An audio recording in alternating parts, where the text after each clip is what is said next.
The Father, the Son, the Holy Spirit. Amen.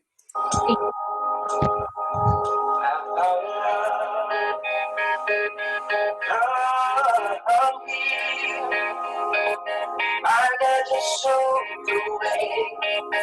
I know you'll leave. Oh, I got blood, Savior in me. I never knew you were that someone save me from tears. I was a kid when I fell back, not knowing who he was until I saw him back. My love just lead me to yours. Your heart is all I know, and in your eyes my hope is found. Jesus Christ, redeem me from the dark, embrace me with His arms. Weeping on the cross, ringing in me a singing song. When you reach me at my hands, you gave me all of His gifts. I only serve you, but your love is perfect, my life.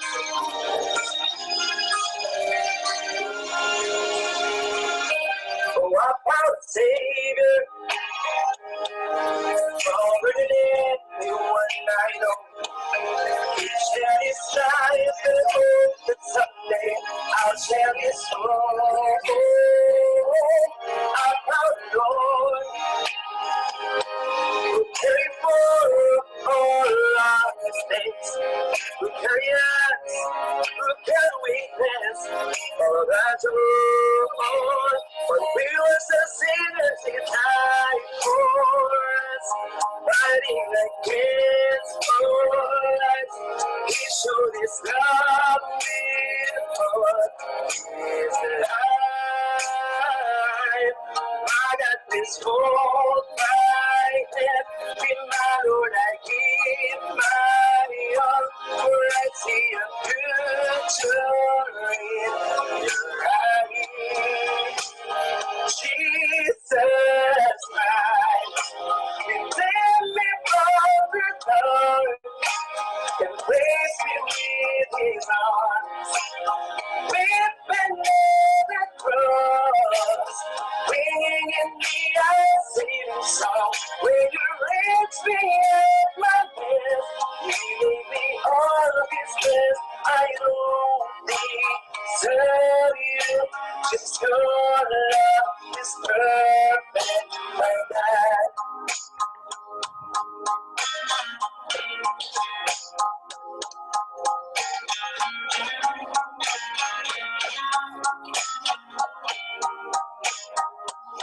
Jesus Christ, redeem me from the dark, embrace me with His arms. Weeping on the cross, bringing in me a singing song. I have paid all the debt. Now I know I have met a Savior in my life. His name is Jesus. I don't deserve Him, but your love is perfect for us.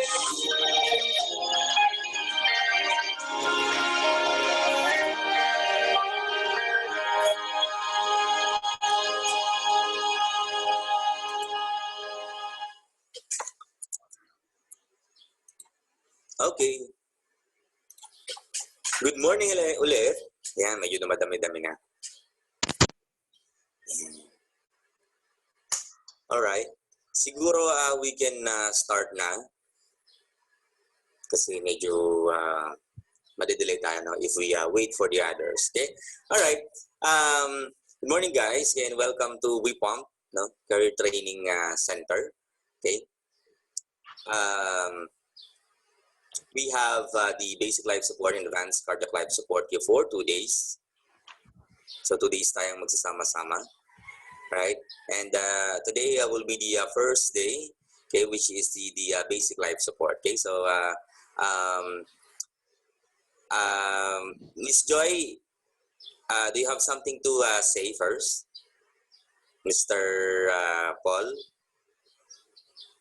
before I introduce the outline, okay, of the course?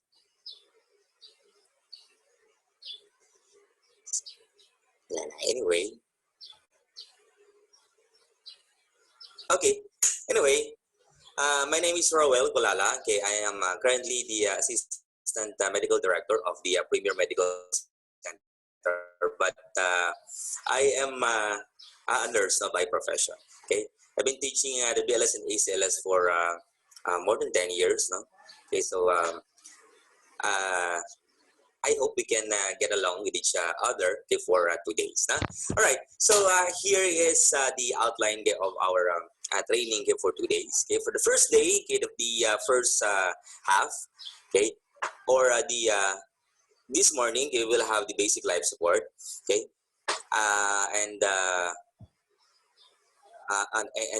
later, no, in the afternoon, we will have the basic ECG interpretation. Tomorrow, okay, we will be discussing the remaining principles, okay, of the advanced cardiac life support, okay, together with the basics na, okay, of phlebotomy. Okay, so all-in-one na rin yun, no? Okay, all right. But before we discuss the principles of the basic life support, okay, I will just show you a video, a 1-hour video presentation of all the do's and don'ts, no? Okay, and the principles, okay, of the basic life support, so that you have this visual, no? Presentation, no? Okay, para alam nyo kung ano yung nagiging setup, no? Okay, especially outside the country. Okay, all right. So good morning, Joy Maravillas. Okay, good morning to everyone. Okay, all right. So sa mga duty, okay, of course, you can do whatever you want, okay, with this Zoom video. Sa mga kakagising lang, good morning sa inyo. Okay. Okay, siguro we can begin, okay, the video presentation kasi 1 hour yon, okay, so that we can follow our timeline. Okay, na 12 mag-stop tayo for the lunch, then we will resume at 1 p.m. okay, for the advanced cardiac life support. Okay, right? So if you have questions, okay, just post it, no, dun sa chat box natin, okay, so we can address that, no? All right.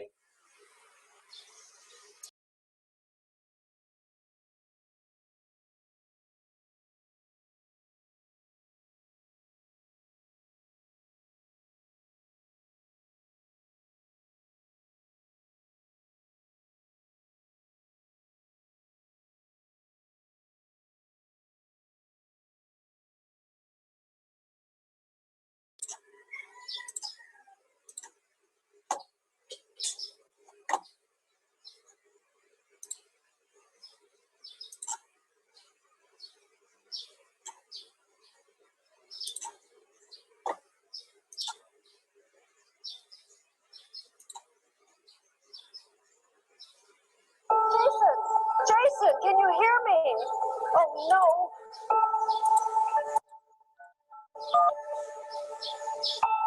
911, what's the address of the emergency? That's 50 Wheeler Road, Oakdale. Elevate Station 1, Medic 5, possible cardiac arrest, 50 Wheeler Road, across the water. And is he breathing?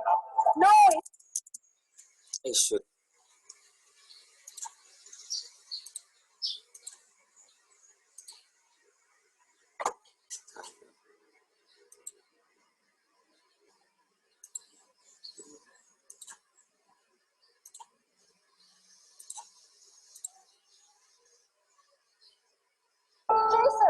Jason, can you hear me? Oh, no.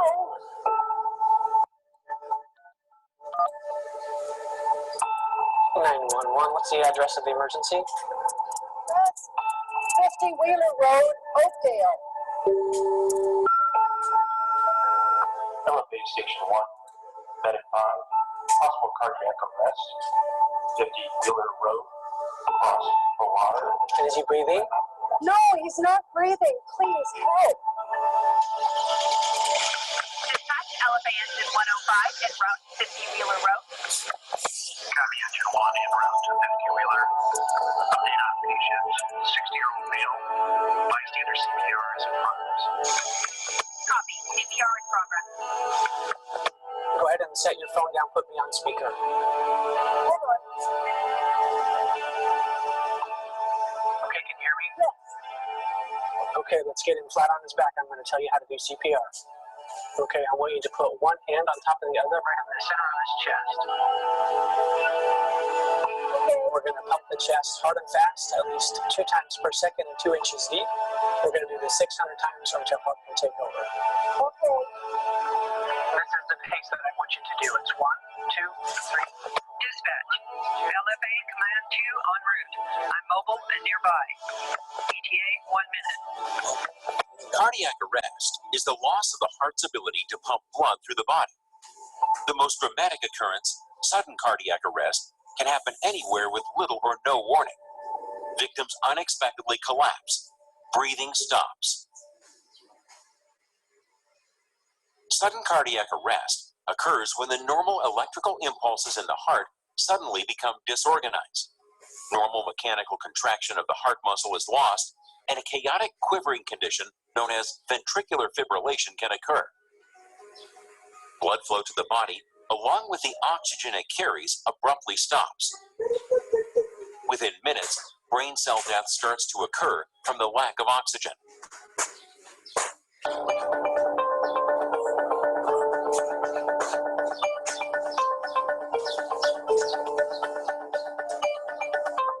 Where from it? In here. We're in here. Right. Okay, I'm in here. Okay. Thank you. Sir, are you okay?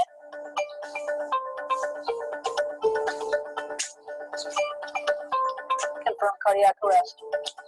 Cardiopulmonary resuscitation, or CPR, is the immediate treatment for a suspected cardiac arrest. CPR can restore limited oxygen to the brain and other vital organs through a combination of chest compressions and rescue breaths.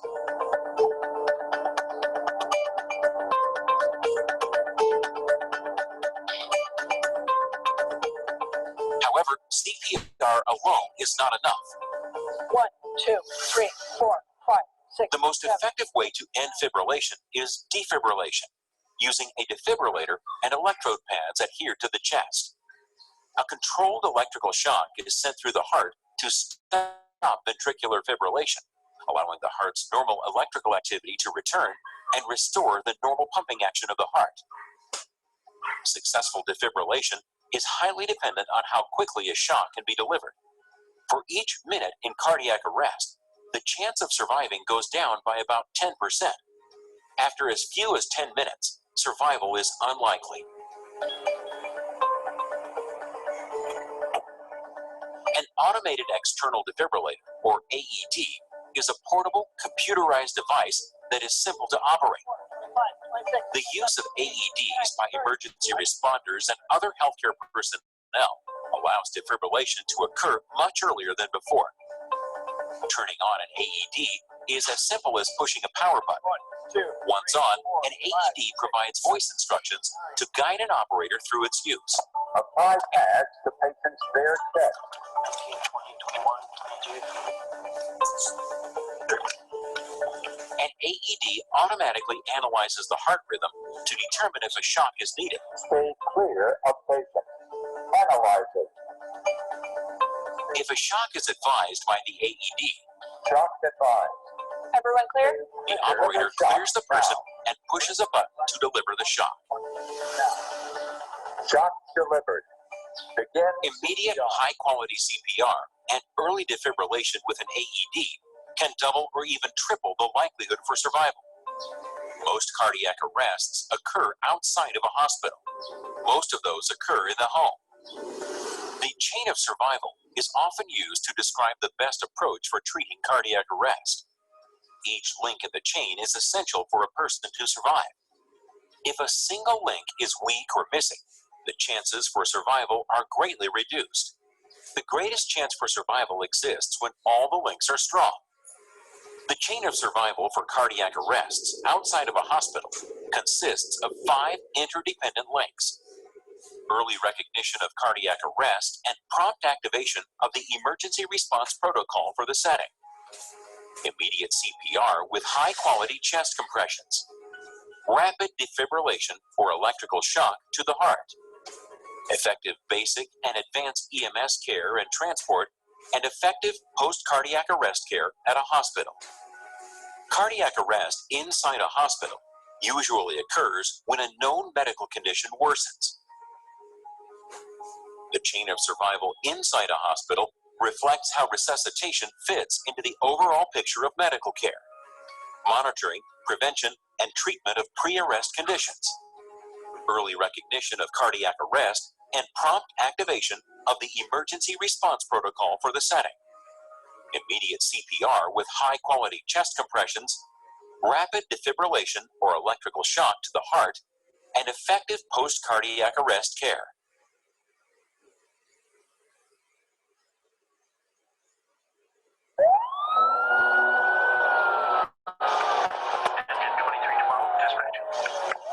Engine 2312. I have an update on patient condition. The caller reports patient was caught in a fallen tree and submerged for several minutes. The patient is now out of the water, and we're attempting to get bystander CPR initiated now.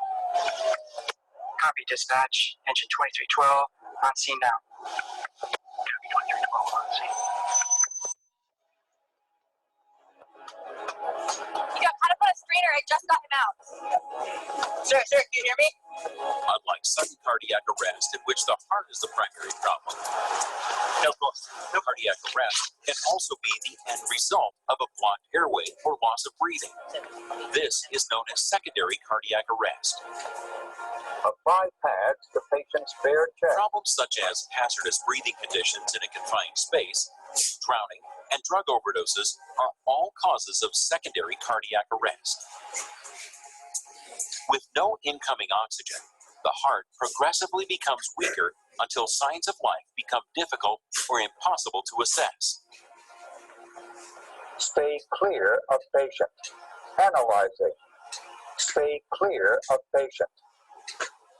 No shock advised. Begin Medic CPR. 849, engine 2312. If the heart is simply too weak to create obvious signs of life, Cardiac arrest. immediate CPR with an emphasis on effective rescue breaths may be the only chance to restore them. The abuse of opioid drugs is a serious and growing health problem. Increasing prescriptions for opioid pain relievers such as hydrocodone and oxycodone have made them more commonly available. The increased availability and use of heroin, a highly addictive opioid, is also contributing to the problem. As a result, overdoses and deaths from prescription opioids and heroin have risen dramatically. Opioids taken in excess can depress and stop breathing. Opioid overdose is a common cause of secondary cardiac arrest. Suspicion of opioid use may present itself through questioning of bystanders or by observation of the person and location in which she was found. Naloxone, also known as Narcan, is a medication that can temporarily reverse the life-threatening effects of opioids. It's easy to administer, either through an auto-injector device or through an aerosol that is sprayed into the nose. Initiate and establish BLS care prior to using naloxone for suspected opioid overdose.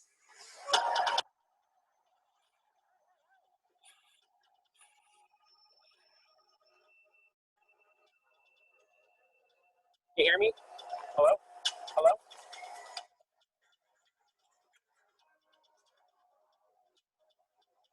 Command, this is engine 105. Yes, command, go ahead. We have a child in cardiac arrest at our location. We need a medic unit right away. Copy that. Children are more likely than adults to experience secondary cardiac arrest due to an airway or breathing problem.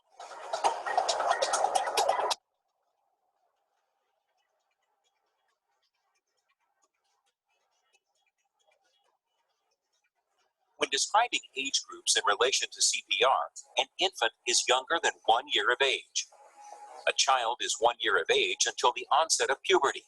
Puberty can be identified by breast development in females and the presence of armpit hair in males. A person is considered an adult after the onset of puberty. The chain of survival for children and infants emphasizes prevention and giving effective rescue breaths as part of CPR. Prevention of airway and breathing emergencies. Early CPR with an emphasis on effective rescue breaths. And if needed, defibrillation with an AED. Prompt activation of the emergency response protocol for the setting. Effective basic and advanced EMS care and transport. And effective post-cardiac arrest care at a hospital.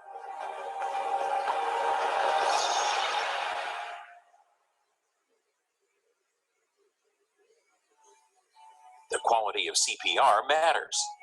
Higher quality CPR performance is directly related to an improved chance of survival. There are two key elements of high performance CPR: high quality CPR skills and a more efficient team approach to resuscitation. CPR skills can vary greatly depending on a person's experience, practice, and physical ability. It is normal for there to be a gap between perfect skills and what you can actually perform. An important goal is to narrow that gap as much as possible. High-quality CPR skills include beginning CPR compressions within 10 seconds of determining cardiac arrest, compressing fast at a rate of 100 to 120 times per minute, compressing hard at least 2 inches on an adult and at least 1/3 the depth of the chest for children and infants, allowing for complete chest recoil at the top of each compression, minimizing interruptions to compressions, giving effective rescue breaths that create a visible chest rise, and avoiding CPR feedback devices that measure skill performance in real time can be used to optimize CPR. High-quality skills are only part of high-performance CPR.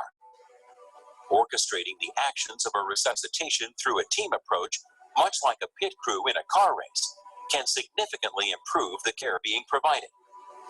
An effective team approach has clearly defined roles, uses clear and effective communication, allows multiple treatment actions to occur at the same time, maintains high-quality CPR by allowing team members to switch places when tired, and minimizes overall interruption times. The only way to develop a high-performance CPR approach is through ongoing commitment and practice. CPR skills can deteriorate significantly in as little as 3 months.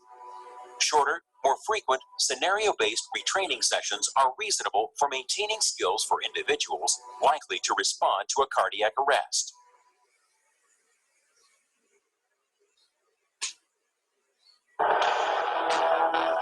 Emergency situations often present hazards to your safety and health.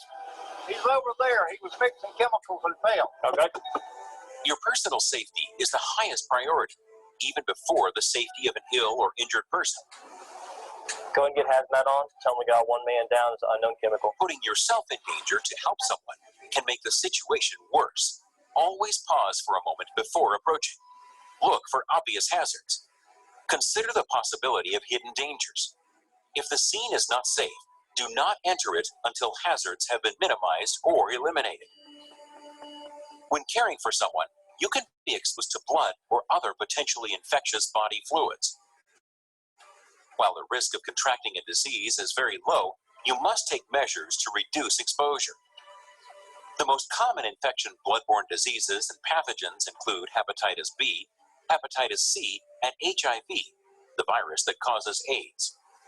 Standard precautions is a set of protective practices used when providing care, whether or not an infection is suspected.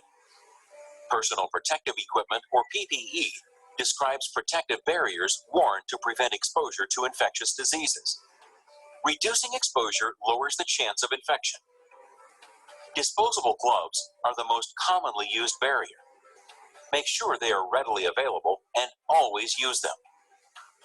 To prevent direct contact, use a CPR mask with a one-way valve when giving rescue breaths, or a bagged mask device to prevent direct mouth-to-mouth contact. Unprotected mouth-to-mouth rescue breaths should not be given by emergency response personnel. BLS providers and the locations in which they work vary. So does the way in which they activate a response for higher levels of care. Activation is typically defined by emergency response protocol. A response team may radio a centralized communication person to contact EMS, or the provider may call EMS directly. An EMS provider may request help from advanced care providers or inform other incoming responders about the details of the situation found. Inside a hospital, a floor nurse may call a code to which a resuscitation team with appropriate equipment will respond. To be an effective BLS provider, you must understand your local protocols on how to call for additional help.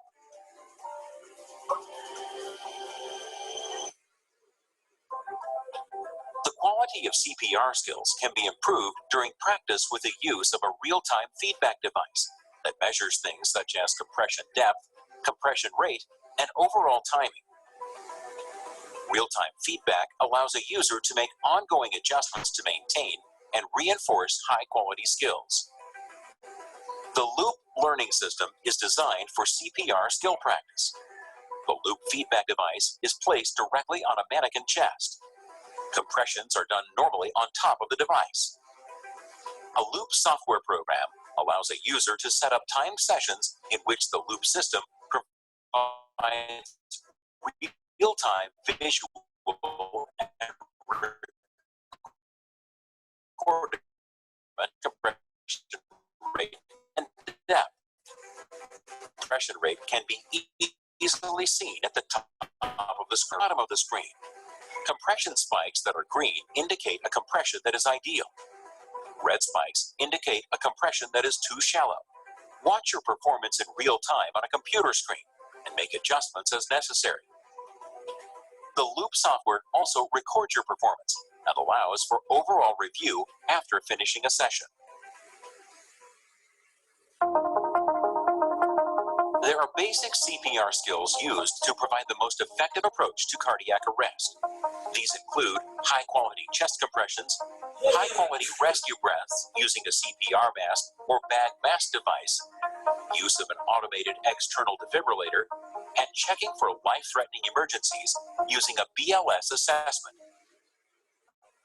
External compression of the chest increases pressure inside the chest and directly compresses the heart, forcing blood to move from the chest to the lungs, heart, brain, and the rest of the body. To perform proper compressions, the person needs to be positioned on his or her back on a flat, firm surface. Kneel close to the side of the person.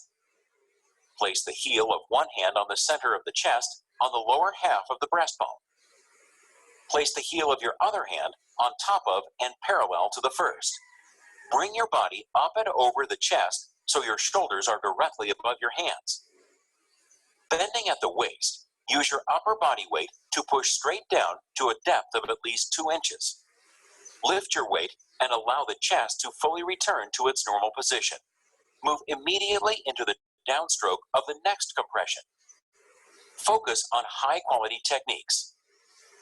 Compress deeply more than 2 inches. It is likely you will not compress deep enough. While injury could occur from deeper compressions, do not let the fear of this affect compression depth. Compress fast, between 100 and 120 times per minute. Do not let a higher compression speed result in a shallower compression depth. Do not lean on the chest between compressions. Blood pressure is created and maintained with ongoing compressions. When compressions stop, pressure is quickly lost and has to be slowly built up again. Allow the chest wall to fully recoil or rebound at the top of each compression. Minimize interruptions when doing compressions. When compressing properly, you may hear and feel changes in the chest wall. This is normal. Forceful external chest compressions may cause chest injury, but are critical if the person is to survive. Reassess your hand positioning and continue compressions. As an alternative approach, you can grasp the wrist of one hand with the other when it is difficult to compress with the heels of both hands. To perform chest compressions on a child, position the child face up on a flat, firm surface. Place the heel of one hand on the lower half of the breastbone, just above the point where the ribs meet. Using upper body weight, compress at least 1/3 the depth of the chest, or about 2 inches. Lift your weight and allow the chest to return to its normal position. Without pausing, continue into the downstroke of the next compression. Continue compressing at a rate of 100 to 120 compressions per minute. Remember to compress fast and deep and allow the chest to recoil to its normal position at the top of each compression. Compressions on a larger child can be tiring. If needed, use 2 hands to perform compressions. To perform chest compressions on an infant, position the infant face up on a flat, firm surface. Place 2 fingertips on the breastbone just below the nipple line. Compress at least 1/3 the depth of the infant's chest, or about 1 1/2 inches. Allow the chest to return to its normal position. Without pausing, continue into the downstroke of the next compression. Continue compressing at a rate of 100 to 120 compressions per minute. Remember to compress fast and deep and allow the chest to recoil to its normal position at the top of each compression.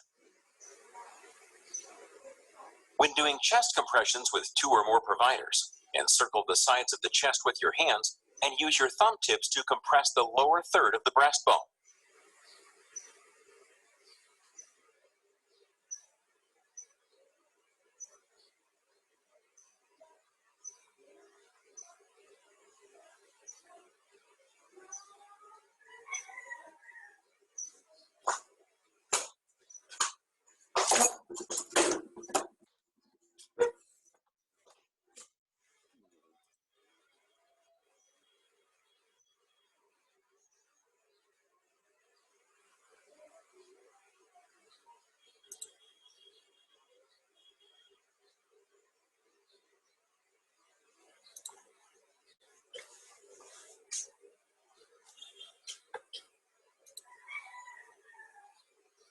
Okay, wait lang guys ha.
Okay.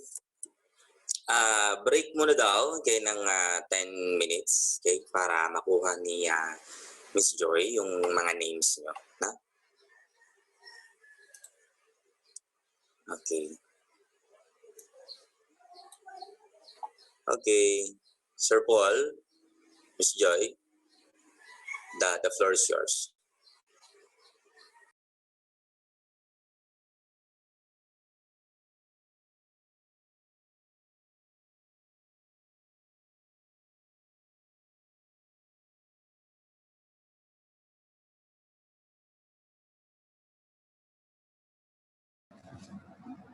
Nag-apply ko ba kami sa full-time?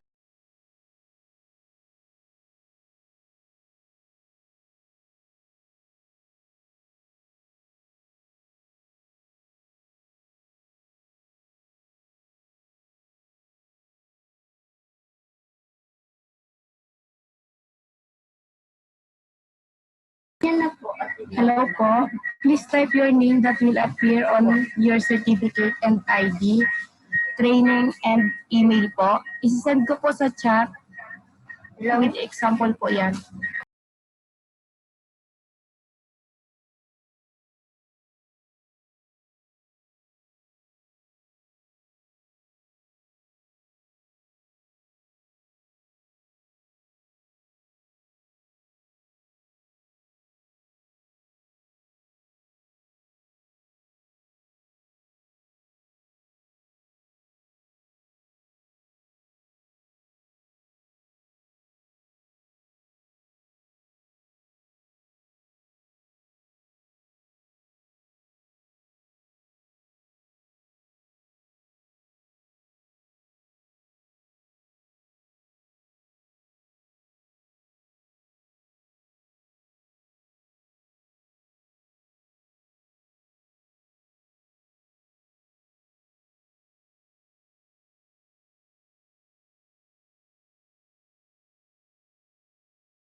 Okay guys, paki-accomplish nyo muna yung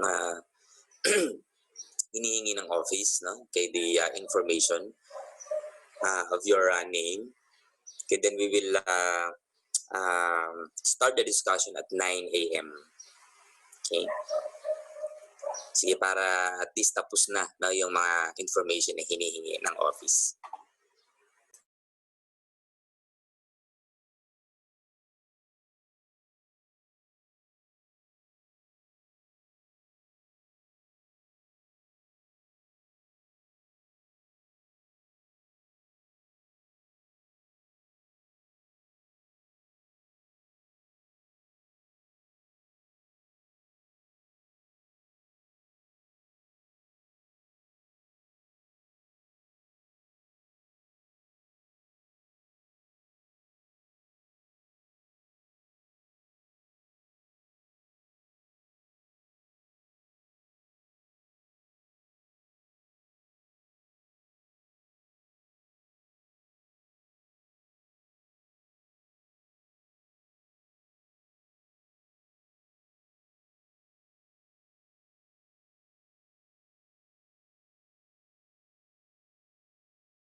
Hello po, lahat na po ba nakasend ng ano po, ng name?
Okay.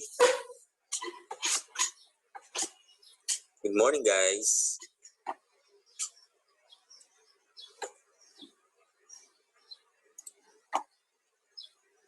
Okay. Pwede ba tayong magpakita muna sa screen lahat para alam lang namin kung nandyan kayo. Yan.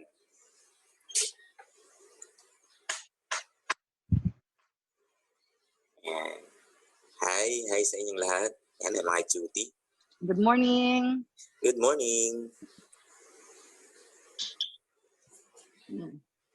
Okay. Tara, may picture taking tayo na sa start. Good morning. Morning. Yeah, very good. Thank you very much for showing me your faces, your beautiful faces. Yung iba sadyang tulog lang.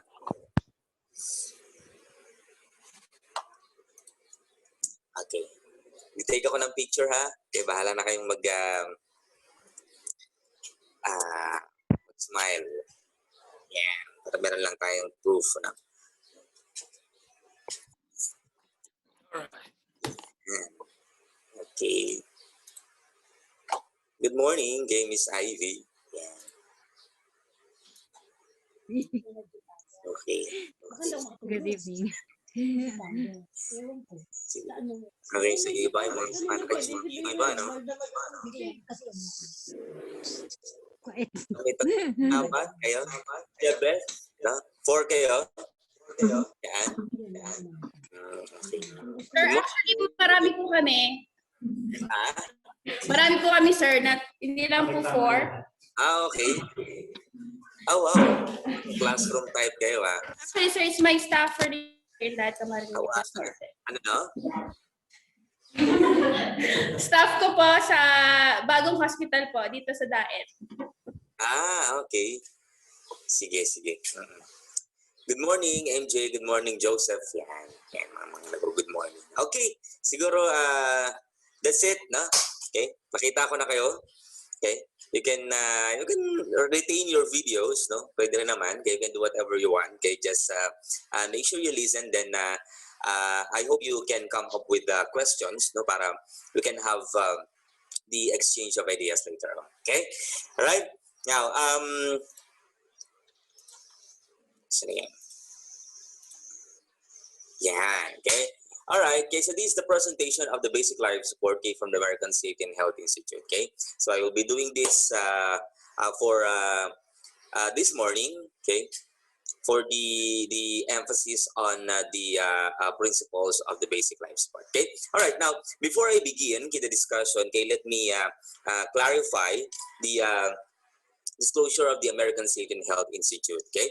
All right, so for the guidelines and standards, okay, of the American Safety and Health Institute, okay, these the guidelines and standards are the same, okay, with all other organizations catering the life support programs, okay.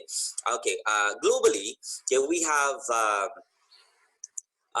different organizations catering different life supports programs. The BLS-ACLS-PHLEBOTOmy, basic and advanced first aid, okay, wilderness, yan, mga ganyang life support. Okay, we have different organizations here globally. Okay, we have, of course, the ASHI. Okay, we have the American Heart Association. Okay, we have the International Red Cross. Okay, we have the National Safety Council. We have the Emergency Care and Safety Institute. Okay, all right. Those are the common, no?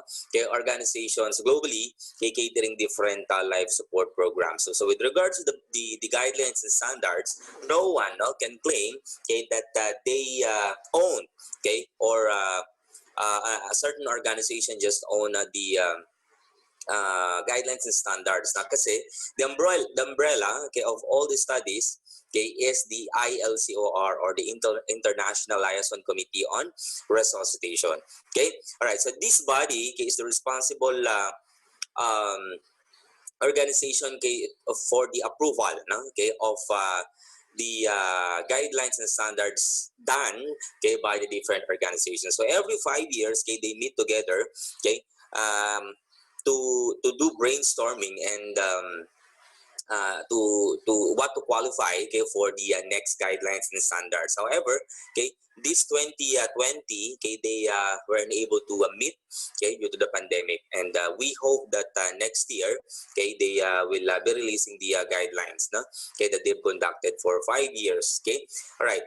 So as of this moment, okay, we have the 2015 guidelines, okay, but I will incorporate the interim guidelines, okay, that they sent now to us instructors, okay, for the 2020. Okay, so especially in times of this pandemic. Okay, all right. Now you've already watched the video, okay, that speaks, no, okay, the full principles of the basic life support. Pero of course, it will not be complete, okay, if until, no, okay, we've emphasized, okay, the different principles. Okay, all right. Now for the basic life support, okay, we have numbers, okay, of outlines, okay, or topics, okay, specifically and importantly the skills, okay, and the BLS-KR. Okay, ito yung dalawa, ito yung pinaka-foundation natin for the standards, okay, of the basic life support. Okay, when we're talking about the skills, okay, we have the cardiopulmonary resuscitation. Okay, we have the combination of the chest compression, the rescue breathing, and of course, okay, the team approach. Okay, that is very important. Okay, if we are more than one rescuers, okay, what are we going to do, okay, to the patient, okay, kasi hindi pwede yung kung ano na lang yung gawin natin, no, sa tabi ng patient or sa paligid ng patient. Okay, all right. And of course, okay, the BLS care, okay, the scenarios, okay, that we have to emphasize, and the management, okay, that we have to provide, okay, on that different scenarios. Okay, all right. Then later on, okay, we will continue the discussion with the ECG. Okay, all right. Again, okay, for those who have just entered, okay, the this lecture, my name is Roel Dolala. Okay, I will be your authorized instructor of American Safety and Health Institute for 2 days. Okay, all right, and this is WIPAM Career Training Center. Okay, the local provider, okay, of your training. Okay, all right, now, okay, let's start the discussion, okay, with preparing to respond. Okay, this is very important, okay, for us, especially for those who are just new, okay, and first timer, okay, for the basic life support. Okay, all right. In this outline, okay, we can able to differentiate, okay, the different life support programs, okay, by identifying, okay, what should we cater, no, in basic life support. Okay, let's say for example, okay, we encounter, no, a patient across the street. Okay, then when we check for the responsiveness of the patient is responsive. Okay, are we still in the basic life support? Okay, no, definitely not. Okay, we are now have to look, okay, for the different aspect, the different aspect of the assessment, no? Okay, in basic life, in basic life, in basics, okay, right, especially in basic first aid and the basic life support, okay, we have what we call the primary assessment. Okay, this is to obtain, okay, the preliminary status of the patient. No? Okay, especially, okay, the responsiveness of the patient. If the patient is responsive, okay, of course the patient has a breathing and has a pulse. Okay, right. All we need to do is to look for something else next, okay, in order for us to whether we retain, okay, in the basic life support program, or we jump to other life support program. Let's say for example now, okay, the patient is responsive, okay, and there is now, okay, a bleeding, okay, somewhere in the parts of the body. Okay, we are not doing the basic life support anymore. Okay, okay, we are going to provide, okay, a first aid to the patient. Okay, so what we cater, we just like to emphasize that in basic life support, okay, we have to provide, okay, the initial, no, management, okay, where we have to continue the or mimic the circulation of the body. So ibig sabihin, okay, if we are in the basic life support, okay, we have to cater the patient, okay, who is in cardiac arrest, no, okay, or in near cardiac arrest. Okay, all right. Okay, so now, okay, we have to know, okay, the difference of the word sudden cardiac arrest and the word cardiac arrest. Okay, all right. When we are talking about the cardiac arrest, that is a cessation of the function of the heart. Okay, as we all know, the function of the heart is to pump blood into the circulation. Okay, so if it stops, okay, there is already a cardiac arrest. Okay, all right. So what we do, no, in cardiac arrest, okay, for the basic life support is to provide the CPR, okay, or the cardiopulmonary resuscitation, starting with the compression followed by the rescue breathing. Okay, and that's all. No, yun lang, no. Okay, ang pwede nating ma-provide sa kanya. However, okay, in the sudden cardiac arrest issue, okay, there is a further classification of care. Okay, all right. When we have a cardiac arrest, okay, all we know, okay, is a cessation, okay, of the function of the heart. Huminto lang si heart. Okay, and that can happen, okay, due to the different causes. Okay, or all diseases and illnesses can cause cardiac arrest per se. Okay, but in sudden cardiac arrest, our heart suddenly stops. Okay, kaya meron tayong keyword na sudden. Okay, however, okay, if we are taking, okay, the versatility of our heart, okay, our heart cannot stop suddenly. Okay, ibig sabihin, okay, it requires, no, okay, this cause, okay, that is very advanced, okay, for the heart to stop. Okay, and that is the ventricular fibrillation. Okay, if we have a fibrillation or ventricular fibrillation, the muscles of the heart just quivers. No?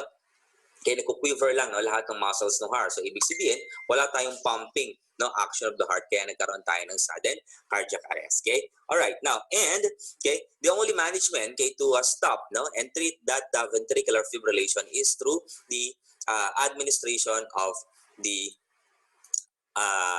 early defibrillation or an effective electrical shock, okay, by means of the AED. No? Okay, we have this topic now later on. Okay, all right.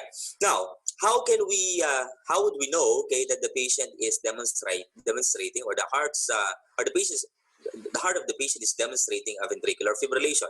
Okay, if, no, okay, the patient suddenly collapsed, okay, lose her or his breathing, okay, and there is no pulse, okay, that is a sudden cardiac arrest. Okay, clear? Kasi okay, our heart, okay, will not stop now suddenly. Okay, kaya when we let us assume, okay, that if the collapse is very sudden, okay, the patient's heart is demonstrating ventricular fibrillation. Okay, all right. And either way, okay, even if the patient is in sudden cardiac arrest or cardiac arrest, okay, we have to attach the patient in the AED. Okay, kasi even in cardiac arrest, okay, the heart, no, can demonstrate this ventricular fibrillation. Okay, all right. Now, the defibrillation, okay, was introduced way back, no, okay, year 2000.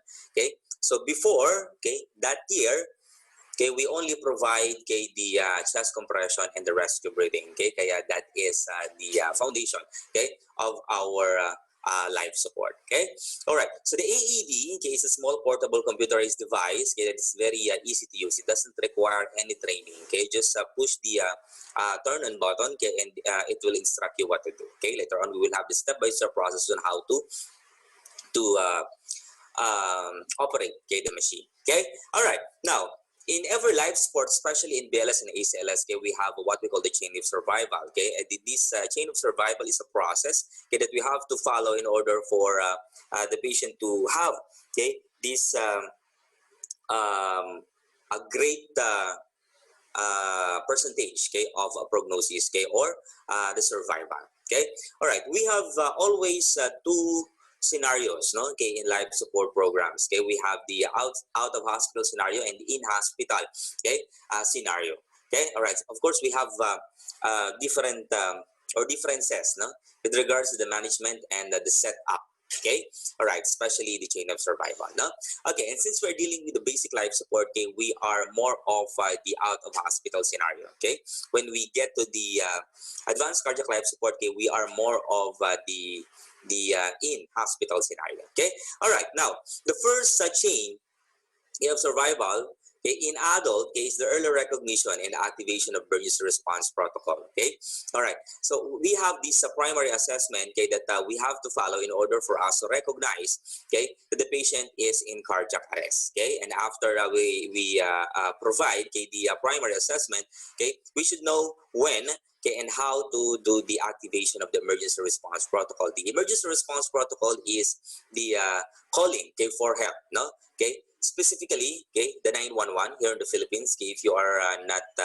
familiar, okay, when you call or when you dial 911, okay, in your cell phone, okay, there is an operator, okay, that will ask you, okay, the type of emergency that you have, and of course your location, okay, in order for them to refer you to the nearest fire and rescue department. Okay, all right. So right after, okay, we will recognize the sudden cardiac arrest, and we will provide the activation of the emergency response protocol.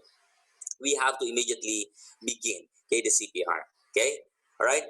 Even if we do not have the AED, okay, all we need to do is to immediately initiate, okay, the cardiopulmonary resuscitation. And once there is an AED, okay, we have to immediately operate the machine, okay, in order for the machine to recognize if there is a ventricular fibrillation. Okay, all right. So now, even if we provide a high quality CPR, okay, and we operate, okay, the machine, okay, if, okay, there is no help, okay, by the EMS or emergency medical services, kaya wala ring mangyayari sa patient. Okay, kasi along the transfer, okay, there are considerations, okay, that the life support EMS, no, okay, can provide to the patient, okay, especially in times of acute coronary syndrome and stroke.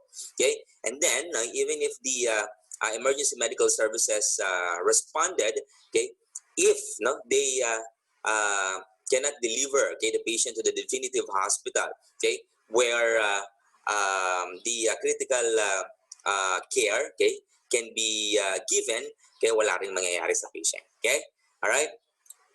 Now, okay, for the in-hospital, okay, chain of survival, okay, the first is the monitoring, prevention, and the treatment of the pre-arrest conditions. Okay, all right. We assume that if the patient is in the hospital, okay, the cardiac arrest, okay, is imminent. No, all right. So all we need to do is to monitor and prevent, okay, that from happening. Okay, all right. Okay, so by means of the different monitoring system, okay, the assessment, okay, from the healthcare providers, okay, all right, and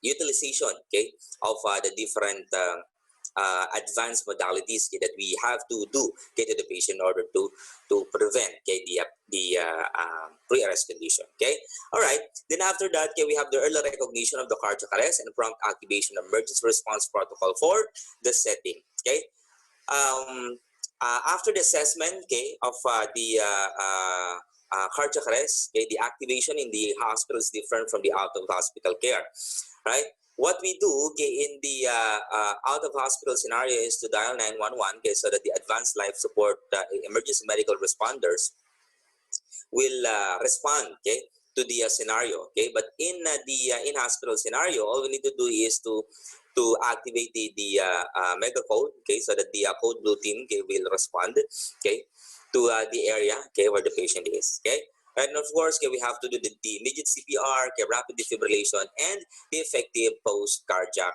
arrest care. Okay, all right.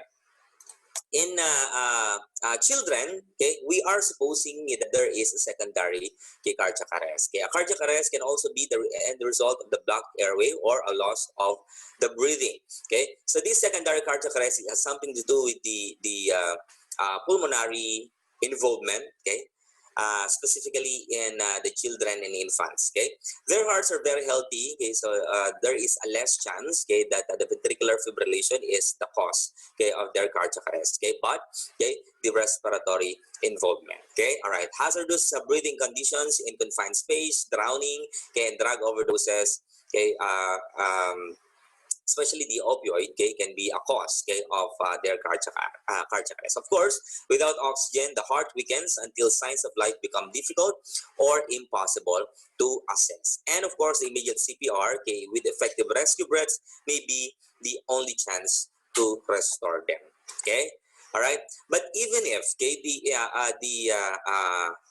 the primary cause, okay, of the cardiac arrest in children and infants, okay, is the respiratory involvement, okay, it doesn't mean that we will not use the AED, okay, for them. Okay, we should always use the AED, okay, in any age group, okay, kasi we always assume that the heart, no, okay, will become or weakens, no, okay, every time we have this kind of causes. Okay, all right. So children are more likely than adults to experience secondary cardiac arrest due to the airway or breathing problem. Okay, so age group in relation to CPR is infant is younger than 1 year of age. A child is 1 year of age until the onset of puberty, and a person is considered an adult after the onset of puberty. So how can we be sure that the patient is in puberty stage? No, if there is a breast involvement in females and the presence of armpit hair, no, in males. That's how we recognize the puberty. Okay, all right. So the chain of survival in children is different from the adult as well. Since we have this primary cause, okay, of their cardiac arrest, okay, we have to prevent, okay, that from happening. Okay, so we have to the prevention of the airway and the breathing emergencies. Okay, right. The early CPR and the effective rescue breathing, okay, with the AED defibrillation, okay, are consolidated, no, okay, in one chain. Okay, all right, kasi we always assume that the defibrillation, okay, is less applicable, no, okay, for them. Okay, kaya nakasama siya doon sa chain of CPR. Prompt activation emergency response protocol, effective basic and advanced EMS care, transport, and the post-cardiac arrest care. No? Okay, so pareho lang din sa adult. Okay, all right. So this is a supplementary, no, topic. Okay, the naloxone administration. Okay, all right. So the naloxone, okay, is a temporary management, okay, to reverse, okay, the life-threatening effect of opioids. Okay, however, here in the Philippines, okay, we do not have much cases, okay, of the opioid overdose, no, kasi dun lang naman sa United States, no, okay, medyo maluwag, no, okay, ang pagkuha nila ng ganito. Okay, all right. Now, the high-performance CPR, okay, is the forerunner, okay, of the basic life support. Okay, kasi without the high performance CPR, okay, we cannot able to sustain, okay, the circulation, okay, of the body. Okay, so the less of there is a less chance, okay, of survival of the patient. Okay, all right. So what do we mean, okay, by the high performance CPR? Okay, we have two key elements, okay, for the high performance CPR. That is the high quality CPR skills, okay, the cardiopulmonary resuscitation or the decompression and the rescue breathing, and the more efficient team approach, okay, to the resuscitation. Okay, all right. The team approach is like how you get your role, okay, and perform, okay, in a manner that you know, okay, your role, okay, in two or more rescuers, no, okay, sa patient. Okay, all right. So the high quality CPR skills narrow the gap between perfect skills and what you can perform. Okay, so these are the components of the high quality CPR skills. Okay, begin CPR compressions, okay, within 10 seconds and determining cardiac of determining cardiac arrest, ibig sabihin, okay, the primary assessment, okay, and the determination of the cardiac arrest should be no more than 10 seconds, okay, or we have to provide, no, immediate CPR, okay, after we assess the patient. Okay, compress fast at the rate of 100 to 120 times per minute. Okay, the guidelines, okay, of at least 100 compressions per minute in 2010, okay, is not applicable anymore. Okay, we have a range, no, okay, of 100 to 120 times per minute. We have to compress hard, okay, at least 2 inches for adult and at least 1/3 the depth of the chest for children and infants. Okay, so apart from that, okay, we have to allow a complete chest recoil at the top of each chest compression. Okay, the returning, okay, of the surface, okay, of the chest, okay, into its original position. Okay, so that there is no, okay, a proper relaxation and contraction, okay, of the heart. Okay, minimize interruption to compression. It means, okay, that once you begin your compression, okay, you have to complete, okay, the 30 compressions, okay, for the set of that cycle. Give effective rescue breaths that create a visible chest rise and avoid excessive air on the rescue breaths. Okay, all right, we will talk all about, okay, the high quality CPR skills later on. Okay, all right, working as a team, okay, is very significant, no? Okay, to improve the care, okay, we provide. Okay, there should be a clear, no, defined roles, no? Okay, if you are the primary rescuer, okay, what should you do? No? If you are the primary rescuer, what are you going to do? Okay, if you are responsible for the providing, okay, the ventilation, okay, and what are you going to do, okay, if you are assigned, okay, to operate, okay, the machine, okay, and those communications should be clear, no, and effective, no. All right, multiple treatment actions occur, okay, at the same time, okay, of course. So we have to know, okay, when to do, okay, this certain task, okay, for each and every one. Okay. All right, so the only way to develop high-performance CPR is through ongoing practice. CPR skills can deteriorate significantly in as fast as 3 months. So if you are working in an institution, okay, where there is a great emphasis on the training, okay, every 3 months, okay, is the recommended, no, monitoring, okay, of the skills, no, okay, in the basic and advanced first aid. Okay, all right. Okay, protecting ourselves, okay, is the greatest allocation in the rescue. So it means, okay, putting the 90% of the safety, okay, should be allocated, no, in the rescuer. So ibig sabihin, okay, if the area, okay, or the location, okay, is not suitable, okay, for the safety of the rescuer, okay, we should not act, okay, or there is an obvious hazard, okay, we should not enter, okay, the scenario. Okay, so there are components that we have to know, okay, for the hazards, okay, that we need to observe, okay, before entering the scenario. Okay, of course, the fire, okay, we have the water, okay, we have the earth, okay, we have the wind, no, and we have the living things, no? Okay, especially in Manila, okay, the living things, okay, for example, okay, there is a modus operandi, okay, that they where they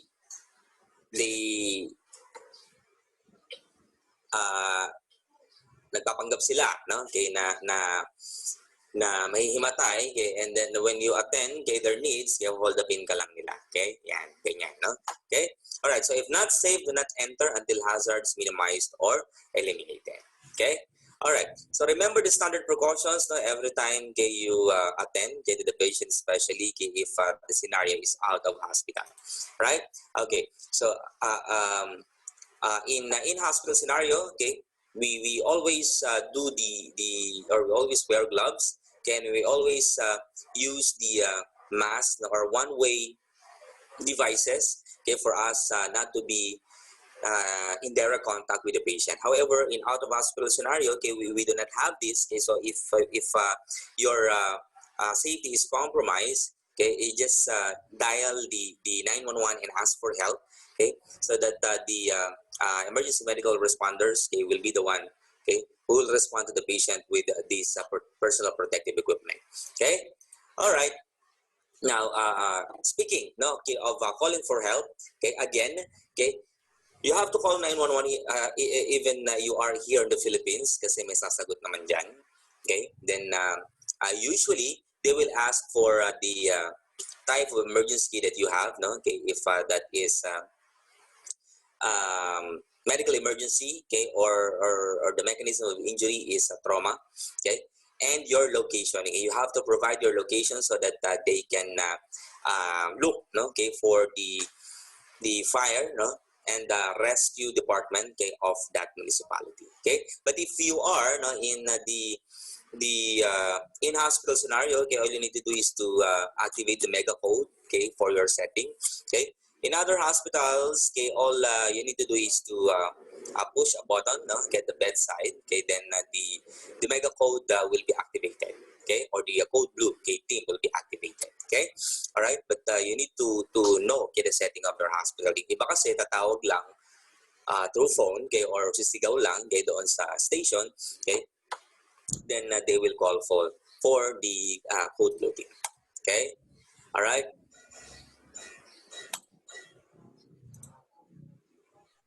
Okay, now, okay, let's talk about the chest compression, okay, before we do the step-by-step, no, okay, procedure, right? Okay, the basic CPR skills to provide the most effective approach to cardiac arrest, okay, is the high-quality chest compression, okay? All right, so high-quality chest compression, okay, is or all individuals, okay, can do the chest compression, but not all, okay, can do the high quality, okay? All right, so we have the components of the high quality later. We will discuss the components of the high quality chest compression later on. High quality rescue breathing using CPR mask or the bag mask, okay, is very important. Okay, all we need to do, or all we need to know, okay, is how to operate, okay, the bag mask, okay, and when, okay, to give, okay, the rescue breathing. Okay, the use of AED, okay, if there is a response, okay, of course, and using a BLS, okay, assessment. Okay, all right.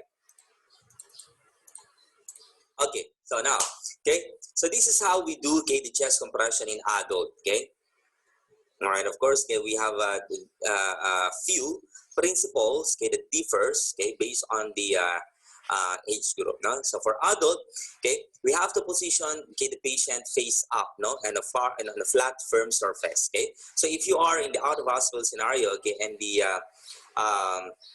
location where the patient lies, okay, is not stable, okay, or malambot, no, like for example, okay, or by the seashore, okay, you have to move, okay, the patient, okay, to a location, okay, where the patient, no, can be on a flat and a firm, no, surface. Okay, all right.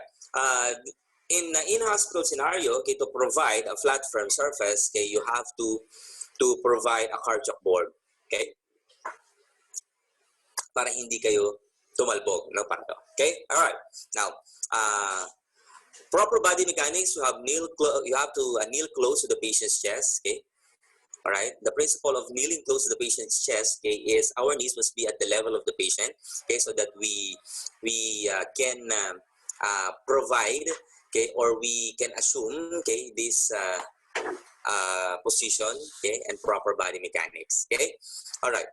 Place heel of one hand on the center of the chest. This is the heel of the hand, okay, the center of the chest. Okay, you should not put your whole palm, okay, at the center of the chest kasi may hirapan kayo to provide, okay, the enough weight. Okay, all right. So just use the heel of the hand, get the center of the chest. That is the sternum. Okay. Lower half of the that is about lower half of the breastbone, okay, or your middle fingers along the nipple line. That is the estimation. Okay, and then place heel of other hand on the top of the other, okay, so that you can be stable, okay, when doing the chest compression. Position shoulders directly above the hands. Lock your elbow.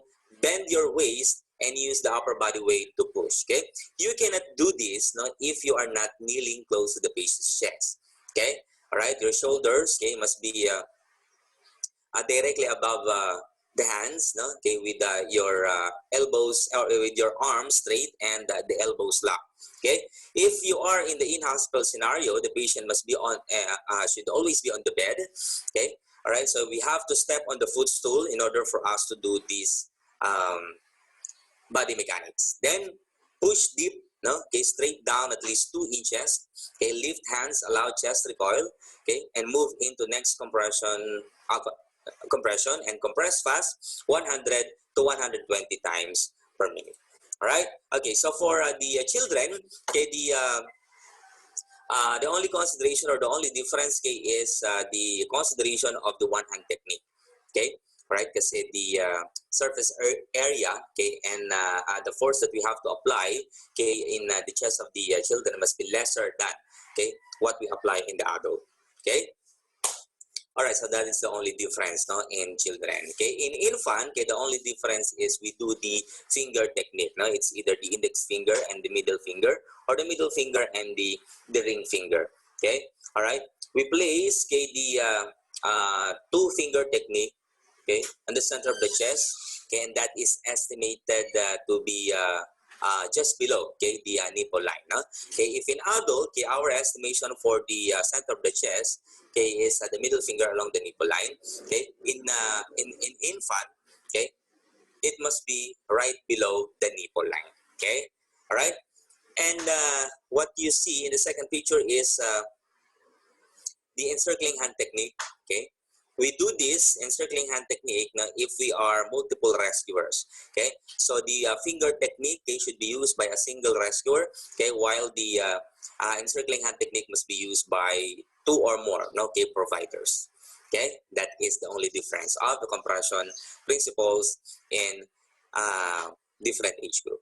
Okay, all right. So for the rescue breathing, okay, the only consideration is how we give enough air, okay, to the lungs of the patient. Okay, we do not overinflate, okay, the what we introduce, okay, to the lungs of the patient. Okay, so how can we do that?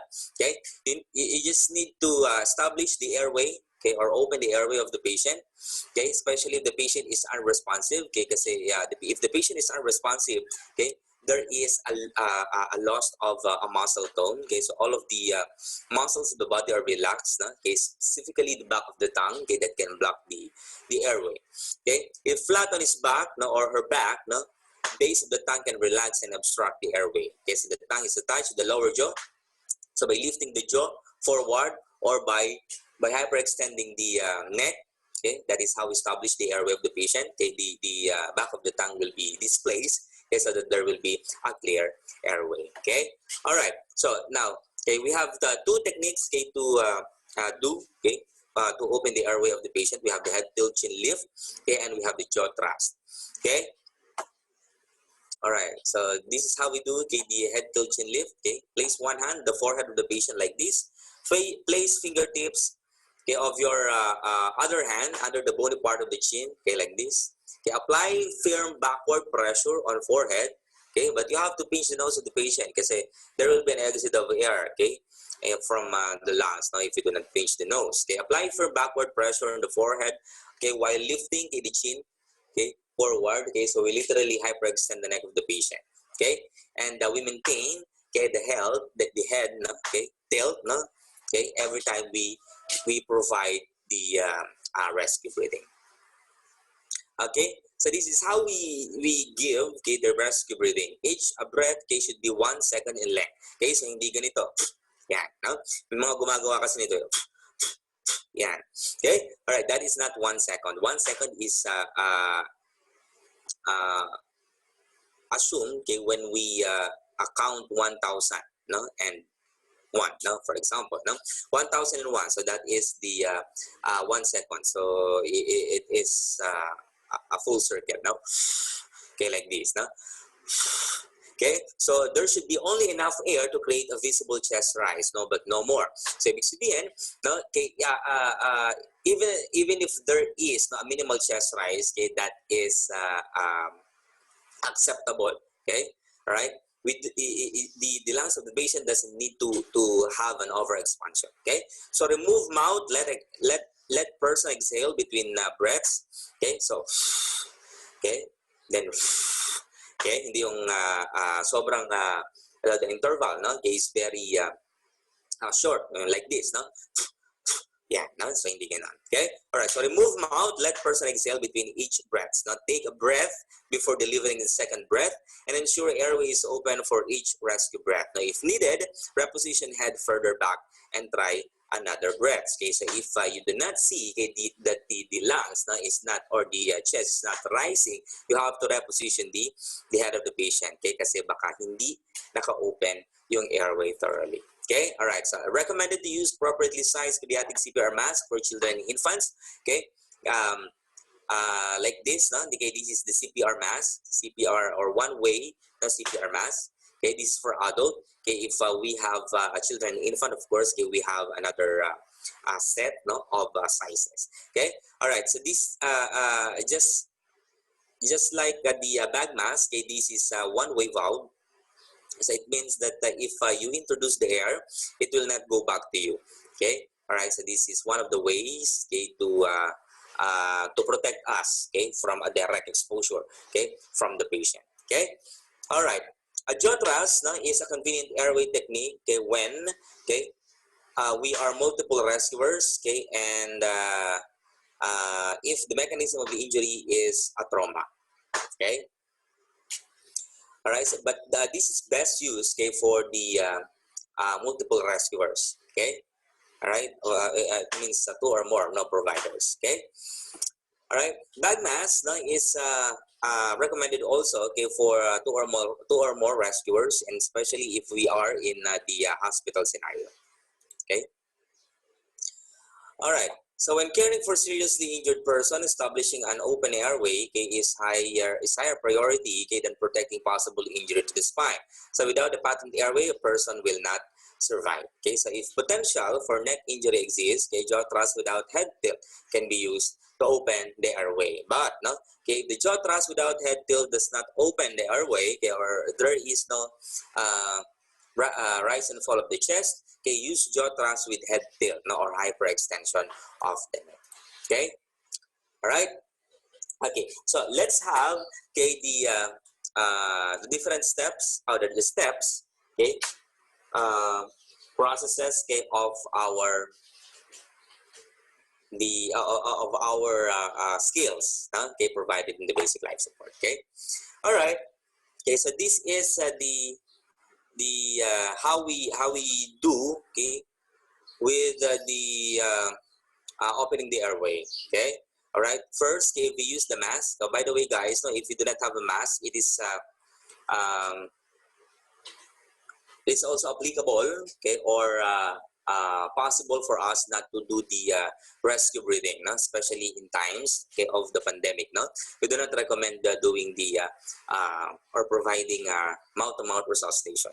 Okay, all right, especially if you do not have these barrier devices. Okay, all right. Now, so if you have a barrier device, a one-way valve, inspect mask to make sure one-way valve is in place. Okay, place mask flat on the person's face without the mask over the bridge of the nose. Okay, so this is the usual size, okay, or the feature, okay, of the face mask. Okay, this tip, okay, should be placed over the bridge of the nose of the patient, okay, so that there will be sealing, okay, of the mask. Okay, use thumb and forefinger to provide uniform pressure around the top of the mask, okay, like this. Okay, all right, you have to seal the mask, okay, so that the air will not escape. Okay, use thumb of your hand, okay, to lift, okay, the chin, okay, like this. Okay, avoid the soft part of the chin, okay, kasi we can block the airway. Right, so hook fingertips of hand controlling bottom of the mask under the bony ridge of the chin. Okay, hyperextend, tilt the head and lift the chin, okay, to open the airway. Lift face up, okay, into the face mask to create an airtight seal. Okay, so blow through valve opening to deliver the breaths, and each breath is 1 second in length. Give only one air to create a visible rise of the chest, but no more. Okay, so remove mouth and let person exhale after each breath, and take a breath before delivering another rescue breath. Okay, in children and infant, okay, we have to use the infant, okay, or a child CPR mask. Okay, so this is how we do, okay, with the jaw thrust. Okay, again, okay, position yourself above the person's head. Place the mask flat on the face with top over the bridge of the nose, now like this also. Place thumb, okay, inhale and the heels, okay, of the hands along sides of the mask to seal to the face. Kasi hawakan mo yung sides of the face of the mask like this. Okay, with the thumbs, okay, and heel, okay, of the hands along sides, okay, of the mask to seal it to the face. Okay, hook the index fingers, okay, mga fingers dito, okay, sa under the angles of the jaw, okay, just below the ears. Okay, then do this, lift and tilt the head backwards. Lift the jaw upward and into the mask with index fingers using counter pressure against the cheek. Okay, then you have to blow, okay, to provide the ventilation. Again, 1 second each rescue breathing, right? Okay, so this is how we use, how we do, okay, with the bag mask. Okay, this is for a single rescuer, no? Okay, and this is for the multiple rescuer. So let's start with the a single rescuer. So position yourself above person's head. That is the standard, no? Okay, position, okay, or location of the rescuer, no, every time, okay, he or she uses the bag mask. By the way, guys, no, the bag mask device, okay, or also known as the ambo bag, okay, is not termed, okay, as ambo bag. No, ambo bag is the first manufactured brand, okay, of the bag mask. Okay, this is called the BVM, or the bag valve mask, or the bag mask, no, alone. Okay, all right. Okay, so use the thumb and the index finger, okay, of the hand in a C position, okay, and the E position, okay, under the bone ridge of the chin. Okay, so that is what we call the EC technique. Okay, so C position of your index and the thumb, okay, over the mask, okay, over the on the patient face, okay, para ma-seal natin. Okay, and this E position, okay, should be the one to use to hyperextend the neck of the patient. That is the EC technique. Okay, all right. So squeeze the bag with the other hand to deliver the breaths. Okay, again, that is the same with the rescue breathing. Okay, using the mask. Okay, we have to squeeze the bag, no? Okay, in 1 second, okay, to deliver the air. Okay, all right. So always observe for the chest rise. Okay, all right. For the multiple provider, okay, the other one, okay, will be stabilizing the head, okay, and the face mask, okay, using the jaw thrust. Okay, while the other one, okay, is responsible for squeezing, okay, the bag. Okay, that's how we use the bag mask device. Okay, all right. Okay, for the AED, okay, operations. Okay, for adult and children, okay, the same operations, okay, ang gagawin natin. Okay, and again, no, any age group, okay, we have to use the AED. Okay, all right. Now, there is always a setup, okay, where the compression, okay, is first, okay, to be initiated, okay, compared to the use of or the operation of the AED. Okay, all right, and even if, okay, you are the sole loan provider, okay, having this AED, okay, you have to start, okay, with the CPR as well. Okay, all right. So this is a two rescuer, no, okay, CPR, okay, with the AED. Okay, all right. So after we assess, okay, for the patient, okay, and we initiate the CPR, okay, there should be someone, okay, who should operate the machine. Okay, the location of the machine, okay, should be, or the position of the machine should be at the should be beside the patient's head, because this is the safest, no, okay, position, okay, of the AED. Okay, all right. So if you are the one, okay, who is bringing the AED, okay, you have to most probably operate, okay, the machine, okay, while the other one is doing the compression. Okay, all right. While you are operating the machine, okay, the first responder must not stop the CPR. Okay, lagi yan, no? Right? Kailangan continue pa rin yung ginagawang CPR ng patient. Okay, all right. So turn on the AED, okay, and bear person's chest. No? Okay, there should be an exposed chest, okay, for the application of the pads. Peel first pad, okay, from backing and place below right collarbone, above the nipple, and beside the breastbones. Okay, so this is the location, okay, of the pads. Okay, so usually, okay, the pads has drawing, no? Okay, yeah, no? Okay, so yeah, no? It is an example, okay, of a pad. Okay, it must be or the instruction, okay, of the drawing must be clear. Okay, all right. So peel pads from backing and place is shown in the picture. Okay, one below right collarbone and above nipple, okay, and beside the breastbone. Okay, so this is the location. Okay, below the collarbone, okay, beside the breastbone. So this is the location of the right chest. Okay, while the other pads, okay, should be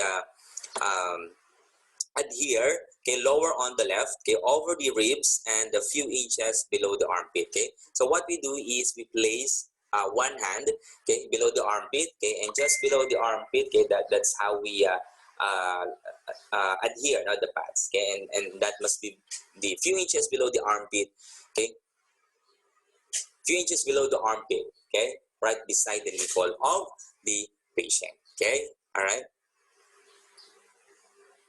Yeah. All right. Usually, okay, there is a voice prompt, okay, that will tell you what to do. Okay. Right after you push the shock button, okay, the AED will give its instruction. It's always like this. No,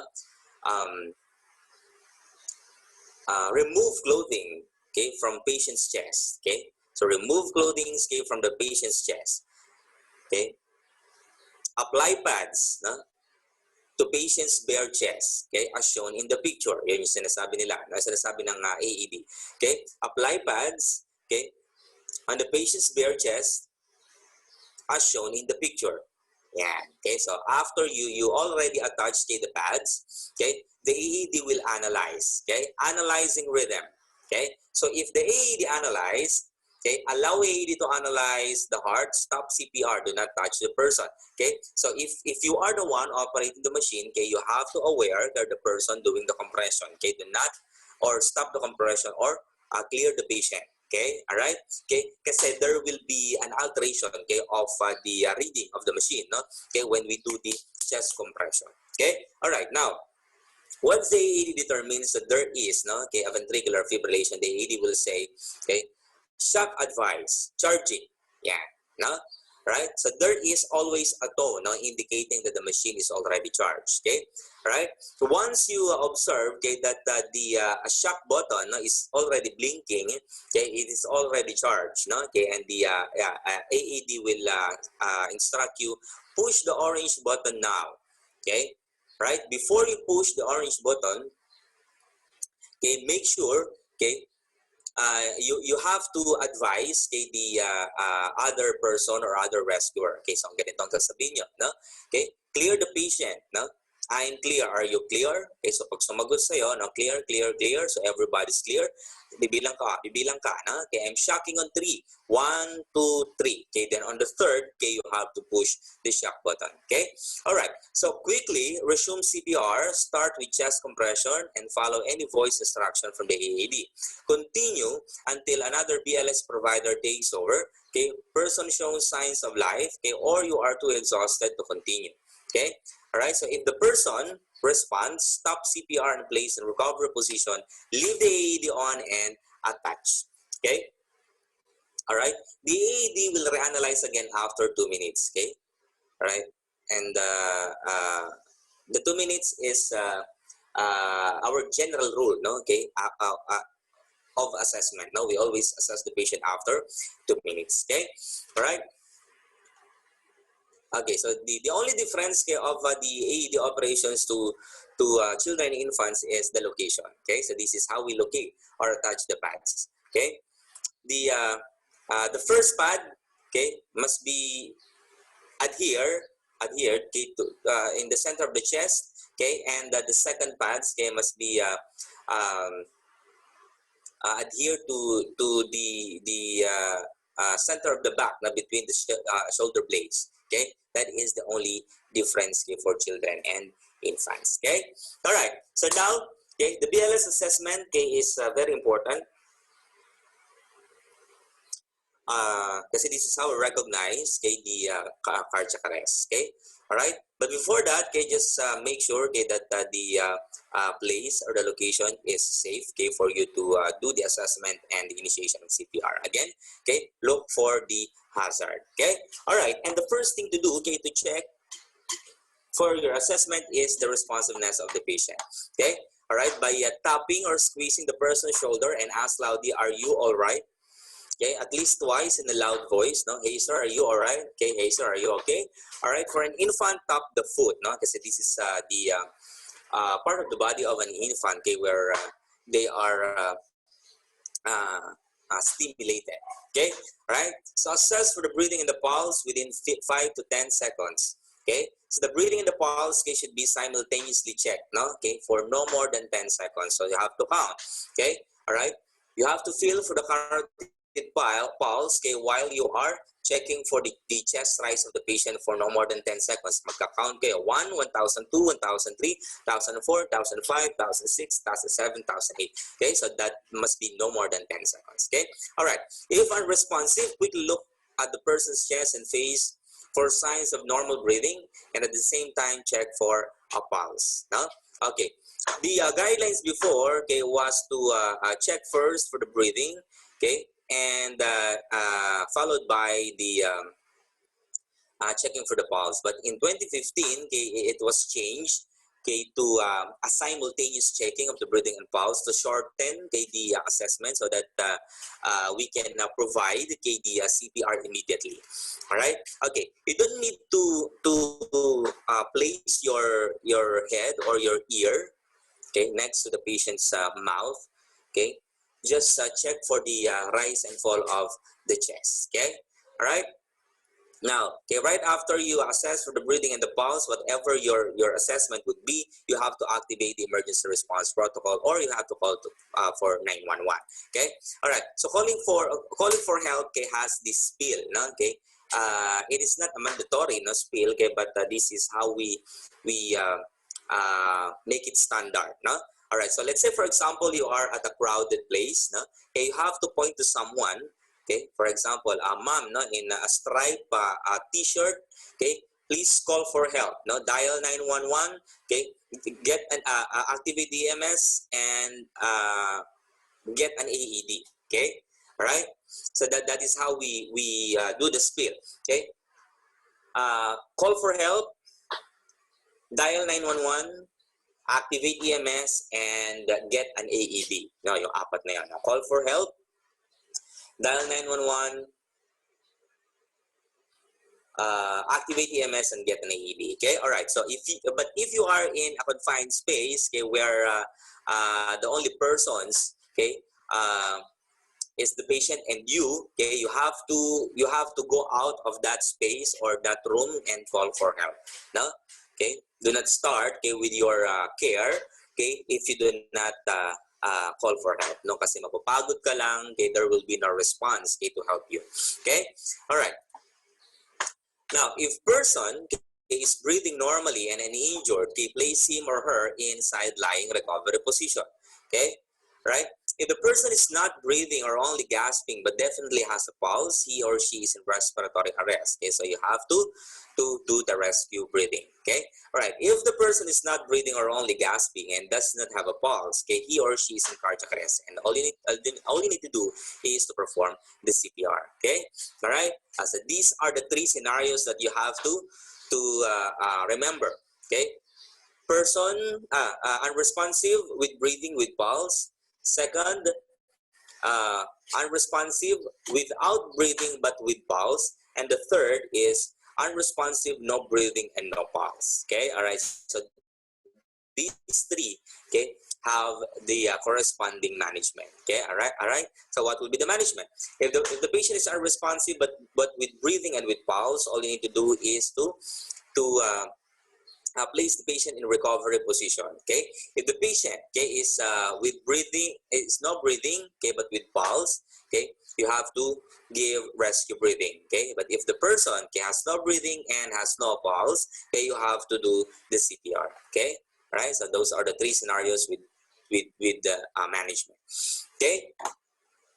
All right. So this is the recovery the recovery position looks like. Nah? Okay. So how are we going to do the recovery the assessment? Okay. So to assess, pause and assess the scene for safety. Okay. Hazard again. Okay, with the fire, we have the water. Okay. We have the wind. We have the earth, and we have the living things. Okay. Even safe or it becomes unsafe at any time, get out. Okay. Tap or squeeze the shoulder. Okay. Of the adult. Okay. Are you okay? All right. And position the person face up on a firm and flat surface. Okay, check for the breathing and the pulse simultaneously while checking for or while palpating for the carotid pulse. Okay, check for the rise and fall of the chest, like this one. Okay, all right. Again, you don't need to place your ear near the mouth or nose of the patient just to hear for the sound. Hindi na, no? Right? Okay, so checking for the pulse, the breathing must be 5 to 10 seconds only. Okay, dapat ganun lang kabilis, no? All right? Then provide the indicative care, okay? Or whatever your assessment would be. Okay, so this is how we do, okay, with the recovery position. Place the arm nearest you at yung arm nearest you up alongside head. Okay, nakastraight na ganun. Okay, then bring far arm across the chest, okay, with the back of the hand against the cheeks na nakaganyan. Right? So ito, ayan, nakaganyan siya pa. Nakaganyan yung isang kamay and then your other hand, no? Okay, then grasp far leg, okay, just above knee and pull it up, okay? So foot is flat on the ground like this, okay? Grasp the shoulder and the hips, okay? Roll the person towards you in a single motion while keeping the head and shoulders aligned, no? Okay, when twisting, no? Kailangan sabay sila pareho. Then roll far enough, okay, for face to be angled towards the ground. Okay, this is how it looks like. Okay, all right. So make sure to stabilize the patient, okay, by positioning the elbow and the legs touching, okay, the ground. Okay, ensure that there is no pressure on the chest that restricts breathing. Okay, all right. So this is how we do the recovery position. Okay, all right.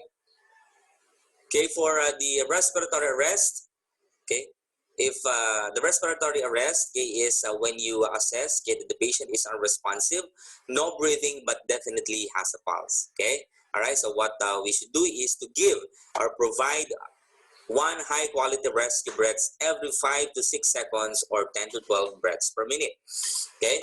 All right, so once you completed, okay, the 20 to 24, that is about 2 minutes, okay, you have to assess again for the breathing and pulse of the patient. Because even if the patient has a pulse, after a few minutes, okay, there will be a cardiac arrest now, okay? All right, so again, if the patient has no breathing, okay, but definitely has a pulse, okay, provide rescue breathing only, okay, and that is one high-quality rescue breathing, okay, every 5 to 6 seconds, or okay, a complete 20 to 24 breaths, no, okay, in 2 minutes. Okay, after 2 minutes, you have to recheck again for the pulse and breathing of the patient. Okay, so this is how we do, okay, the assessment and providing the rescue breathing care. Okay, all right. Again, we have to start, okay, with the assessment. Okay, all right. Tap and or squeeze the shoulder. Okay, saying loudly, "Are you okay?" If no response, check for the face, chest for the normal breathing, and check for the pulse at the same time. Okay, if no normal breathing, okay, and there is no pulse, okay, you have to call for the 911 or call for help. Okay. Then establish the airway. Okay, you have to open the airway. It's either you use the jaw thrust, okay, or the head tilt chin lift. Then provide one rescue breath every 5 to 6 seconds, okay, or about 20 to 24 breaths per 2 minutes. Okay, after 2 minutes, okay, you have to check again for the pulse and the breathing. All right. Okay, for infant, okay, and the children, okay, there's no special consideration. Okay, all right. Only, okay, you have to provide 3 to 5, one rescue breaths every 3 to 5 seconds, or that is 12 to 20 per minute, or 24 to 40 per 2 minutes. Okay, that is the difference. In adult, okay, you have to provide one rescue breaths every 5 to 6 seconds, while in children and infants, you have to provide one rescue breaths every 3 to 5 seconds. Okay. All right. Now, okay, for the caring for the cardiac arrest, okay, is after, if after, okay, you assess that the patient has no response, no breathing, and no pulse. Okay, so combined chest compressions and rescue breaths provide oxygen to brain and vital organs. Okay, all right. So CPR buys time, okay, for and helps make the heart receptive, okay, to defibrillation. Okay, all right. So there is a ratio, okay, that we should provide, okay, for the CPR. Okay, 30 compressions, okay, and 2 rescue breathing. Okay, all right, and you must provide the 30 is to 2 for 5 times. That is equivalent for 2 minutes. Okay, again, we have to provide the 30 compressions, then followed by 2 rescue breathing, okay, for 5 times. That is equivalent to 2 minutes. Okay, again, after 2 minutes, you have to check for the breathing and pulse of the patient. Okay, right? So this is how we do, okay, the CPR. Okay, step by steps. Okay, all right. Again, okay, check, okay, for or do the primary assessment. Okay, you have to check for the response of the patient. Okay, tap the shoulders, ask loudly, okay, are you okay? If no response, check for the face and check for the normal breathing while checking for the carotid pulse for no more than 10 seconds. If the patient, okay, has no normal breathing and has no pulse, you have to activate the emergency response protocol. Okay, call 911, activate the EMS, and get an AED. Okay, right after you call for help, okay, you have to perform the CPR. Again, this is how we perform the CPR. Place heel of one hand on the center of the chest on lower half of the breastbone. Place heel of other hand on the top of the first. Bring body up and over the chest. Use upper body weight, okay, to push down, okay, deep at least 2 inches. Push fast at the rate of 100 to 120 times per minute and allow chest, okay, to fully recoil. Right? All right, so you have to give, after giving the 30 compressions, okay, you have to give 2 rescue breaths. Okay, again, okay, 1 rescue breath, 2 rescue breaths, okay, for less than 10 seconds, okay, followed by another 30 compressions. Okay, all right. If no ever, okay, there is already an AED, okay, right, have someone, okay, to operate the AED, okay, while you are focusing on the CPR. Okay, so that's how we do, okay, the CPR now in adult. In children, okay, there is no difference, okay, the same, no, okay, even the 30 is to 2, okay, it's the same with children. Okay, all right, the same also, okay, for infant, okay, 30 is to 2 ang ginagawa natin, okay, all throughout.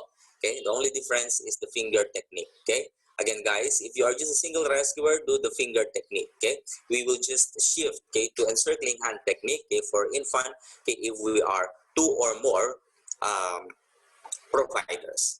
Okay, all right. So speaking of 2 or more providers, okay, this is the multiple provider approach, okay, to CPR. Okay, and this is very important, okay, for us to know our roles, no, and assignments, and how we switch roles, no, in times of exhaustion. Okay, so when 2 providers are available to perform CPR, one performs chest compressions while other gives rescue breathing. Okay, so again, okay, if dalawa daw kayo, okay, the other one, okay, will be at the side, okay, to perform the CPR, and then the other one, okay, will be providing, okay, the rescue breathing. Okay, it's up the rescuer, okay, if he will use, okay, the head tilt chin lift, okay, or the jaw thrust technique, okay, for the rescue breathing. For adults, ratio remains 30 compressions to 2 breaths. Okay, the compressor pauses to allow rescue breaths to be given, and give breaths as quickly as possible to minimize the interruption. Okay, all right. So there is a switching, okay, that should happen. Okay, kasi CPR, no, is very tiring. Okay, before the AED is attached, switch compressors every 2 minutes, no, after the rescue breaths at the end of the CPR cycle. So there's a standard timing for the switching. Okay, and that must be after 2 minutes. Now, after we check again for the breathing and the pulse, okay, you have to switch roles with your partner. Okay, Alright, clearly communicate details of the switch ahead of time, okay, to prevent confusion. Okay, if the third provider is available, give him or her relieve the compressor while the rescue breaths are being given, okay, to shorten the interruption. Okay, alright. In children and infant, okay, if there are 2 or more providers, okay, we will do the 15:2 ratio. Remember these, no? In adult, both single and multiple rescuers, okay, there will be a 30:2 ratio of compression and breathing, rescue breathing. While in children and infants, you have to switch to 15:2 ratio for compressions and breathing. Okay, all right. To accommodate small size of the infant, encircle sides of the chest with hands and use thumb tips, okay, to compress lower third of the breastbone. Okay, this is the encircling hand technique, okay, that we do or we should do, okay, in infants, not in multiple rescuers. Okay, all right. In mega code, no, in advanced cardiac life support, okay, we have the what we call the team code blue team members. Okay, we have the compressor, we have the ventilator, we have the team leader. Okay, we have the electrical therapy operator. Okay, we have the medicationers. Okay, and we have the scribe, or we have the documentation. Okay, but in the basic life support, okay, we have at least, or we have a maximum of 3, no, okay, recommended. Okay, the initial provider as the compressor, the second provider as the ventilator, okay, and the AED operator. Okay, all right, and most of the time the AED operator is the team leader, right? Okay, then these 2, okay, should switch role every 2 minutes, okay, or every after 5 cycles. Okay, all right. The advanced airway, okay, is the intubation of the patient. Okay, all right, and this is more likely, okay, to happen, okay, in the in-hospital scenario. All right, but in other life support emergency medical response, okay, they can able to do the intubation. Okay, if this happens, okay, we will no longer use the mask. Okay, instead we attach the endotracheal tube, okay, to the mask. Okay, and now, okay, the resuscitation would change, okay, to continuous. No, there should be a provision, okay, of a continuous compression, no, at least or at a rate of 100 to 120 per minute, okay, for 2 minutes continuous compression, while, okay, there is a back ventilation, okay, of the advanced airway every 6 seconds. Okay, so wala nang collaboration, wala nang 30:2, no, if there is already an advanced airway. Okay, all right, but this is like less likely to happen, no, in outside of the hospital scenario. Okay, all right. Okay, so this is the setup, no, okay, of the 2 or more provider CPR. Okay, all right. So there should be a coordination. One provider delivers compressions, ito, okay, while the second provider delivers the rescue breaths. Now, just this one. Okay, all right. So avoid positioning both providers on the same side kasi pwede kayong magkaundugan. No? Compressor pauses to allow for a rescue breaths, minimize a pause as much as possible. Okay, right? When you are preparing to switch, always remember that there should be a switching every after 2 minutes. Okay, or okay, if within the 2-minute period, okay, the compressor, okay, get exhausted not easily. Okay, all right. The compressor moves towards the person's head, okay, during the rescue breaths, okay, and prepares to become a new ventilator.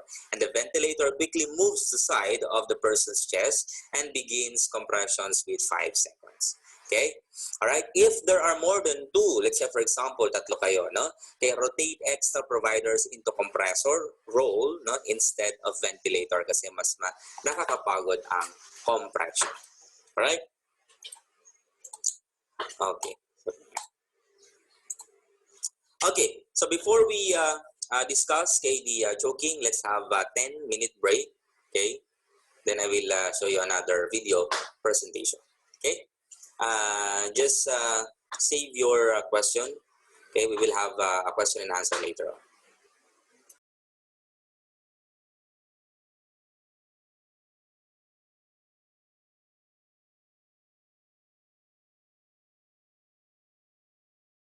Same thing.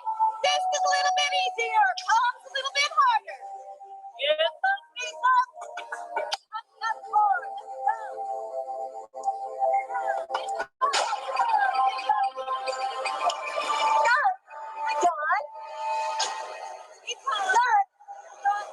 High performance CPR not only requires high quality CPR skills, but it also relies on the efficiency of multiple providers working as a team. It is common for multiple providers to respond to a cardiac arrest, but a resuscitation may start with a single provider. Other providers can be integrated as they arrive. When two providers are available to perform CPR, one performs chest compressions, while the other gives rescue breaths. For adults, the ratio remains at 30 compressions and 2 rescue breaths. The compressor pauses to allow rescue breaths to be given. Give breaths as quickly as possible to minimize the interruption. High-quality compressions are tiring. If an AED is not attached, switch every 2 minutes at the end of a CPR cycle. Clearly communicate the details of the switch ahead of time to prevent confusion. If a third provider is available, have him or her relieve the compressor while rescue breaths are being given to shorten the interruption.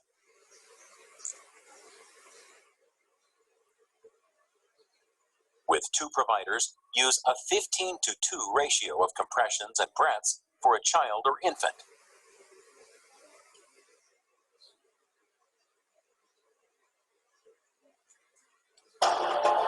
When 2 or more BLS providers respond in an emergency, orchestrating actions is necessary for high-performance resuscitation.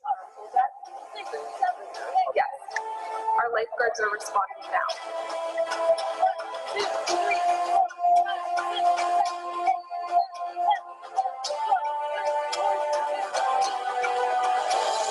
Stay clear of patient. Analyze it. Stay clear of patient. Shock advised. Stay clear of patient. Deliver shock now.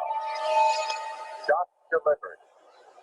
It is important to recognize the common roles identified for a team resuscitation and be ready to assume any one of them. The compressor is typically the initial responding provider. A BLS assessment is done and CPR is started, beginning with compressions. When a second person is available, he becomes the ventilator and takes responsibility for maintaining an airway and giving rescue breaths.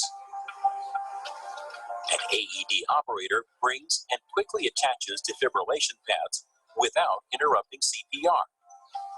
This person is also responsible for the efficient and safe delivery of defibrillation shocks. 2, 3, 4, 5, 6, 7, 8, 9, 30. 1, 2, 3, 4. Oh, thank you.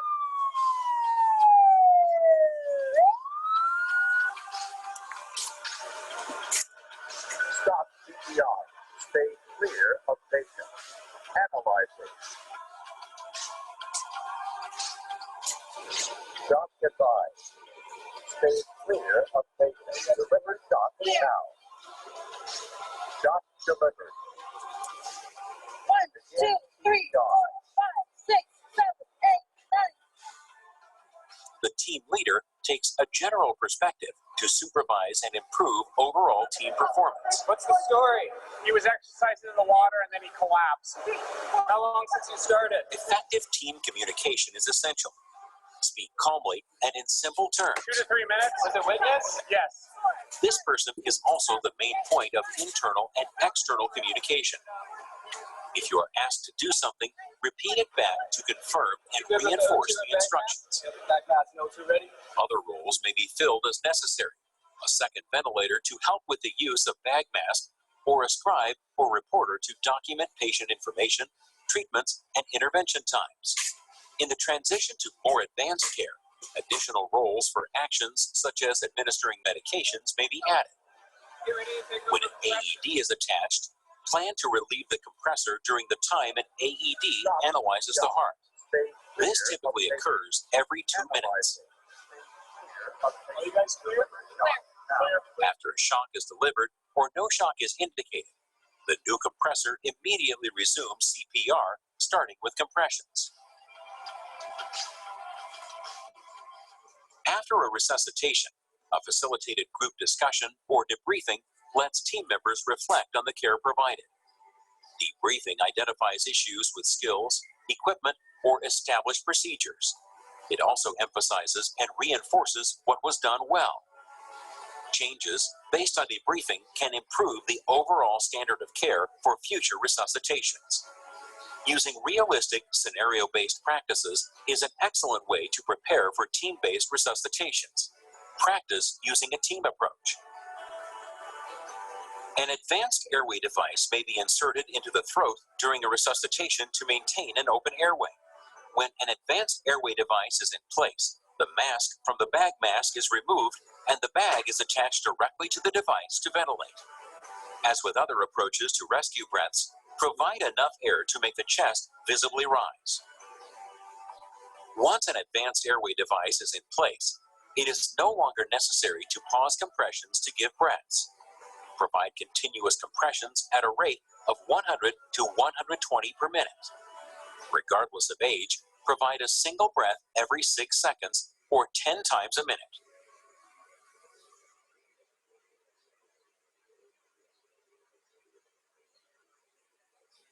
Punch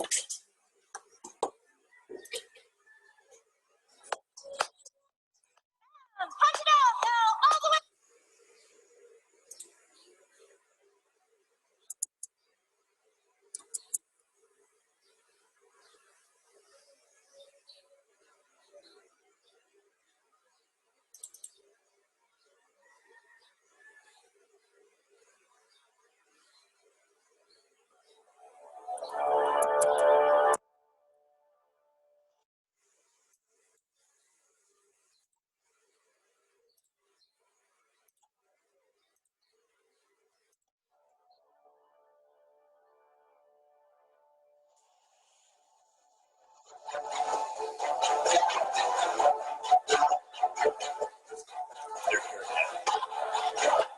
Let me take over for you.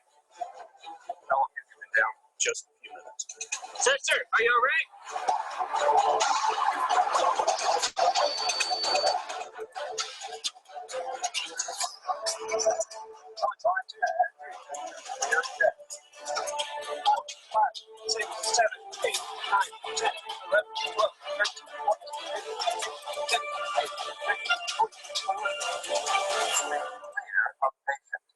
Analyzing.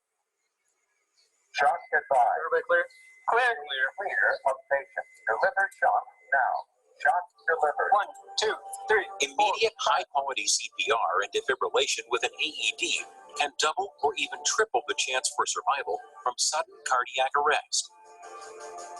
Before anything else, pause and assess the scene for hazards. If it is safe, quickly assess for responsiveness. If unresponsive, quickly check for signs of normal breathing. At the same time, check for a pulse. Take no longer than 10 seconds to check. This person is unresponsive, not breathing, and has no pulse. Have someone activate your emergency response protocol and get an AED if one is available. Begin high-quality CPR immediately, starting with compressions. Compress at a rate between 100 and 120 times per minute.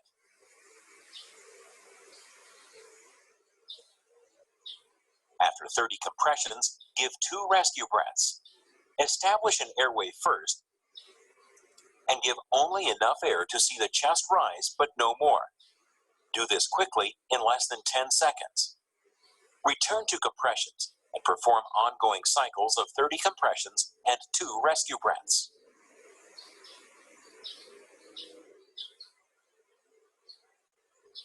Compress hard and fast and allow the chest to fully recoil to its normal position after each compression. Use the AED immediately when it arrives.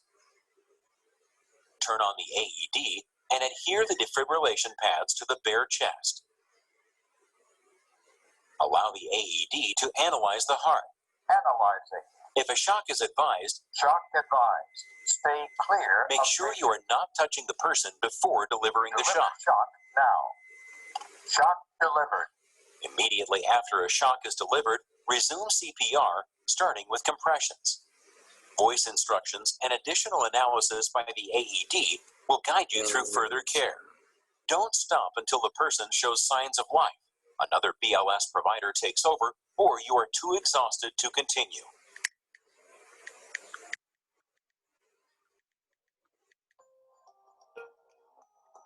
Stop CPR. Who's responding? If a person begins to breathe, moves, or respond, stop CPR and place the person in the recovery position. Leave the AED turned on and the pads attached in case cardiac arrest reoccurs. In cases where a shock is not indicated by the AED, No shock advised. immediately resume CPR. Continue to follow the AED's instructions. Compression-only CPR is being widely promoted to people who are not trained in CPR in order to encourage and increase the chance for bystander care. Simple instructions in compression-only CPR are being shared through things such as social media and public service announcements. EMS dispatchers are also providing compression-only instructions during emergency calls. However, compression-only CPR is a limited approach to treating cardiac arrest. At some point, rescue breaths are essential for all cardiac arrests, especially for secondary cardiac arrest. As a trained BLS provider, perform both compressions and breaths during CPR.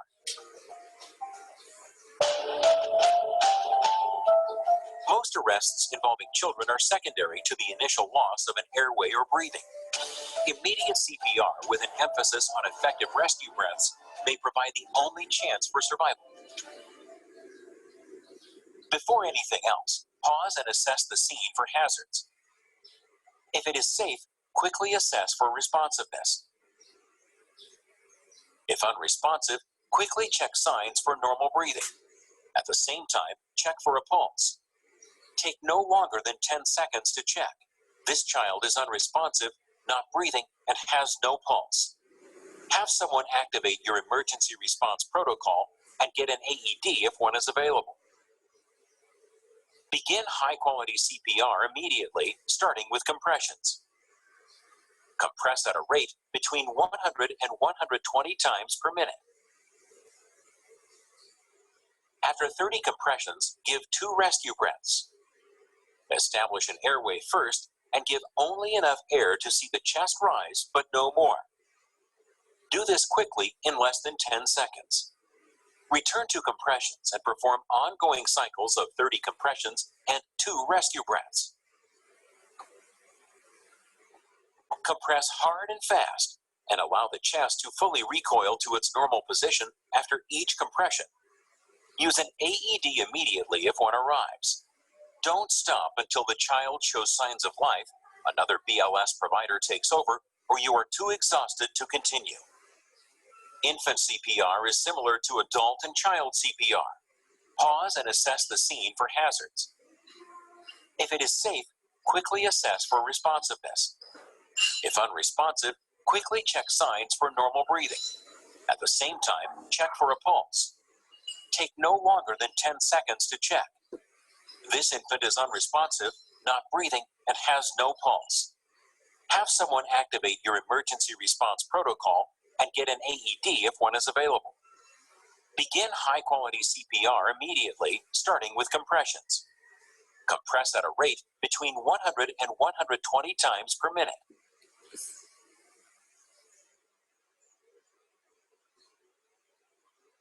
After 30 compressions, give 2 rescue breaths. Establish an airway first and give only enough air to see the chest rise, but no more. Do this quickly in less than 10 seconds. Return to compressions and perform ongoing cycles of 30 compressions and 2 rescue breaths. Compress hard and fast and allow the chest to fully recoil to its normal position after each compression. Don't stop until the infant shows signs of life, another BLS provider takes over, or you are too exhausted to continue.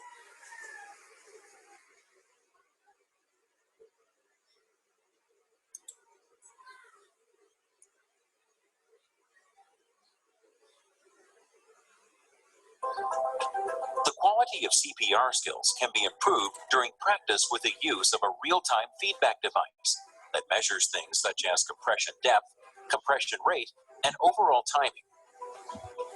Real-time feedback allows a user to make ongoing adjustments to maintain and reinforce high-quality skills.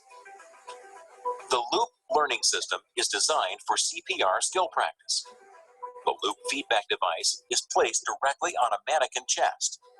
Compressions are done normally on top of the device. A Loop software program allows a user to set up timed sessions in which the Loop system provides real-time visual and recorded measurement of chest compression rate and depth. Compression rate can be easily seen at the top of the screen. Adjust your compression rate to keep it in the green area. Compression depth is measured across the bottom of the screen. Compression spikes that are green indicate a compression that is ideal. Red spikes indicate a compression that is too shallow. Watch your performance in real time on a computer screen and make adjustments as necessary. The Loop software also records your performance and allows for overall review after finishing a session.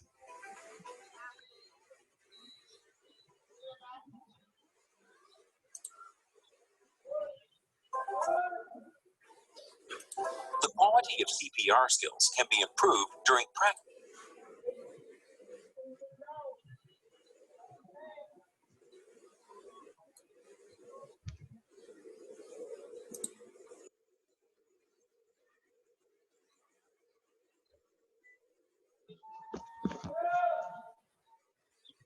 With the use of a real-time feedback device.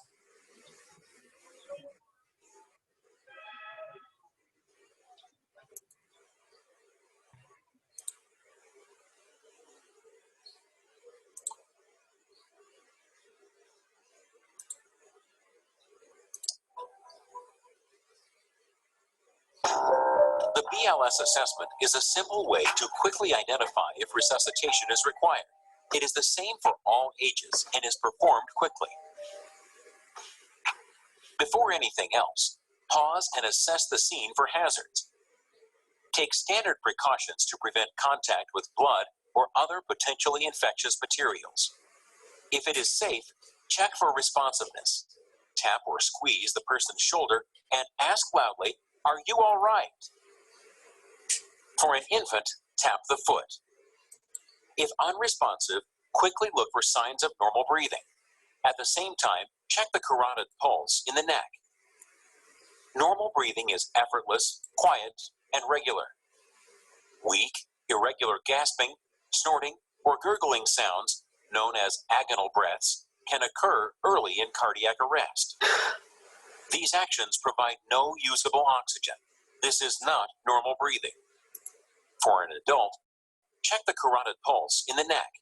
Locate the bony Adam's apple with your fingers, slide them into the groove between the windpipe and the muscle on the side of the neck closest to you. For a child, check the carotid pulse or the femoral pulse in the leg. Place your fingers just below the middle of the crease where the leg and torso meet. For infants, feel the brachial pulse on the inside of the upper arm. Lay your fingers across the arm and compress inward. Take at least 5, but no longer than 10 seconds to assess breathing and pulse. If you are unsure, assume they are absent. If not already being done, tell another person to activate the protocol and get an AED. Relay what you have found so it can be passed on. Your assessment of the person and situation will determine the care you provide. If the person is breathing normally and uninjured, place her in a side-lying recovery position. Place the arm nearest you up alongside the head. Bring the far arm across the chest and place the back of the hand against the cheek. Grasp the far leg just above the knee and pull it up so the foot is flat on the ground. Grasping the shoulder and hip, roll the person toward you in a single motion keeping the head, shoulders, and body from twisting. Make sure the head ends up resting on the extended arm. Roll far enough for the face to be angled towards the ground. Make sure there is no pressure on the chest that might restrict breathing. The recovery position helps protect the airway by using gravity to drain fluids from the mouth and keep the tongue from blocking the airway. Frequently assess and monitor the person's breathing. The condition can quickly become worse and require additional care. If the person is not breathing or only gasping, but definitely has a pulse, he is in respiratory arrest. The indicated care is rescue breathing, which is ongoing rescue breaths provided without chest compressions. If the person is not breathing or only gasping and does not have a pulse, he is in cardiac arrest. The indicated care is CPR, a repeating combination of chest compressions and rescue breaths. Always perform a BLS assessment to quickly determine the need for CPR. Ensure the scene is safe. Assess responsiveness. Assess for breathing and pulse. Activate the emergency response protocol for your setting and get an AED.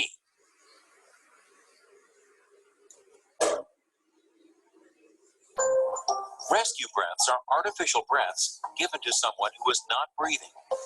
They are given by blowing air into the mouth to inflate the lungs. The air you breathe contains about 21% oxygen. Your exhaled air still contains between 16% and 17% oxygen. This exhaled oxygen is enough to support someone's life. To give rescue breaths, you need to make sure there is an open airway. The airway is the only path for getting air into the lungs. An unresponsive person can lose muscle tone. If flat on his or her back, the base of the tongue can relax and obstruct the airway. This is the most common cause of a blocked airway. The tongue is attached to the lower jaw. Lifting the jaw forward pulls the tongue away from the back of the throat and opens the airway. You can open a person's airway by using the head tilt chin lift technique. Place one hand on the forehead. Place the fingertips of your other hand under the bony part of the chin. Apply firm backward pressure on the forehead while lifting the chin upward. This will tilt the head back and move the jaw forward. Maintain the head tilt with your hand on the forehead. Leave the mouth slightly open. Avoid pressing into the soft tissue of the chin with your fingers, as this can also obstruct the airway. Even though the risk is very low, as a BLS provider, use a protective barrier such as a CPR mask when giving rescue breaths to minimize your exposure to infectious disease. Before using a CPR mask, quickly inspect it to make sure the one-way valve is in place. Place the mask flat on the person's face with the top of it over the bridge of the nose. Use your thumb and forefinger to provide uniform pressure around the top of the mask. Use the thumb of your hand lifting the chin to control the bottom. Tilt the head and lift the chin to open the airway. Lift the face up into the mask to create an airtight seal. Blow through the valve opening to deliver breaths. Each breath should be about 1 second in length and have only enough air to create a visible rise of the chest, but no more. Additional air is unnecessary. Remove your mouth and let the person exhale completely after each breath. Take a fresh breath between delivering breaths. If you remove your hands from the head, the airway will close again. It is necessary to open the airway each time you give rescue breaths. Rescue breaths for children and infants are performed in the same manner as for adults. It is recommended to use an appropriately sized pediatric CPR mask. The airway of an infant may become blocked if the head is tilted too far. Position an infant's head in a neutral position, in which the ear openings are level with the infant's shoulders. Special care should be taken not to give too much air in a single breath. Provide only enough air to make the chest visibly rise, but no more. The jaw thrust is a convenient airway technique, especially when working in a team or when using a bag mask device. Position yourself above the head of the person. Place the mask flat on the person's face with the top of it over the bridge of the nose. Place your thumbs and heels of your hands along the sides of the mask to seal the mask against the face. Hook your index fingers under the angles of the jaw, just below the ears. Lift and tilt the head backwards. Use counter pressure against the cheeks and displace the jaw and move it upward and into the mask. This will open the airway. Blow through the valve opening to deliver breaths. Each breath should be about 1 second in length and have only enough air to create a visible rise of the chest, but no more. A bag mask device allows rescuers to provide rescue breaths without having to blow into a person's mouth. It can also deliver high concentrations of oxygen when connected to an oxygen delivery system. A bag mask can be used by a single BLS provider, but is best used by two. From above the head, place the mask flat on the person's face with the top over the bridge of the nose and use the jaw thrust airway technique to establish an open airway. Have a second BLS provider squeeze the bag with both hands to ventilate. Squeeze the bag slowly enough to deliver each breath over 1 second. Make the chest visibly rise, but no more. When using a bag mask as a single provider, position yourself above the person's head. Place the mask flat on the person's face with the top over the bridge of the nose. Use the thumb and index finger of one hand around the valve in a C position to seal the mask against the face. Use your remaining 3 fingers in an E position under the bony part of the chin. Tilt the head back and lift the jaw up and into the mask to open the airway. Use your free hand to squeeze the bag and deliver the rescue breaths. Deliver each breath over 1 second. Make the chest visibly rise, but no more. Bag mask rescue breaths for children or infants are done in the same manner as an adult. It is recommended that an appropriately sized pediatric bag mask be used.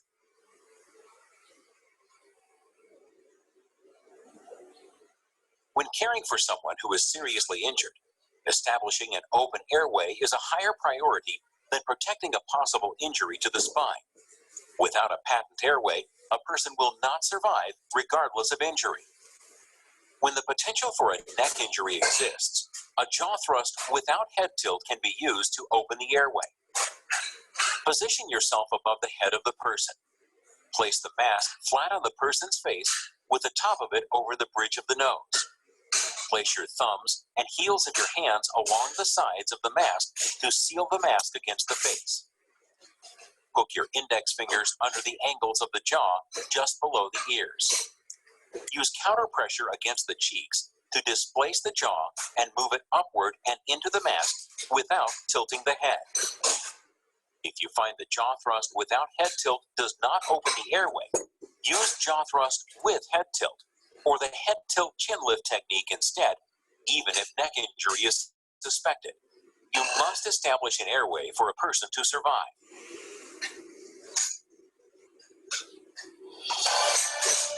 Mrs. Williamson, collapse in the retrieval room. Activate EMS.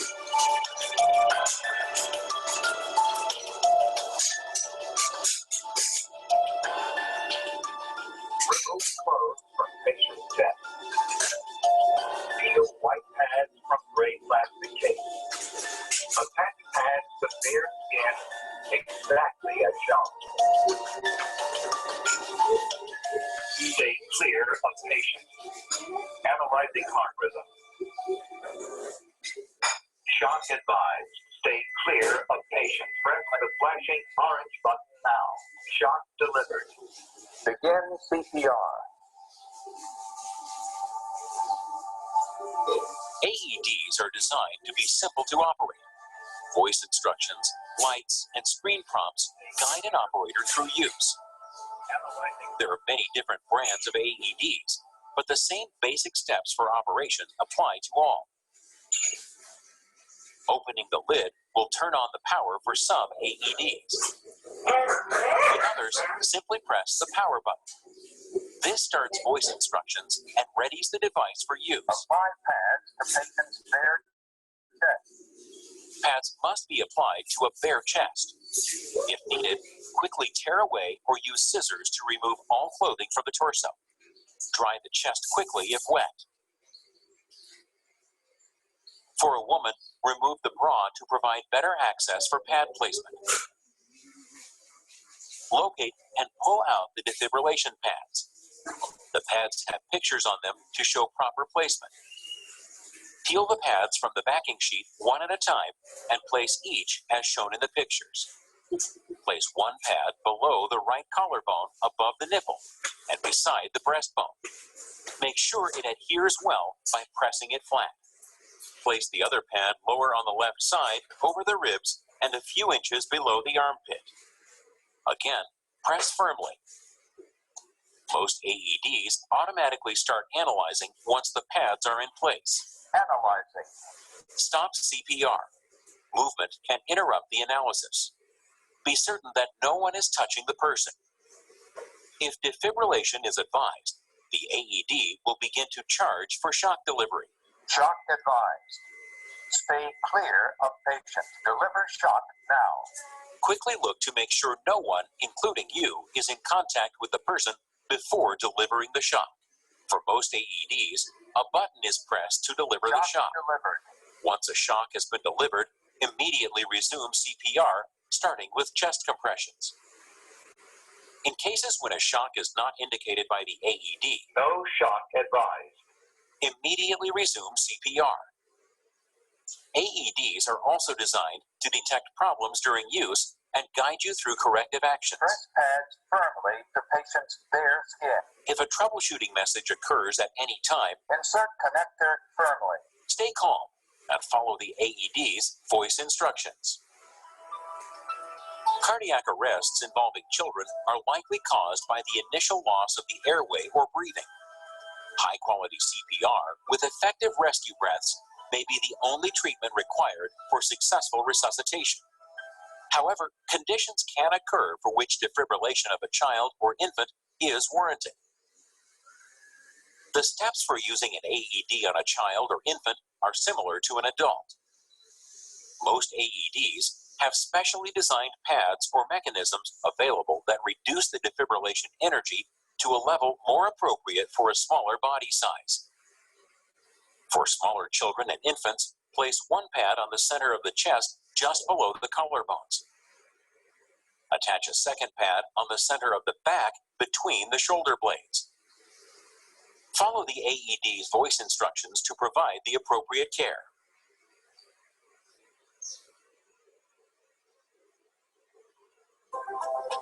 The quality of CPR skills can be improved during practice with the use of a real-time feedback device that measures things such as compression depth, BLS providers and the locations in which they work vary. So does the way in which they activate a response for higher levels of care. Activation is typically defined by emergency response protocol. A BLS provider or member of a workplace emergency response team may radio a centralized communication person to contact EMS, or the provider may call EMS directly. An EMS provider may request help from advanced care providers or inform other incoming responders about the details of the situation found. Inside a hospital, a floor nurse may call a code to which a resuscitation team with appropriate equipment will respond. To be an effective BLS provider, you must understand your local protocols on how to call for additional help.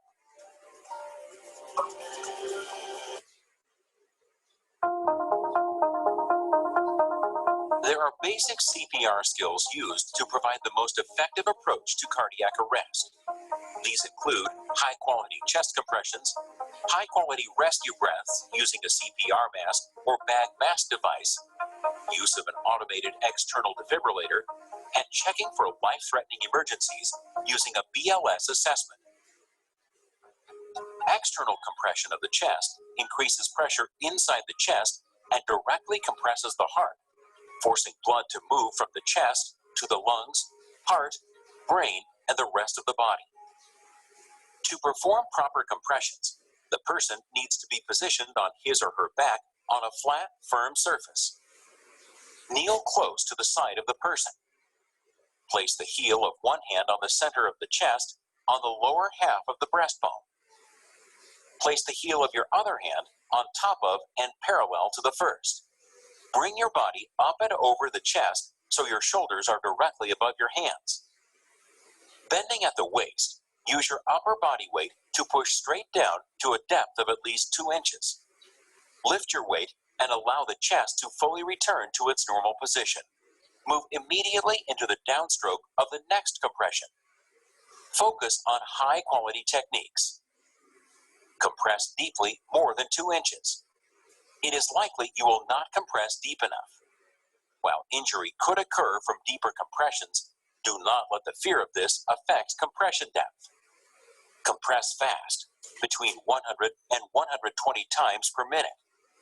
Do not let a higher compression speed result in a shallower compression depth. Do not lean on the chest between compressions. Blood pressure is created and maintained with ongoing compressions. When compressions stop, pressure is quickly lost and has to be slowly built up again.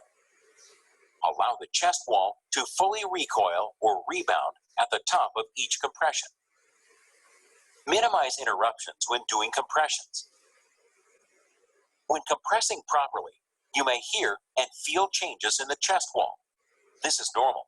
Forceful external chest compressions may cause chest injury, but are critical if the person is to survive. Reassess your hand positioning and continue compressions. As an alternative approach, you can grasp the wrist of one hand with the other when it is difficult to compress with the heels of both hands. To perform chest compressions on a child, position the child face up on a flat, firm surface. Place the heel of one hand on the lower half of the breastbone, just above the point where the ribs meet. Using upper body weight, compress at least 1/3 the depth of the chest, or about 2 inches.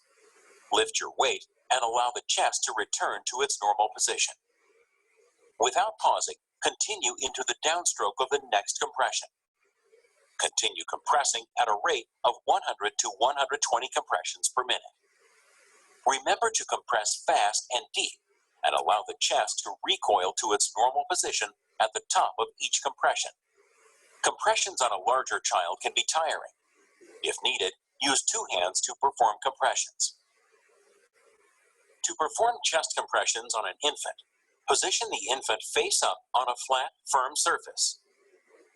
Place 2 fingertips on the breastbone just below the nipple line. Compress at least 1/3 the depth of the infant's chest, or about 1 1/2 inches. Allow the chest to return to its normal position. Without pausing, continue into the downstroke of the next compression.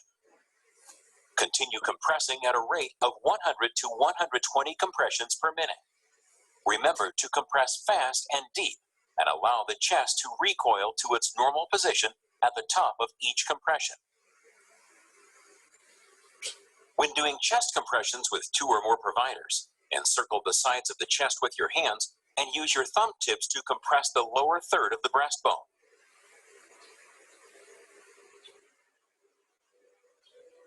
Heather? Heather?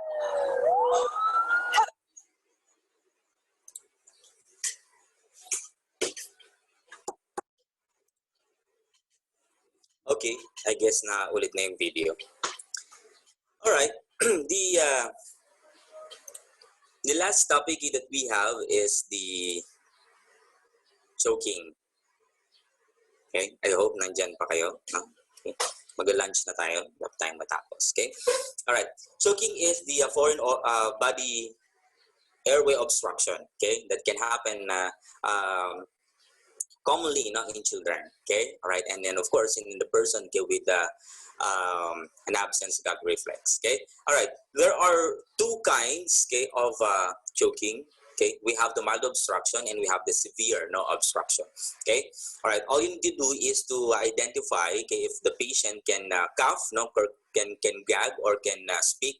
Okay, if the patient can do all of these, okay, then there is a mild obstruction. Okay, all we need to do, okay, is to support, okay, the patient to cough, no? Okay, para ma-expel niya, okay, yung mild no obstruction. In Tagalog, okay, that is the nasamit, no? Nasamit lang yung patient. But if the patient cannot speak, okay, cannot gag or cannot cough, okay, there is a severe obstruction, okay, and the management for that is the Heimlich maneuver, okay, or the abdominal thrust. Okay, all right. So I'm going to show you a video, okay, demonstrating how, okay, the Heimlich maneuver or abdominal thrust, no, is performed. Okay.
Wait lang guys, hinahanap ko lang.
Sorry. Ulitin ko na lang.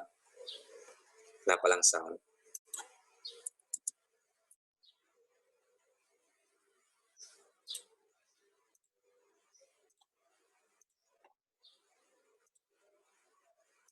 When a solid object, such as a piece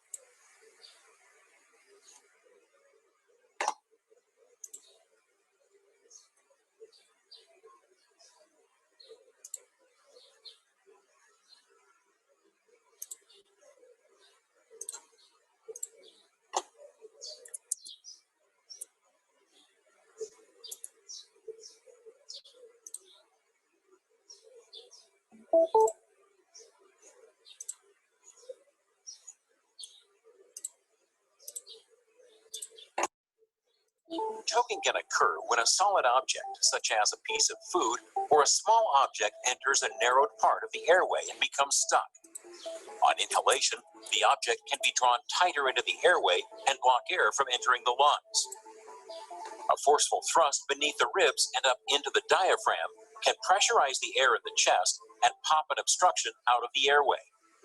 Compression of the chest over the breastbone can also create enough pressure to expel an object. To provide the appropriate care, you must first be able to recognize the difference between a mild blockage and a severe blockage. With a mild blockage, a person can speak, cough, or gag. This type of blockage is typically cleared by the affected person naturally through forceful coughing. Allow someone with a mild blockage to try and resolve the problem on his own. Close and be ready to take action if things worsen.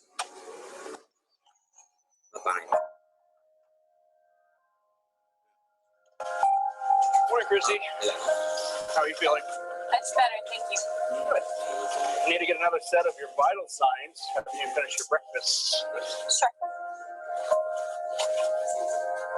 When a severe blockage occurs, a person cannot take in enough air to dislodge the object. Signs of severe obstruction include very little or no air exchange, the lack of sound, and the inability to speak or cough forcefully. Chrissy? I can help, okay? Stand up.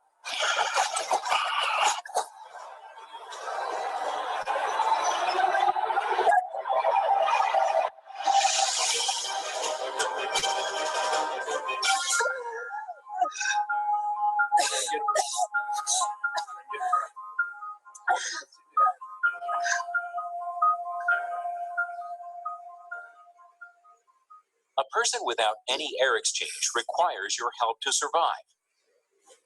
If you suspect someone is choking, ask, "Are you choking?" If the person nods yes or is unable to speak, cough, or cry, act quickly. Stand behind the person. Kneel behind someone who is sitting. Reach around and locate the person's navel with your finger. Make a fist with your other hand and place the thumb side against the abdomen just above your finger and below the ribs. Grasp your fist with the other hand. Give a quick inward and upward thrust. Each thrust needs to be given with the intent of expelling the object. Repeat thrusts until the person can breathe normally. If the person becomes unresponsive, carefully lower her to the ground. If not already done, activate the emergency response protocol for the setting. Begin CPR, starting with compressions. Look in the mouth for an object after each set of 30 compressions and before giving rescue breaths. Remove any object if seen. Continue care until the person starts to move or another BLS provider takes over. When someone is clearly pregnant or obese, use chest thrusts instead of abdominal thrusts. Position yourself directly behind the person. Reach under the armpits and place the thumb side of your fist on the center of the chest. Grasp your fist with your other hand and thrust straight backward. Try not to put pressure on the ribs. If you are choking and alone, try pressing your abdomen quickly against a rigid surface, such as falling onto the back of a chair. If one is not available, attempt abdominal thrusts on yourself. Young children are particularly at risk for choking because of the small size of their air passages, inexperience with chewing, and a natural tendency to put objects in their mouths. For a choking child, the approach is nearly the same for adults. It might be easier to kneel behind a choking child to deliver thrusts. Use less force on your thrusts. Because infants do not speak, it may be more difficult to recognize choking. A sudden onset differentiates it from other breathing emergencies. Signs include weak, ineffective coughs and the lack of sound even when an infant is clearly attempting to breathe. If you suspect an infant is choking, act quickly. Lay the infant face down over your forearm with legs straddled and with the head lower than the chest. Support the head by holding the jaw. Using the heel of your other hand, give 5 back blows between the shoulder blades. Next, sandwich the infant between your forearms and turn her onto her back with legs and arms straddling your other arm. Place 2 fingers on the breastbone just below the nipple line and give 5 chest thrusts. Repeat back blows and chest thrusts until the infant can breathe normally. If the infant becomes unresponsive, gently place her onto a firm surface. If not already done, have someone activate your emergency response protocol and begin CPR. Look in the mouth for an object after each set of compressions and prior to giving rescue breaths. Remove any object if seen. Abdominal and chest thrusts can cause internal injury. Anyone who has had these maneuvers used on them should be evaluated further to ensure there are no injuries.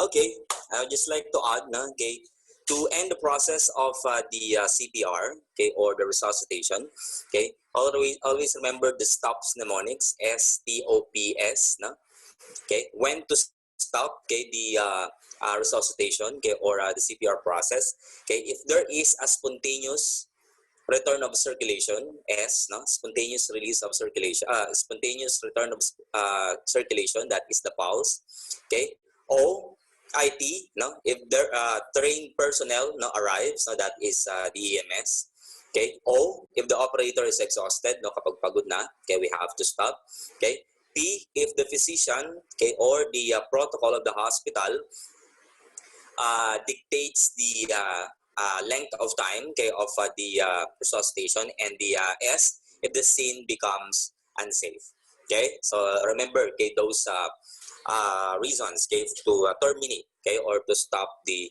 CPR or the resuscitation, okay. All right. So do you have any questions, okay, for the basic life support? Can you show your faces again, guys? Yeah. Okay.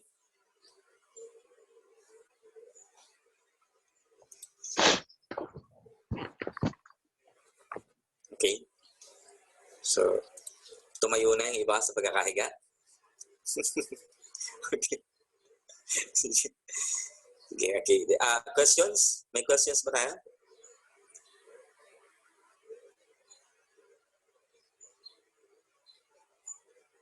Sige po, show your faces na para makita ko kayo.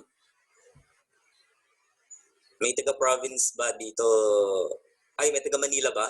Or are you all from Bicol region? Ay, okay na ang camera.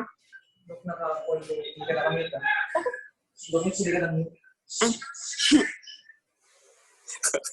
Masaya nila Lori doon. Okay. Saan? Tulog pa si Alex, kagising lang.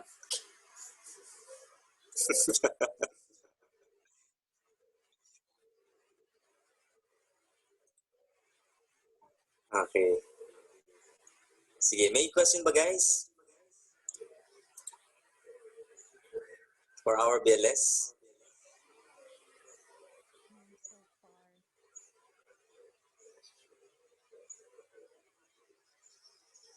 Wala po. Kaya sabi ni Ivy Capital.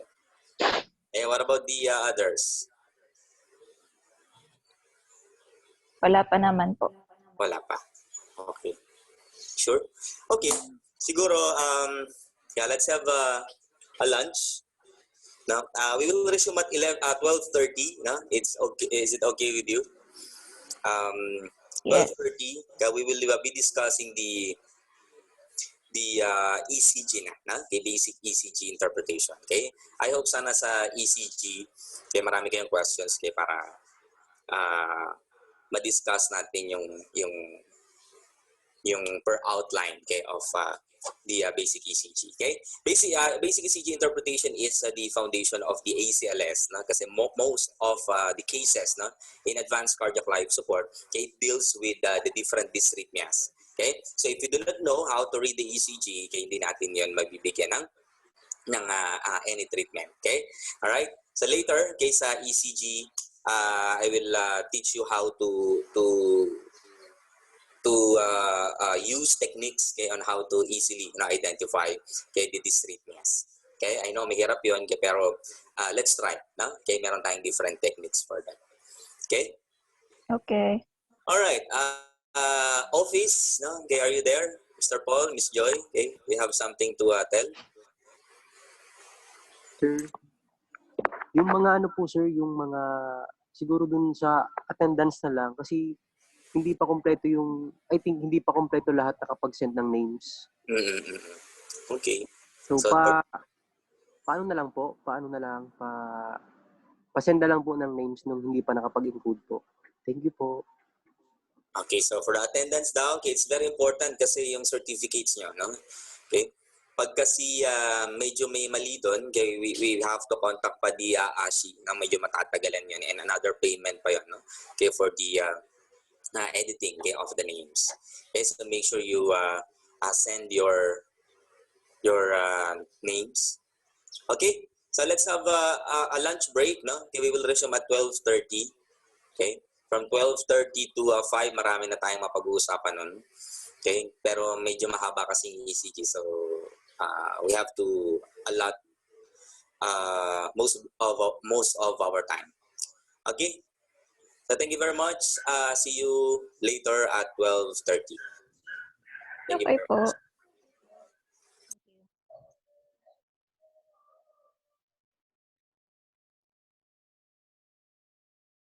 Okay, all right. Without the function of the other, okay, there will be no function, okay, of the heart, which is the pumping action. Okay, all right. Now, and since we have two cells, okay, of the heart, okay, we have the two activities, okay, all right, that can describe, okay, how the heart is performing. Okay, we have the electrical activity and we have the mechanical activity. Okay, all right. The mechanical activity, okay, is the depolarization or repolarization of the heart. Okay, after, okay, the stimulation. Okay, all right. So before, okay, the mechanical or before the mechanical activity, rather, okay, we have the stimulation of the heart, okay, which is called the electrical activity, the depolarization and repolarization. Okay, all right. The depolarization and repolarization of the electrical activity. The electrical activity of the heart cannot happen, okay, without the electrical impulse coming from the pacemaker cells. Okay, so the origin, okay, of why we have this rhythm of the heart, okay, is the pacemaker cell. Okay, so the pacemaker cell release an impulse, okay, that will stimulate, okay, the muscles or the cells of the heart, okay, to produce the depolarization or repolarization and to have the contraction and relaxation. Okay, all right. So we have four abilities, okay, of these myocardial cells and the pacemaker cells. Okay, we have the automaticity, excitability, conductivity, and the contractility. Automaticity came from the two root words automatic and autonomous. No, so it means, okay, automaticity is the ability of the heart, okay, to automatically and anonymously release any impulse, okay, right, in the form of the inherent rate. Now later we will discuss all about the inherent rates. Okay, excitability is the ability of the heart, okay, to be stimulated, okay, by the impulse coming from the pacemaker cells. Okay, conductivity is the ability, okay, of the cells, okay, to be a conductor of electrical impulses, okay, that can pass through, okay, from cell to cell. No, contractility. Finally, the contractility is the ability of the cells to contract, no, and relax after the stimulation. Okay, all right. Now, okay, the responsible part, okay, of the heart, okay, for the electrical activity, okay, is the electrical conduction system. Okay, by the way, okay, all right, since we have two activities of the heart, okay, the electrical activity and the mechanical activity, we have to assess, not both. Okay, all right. In order for us to assess the electrical activity, okay, we just have to obtain, okay, the ECG, okay, and analyze, okay, the rhythms, okay, or if there is any dysrhythmia, okay. And for us to assess for the mechanical activity, all we need to do is to check for the pulse, okay. Because if we have a pulse, of course, we have a circulation, we have a contraction and relaxation. So they have to assess, the two activities of the heart, okay, need to be assessed, okay, every time, okay, we assess, okay, the person, no, okay, in advanced cardiac life support, okay, while checking for the rhythm of the heart, okay, or analyzing the rhythm of the heart, okay, we have to check for the pulse, no, kasi meron tayong mga differences, no, with regards to the management. Let's say, for example, no, a ventricular tachycardia with pulse, okay, has a different management for a pulseless ventricular tachycardia. So the pulse is very important. Okay, all right. Now, speaking of the electrical conduction system, okay, and the electrical conduction system, no, as a review, okay, is a network, no, okay, of pacemaker cells and conducting pathways, okay, for the delivery, okay, for the smooth delivery, okay, of the electrical impulses for the stimulation of the heart. Okay, all right. Let's start with the SA node. No, SA node is located in the right upper part of the right atrium. Okay, here. Okay, it is considered to be the natural pacemaker. No, okay, it can release an inherent rate of 60 to 100, okay, impulses per minute. Okay, all right. So therefore, no, if there is a release, if there is a 60 to 100 release, no, of impulses, okay, the heart is stimulated 60 to 100 times. Okay, therefore, okay, we have the 60 to 100 normal value, okay, of the cardiac rate. Okay, all right. The SA node is considered to be the natural pacemaker. Okay.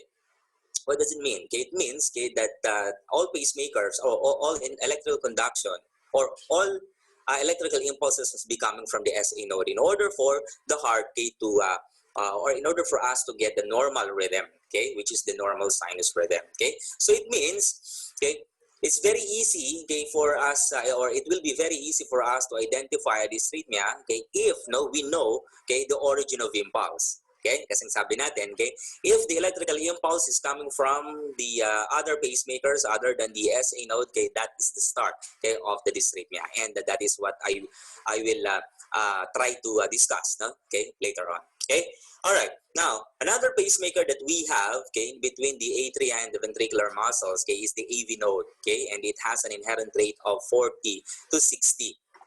Right, so ibig sabihin, okay, if the impulse is originated from the AV node, okay, the inherent rate or the times, okay, the impulse is released is 40 to 60. Okay, medyo mababa siya, no, compared to SA node. Okay, and another site, okay, for the origin of impulse, okay, is the His-Purkinje system.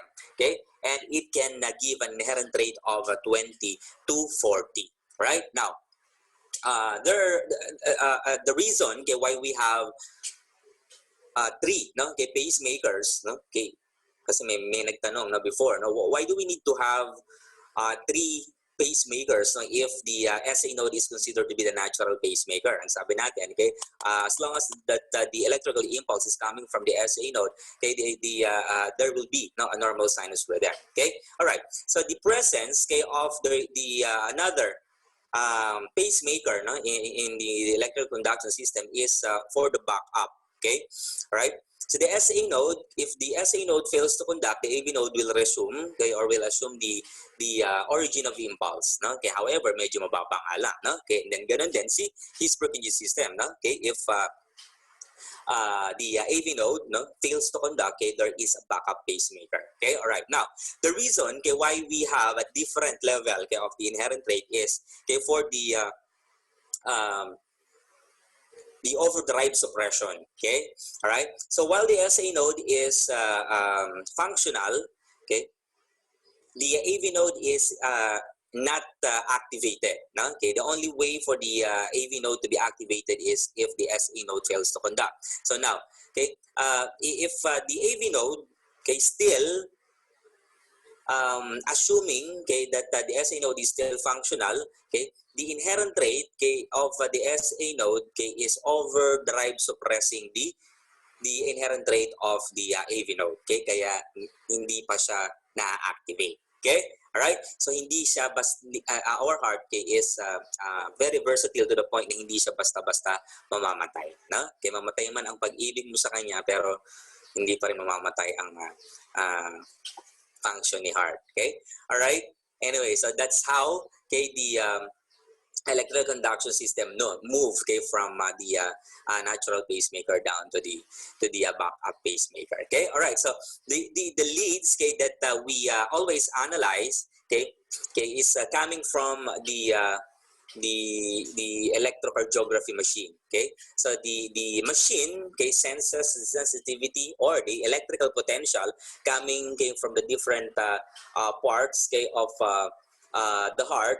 Okay, and that is what it tries to record. Okay, all right. Kaya nagkakaroon tayo ng lead. No? Okay, when you attach the patient to the cardiac monitor, okay, with specific electrodes in different parts of the body, okay, there will be leads. No? Okay, or there will be 6 leads, okay, that will be recorded. No? Okay, in the cardiac monitor. These are the standard limb leads, the lead 1, the lead 2, the lead 3, the AVR lead, the AVL lead, and the AVF lead. Okay, but no, okay, in the discrete recognitions, we only need, okay, the lead 2.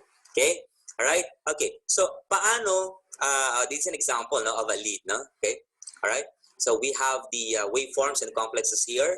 Okay, that can be recorded by the ECG machine. Ito yung i-analyze natin later on. Okay, all right. Now, so how, okay, do these waveforms and complexes develop, no? Okay, in response to the activity of the heart? Ang sabi kasi natin kanina, okay, the electrical activity of the heart can be assessed by looking at the lead, okay, or the recording, okay, of the electrocardiography machine. Okay, all right. Now, okay, let's discuss this simple representation of how the electrical conduction system works in response to the electrical activity of the heart.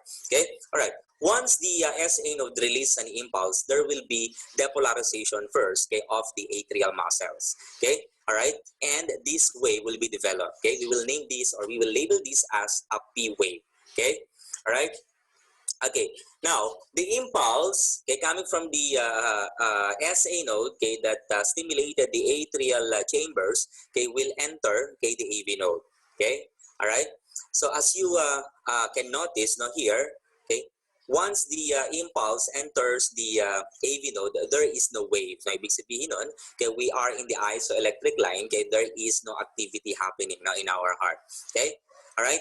The AV node, okay, will deliver the impulse through the bundle of His and bundle branches, okay, and the this segment, okay, will continue, okay, up to, okay, the depolarization of the ventricle, okay, represented by these waves. Okay, we will call this as complex. Complex is a composition of 2 or more waves: the Q wave, the R wave, and the S wave. Okay, all right. Okay, then, okay, for the preparation, okay, of the repolarization, okay, of the ventricle, there is another segment, okay, which is the SC segment, and finally we have the T wave, okay, which is the ventricular depolarization. Okay, all right. So this is how the cardiac cycle, no, or the process of the cardiac cycle is repeating. Okay, all right. So we have the full inclusions, okay, of our cardiac cycle. Okay, we have the P, Q, R, S, and the T. Okay, right. So by first checking, okay, for these waves, okay, we can able to assess, okay, what is happening now, okay, in our heart. Okay, actually, okay, by assessing these waveforms and complexes, we can able to know, okay, if there is an atrial enlargement, ventricular hypertrophy, yan, mga ganyan, okay, intraventricular conduction delay. But we will not be discussing those kasi that is not a part of the basic ECG interpretation. Okay, masyado tayong hahaba, no? Okay, pag diniscuss pa natin yan. Okay, all right. Now, let's have a few terminologies, okay, for the cardiac cycle, right? Okay, the isoelectric line is the straight line, okay, the point of reference of the direction, okay, of the waves, okay, right? And speaking of the direction of the wave, if the wave is upward, okay, it means the deflection is positive, okay? So our term is positive deflection, okay? All right, so if the wave is pababa, okay, or downward, okay, it is a negative deflection, okay? It's very important for you to know, okay, the positive and the negative deflection principle, okay? Kasi we have different corresponding origins, okay, based on the deflection, okay, of the waveforms, okay? All right, now, aside from the waveforms and the word complexes, the word isoelectric line, deflections, okay, we also have interval, complexes, and segments. Okay, all right. The waveforms, okay, are the single, not deflection. Okay, yung nakikita natin. Okay, so we only have 5, okay, standard waveforms, no, in our cardiac cycle. Okay, we have the P wave, we have the Q wave, we have the R wave, we have the TS wave, and we have the T wave. Okay, all right. Complexes, okay, we only have one complex, okay, the Q, the R, and the S, okay, and for the intervals, okay, we have 2 intervals, the PR interval, okay, measured from the beginning of the P wave to the next activity of the heart, okay, which is the QRS complex, okay, and the QT interval measured from the beginning of the ventricular depolarization, which is the QRS complex, to the end, okay, of the ventricular repolarization, or the T wave, okay. All right, and then aside from the intervals, we also have 2 segments, no? Okay, the ST segment here, okay, from the end of the QRS complex to the beginning of the T wave, no? Okay, the ST segment is what we measure, okay, in order for us to identify the elevation and depression of the segment, okay, for the acute coronary syndrome identification, okay. The PR segment here, okay, is measured from the beginning, from the end of the P wave to the beginning of the QRS complex. Okay, all right. This is our baseline, no? Okay, for isoelectric line. Okay, all right. We do not have any basic measurement for the PR segment. Okay, PR interval, no, yung measure natin. Okay, all right. Now, okay, let's discuss, okay, the different normal and abnormal values, okay, of the waveforms and intervals and complexes. Okay, all right. In this time, okay, we will give the definition. Okay, we will give the normal values, okay, for the measurement, okay, and the descriptions and the characteristics, okay, of each waveforms. No? Okay, so yung mga basic lang yung i-discuss natin, okay, para madali nyong matandaan. Okay, para pagdating later on, okay, na kayo na yung mag-i-interpret, okay, mas madali na lang sa inyo. Okay, let's start with the P wave.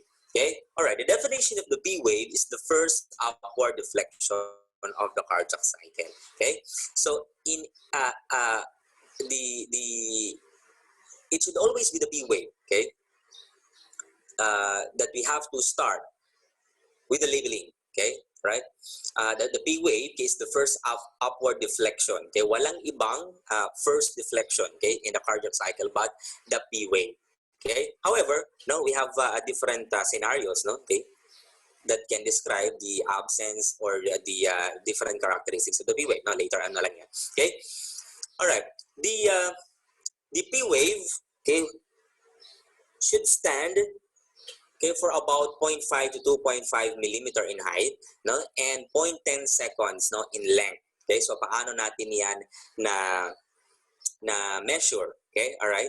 Okay, the recording of the waveforms and complexes is reflected, no, okay, against the electrocardiography paper. Okay, this is a representation of the ECG paper. Okay, it has small squares, no, okay, and big squares, no. Okay, ito yung pinaka big square natin, no. Okay, yan, okay, ito big square. Okay, all right. So each big square, okay, has 5 small squares horizontally and vertically. So we have 2 axes here, no?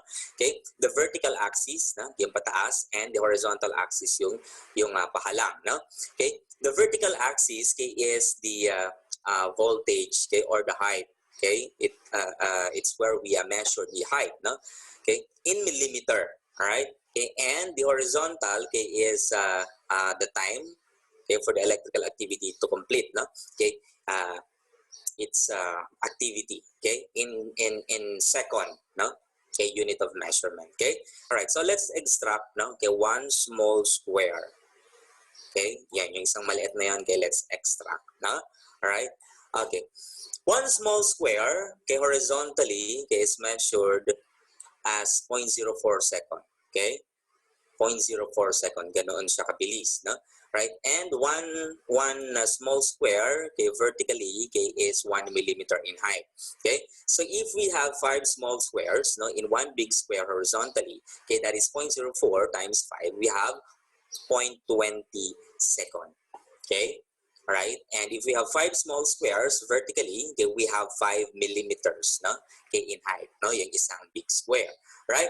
Okay, so if we have 0.20 second in 1 small square, in 1 big square, okay, how many big squares do we have in 1 second? Okay, so 0.20 plus 0.20, okay, that is 0.40. Another 1 big square, 0.20, that is 0.60 plus 0.20, 0.80 plus 0.20 is 1. No? All right. So we have 5 big squares in 1 second. Okay. Right. And ours, the standard length, okay, for our analysis, no, and interpretation must be 6 seconds. No? Okay. So ilang big boxes yun? So 5 times 6 is 30. No? Okay. So you have to get a 6-second strip in order for you to be precise, no, on the analysis, no, or the interpretation. Okay, so remember these normal values kasi we have to we should measure, no, in second, no, and in millimeter. Okay, all right. So if the P wave, okay, has a height of from 0.5 to 2.5 millimeters, that is small half, okay, of 1 small square up to 2.5, no, small squares, no. Okay, that must be the height, no. So if we have a peak, no, or tall P wave, there is a corresponding problem, no. Okay, in the area, no, it is represented. Okay, since the P wave represents the atrial depolarization, no, if there is a peak, there is a different characteristic of the P wave. Okay, there is something to do with the atria. Okay, not only the depolarization, but the mass, okay, of the atria. Okay, all right. Now, okay, if the normal value of the length of the P wave, okay, is 0.10, okay, that is 2.5 then, no? Okay, small squares. Kasi 1 small square is 0.04, okay, 2 small squares is 0.08, and another half is 0.10. Okay, all right. Okay, so that is the P wave. Okay, the P wave is usually followed by the QRS complex in order for it to become normal. Okay, so if the P wave has no QRS complex, ibang usapan na yun, no? Okay, but in principle, okay, the P wave should always be followed by a QRS complex. Okay, all right. So these are the descriptions, okay, of the P wave. Okay, we only have 3 descriptions actually. No? Okay, just remember these. Okay, if there is a positive deflection P wave, tulad nito, and this is a negative deflection, so another description, a negative deflection of negative deflection P waves, and absent P waves. Okay, these are This is another description, absent. Okay, so tatlo ang basic descriptions natin for the P wave. Positive deflection, negative deflection, and an absent P wave. Okay, all right. Okay, so this is or a P wave. Okay, as we can see, okay, must always be smooth, no? Okay, so otherwise, if the P wave is not smooth, we have a different characteristics, no, na pwedeng ibigay. Okay, for example, no, ito, no, it is described to be a wide and notch, no, P wave. Okay, so this is the characteristic. Okay, for example, these P waves are positive in deflection, so the description is positive. The characteristics, okay, is wide, no? Okay, wide notch P wave. Okay, actually, we also have a problem with the atria if we have a widened, no, P wave, no, mas nag-widen siya, no? Okay, this is an example of a tall, peak P wave characteristic. Okay, yan. Positive nga sila pero wide, tall, no, or peak, no, P wave. Okay, this is a flattened P wave. Okay, pag sinabi nating flat, no, meron pa yan. Okay, you can ask the girls, no, na meron pa rin kahit flat. Okay, all right, and this is another characteristic, the small pointed P wave. Okay, all right, the widening, okay, the peaking, the flattening, and the pointing of the P waves can be presented, no, okay, in one lead. Okay, if these four, okay, is represented in one lead, okay, it is described to be different. Now, ganun lang kadali, no, na mag-describe.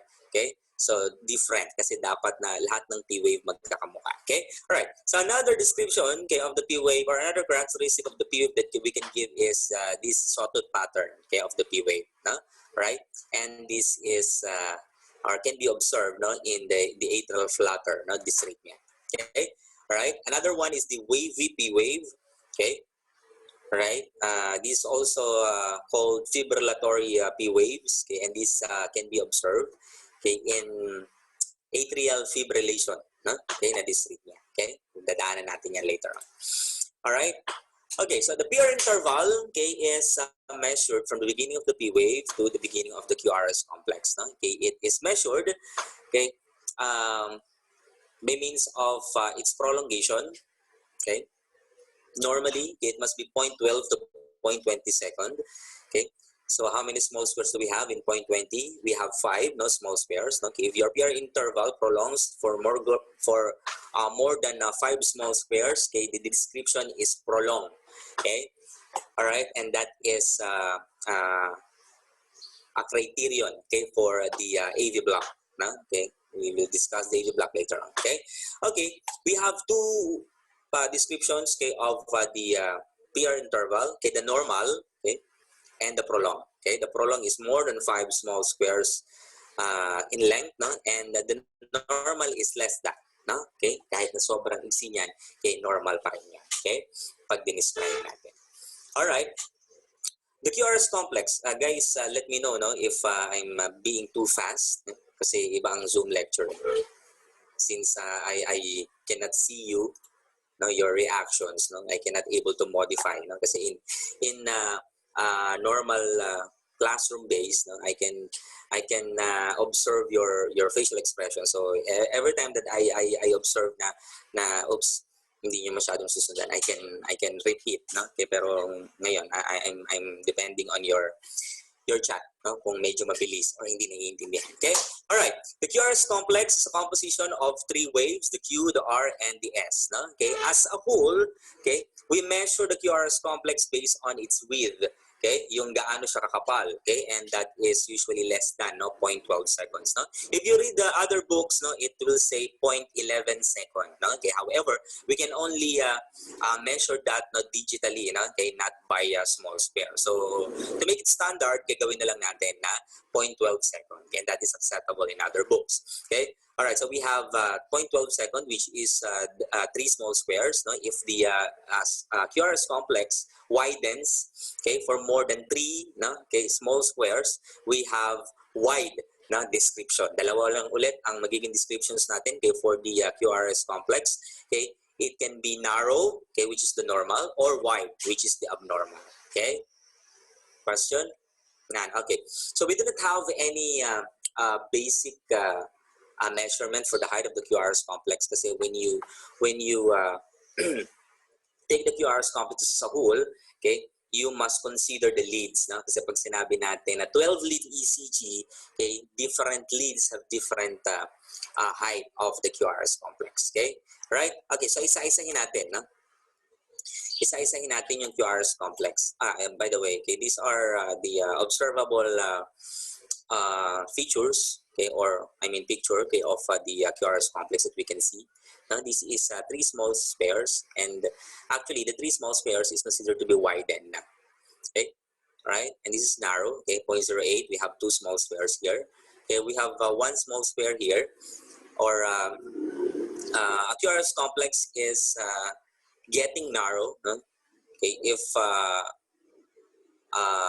in the absence, no, of the components. And let's say, for example, no, we only have the R wave. Okay, for the QRS complex, of course, it will become narrow.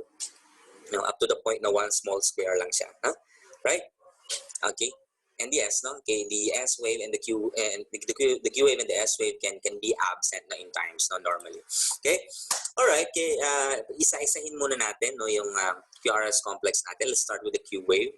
Okay. Q wave is the first negative deflection after the P wave. So after you identify the P wave and there is a negative deflection, okay, it is automatically labeled now as Q wave. Okay. All right. Okay. Q wave is believed to be the depolarization of the septum. Okay, the conduction, okay, of the impulse, okay, from the AV node to the bundle of his and to the bundle branches. Okay. All right.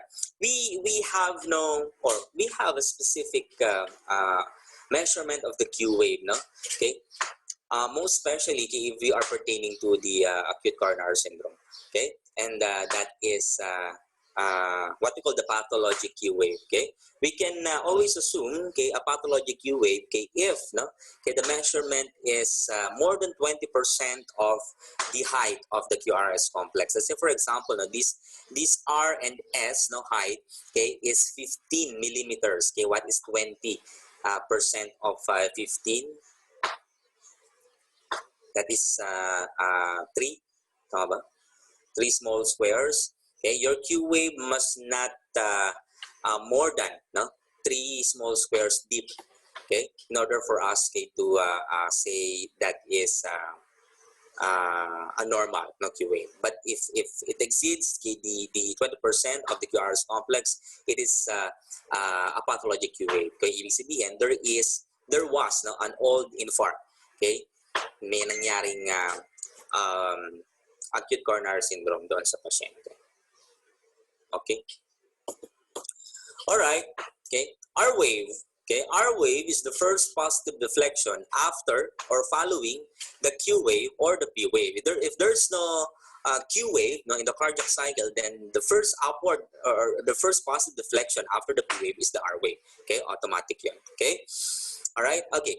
So this is what I mentioned a while back. Okay, that a QRS complex differs, no, okay, in the height, okay, in different leads. No? Okay, so this is a normal R wave progression that can be seen in the V1, V2, V3, V4, V5, V6, or the chest leads. Okay, the R wave in the V1 is very small.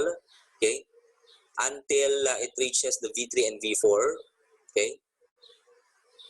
All right, the S wave, no, okay, is deep, no, okay, or large, no, until it reaches the V4 to V5, and in the V6, nawawala na siya. Okay, all right, the R wave progression must be followed, no, in 12-lead ECG. Otherwise, there is a problem, okay, that the cardiologist can be seen.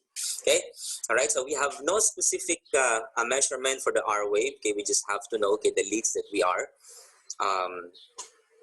And we must know how to calibrate the machine. Okay, all right. The calibration of the machine when it comes to the voltage of the R wave must be 10 millimeters. No, you can set your ECG machine, okay, for 10 millimeter voltage. Okay, all right. Okay, so the Q wave, okay, can be absent. The Q wave can be absent, no, in other leads, and that is normal. Okay, but the R wave, no? Okay, R wave can stand alone to represent the QRS complex. Hindi siya pwedeng mawala, no? Siya lang ang the R wave is the only part of the QRS complex that cannot be missing or cannot be absent, no? Okay, kailangan lagi siyang present. Okay, all right. Okay, what about the S wave? S wave also can be absent, no, in other leads, and the QRS complex is normal still, no? Okay, S wave is a negative deflection following the R wave. So if there is no R wave, okay, we cannot label, no? Okay, a wave for S wave, no? Okay, kasi dapat following siya, no? The R wave. Okay, all right. So the S wave or the Q wave and the S wave can be absent, but the R wave. All right. Okay, so this is an example, okay, of the different waveforms or the different QRS waves, okay, of the QRS complexes. Okay, all right. Sometimes, okay, in other leads, okay, there is a small q, big R, and big S. All right. And sometimes, okay, there's a small q, big R, and no S, no, and that is normal. Okay. In other leads, okay, there is no Q wave, but there are R and S, and that is considered to be a QRS complex still. Okay. R wave only, okay, can be represented or can be labeled as QRS also, no? Okay, even without the Q and the S, normal pa rin yan. Okay, sometimes we can encounter or a notch, no? Okay, R wave. Okay, if we have a notching of the R wave, okay, it is divided, no, into two. Okay, but it is considered to be an R wave only. Now, the first point here, okay, is the R wave per se. And the second point is what we call the R prime. Okay. Yan, no? So R prime, no, meron siyang parang 1 doon sa dulo. Okay. All right. So next, okay, we have the R prime here. Okay. All right. This can be labeled as the QS pattern, right? But it's not literally a QS. Okay. Pero it doesn't mean that we do not have an R wave here. Okay. It's just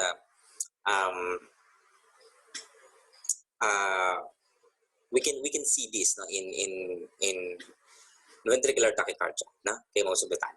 Okay, all right. This is a large, okay, or deep Q, okay, and maybe a pathologic Q wave and a small R, right?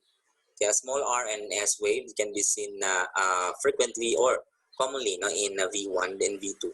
Okay, all right. This is another example of R prime. Okay, we have R here, S, no, okay, and another R prime. Okay, we cannot label this as T wave because we still have another wave,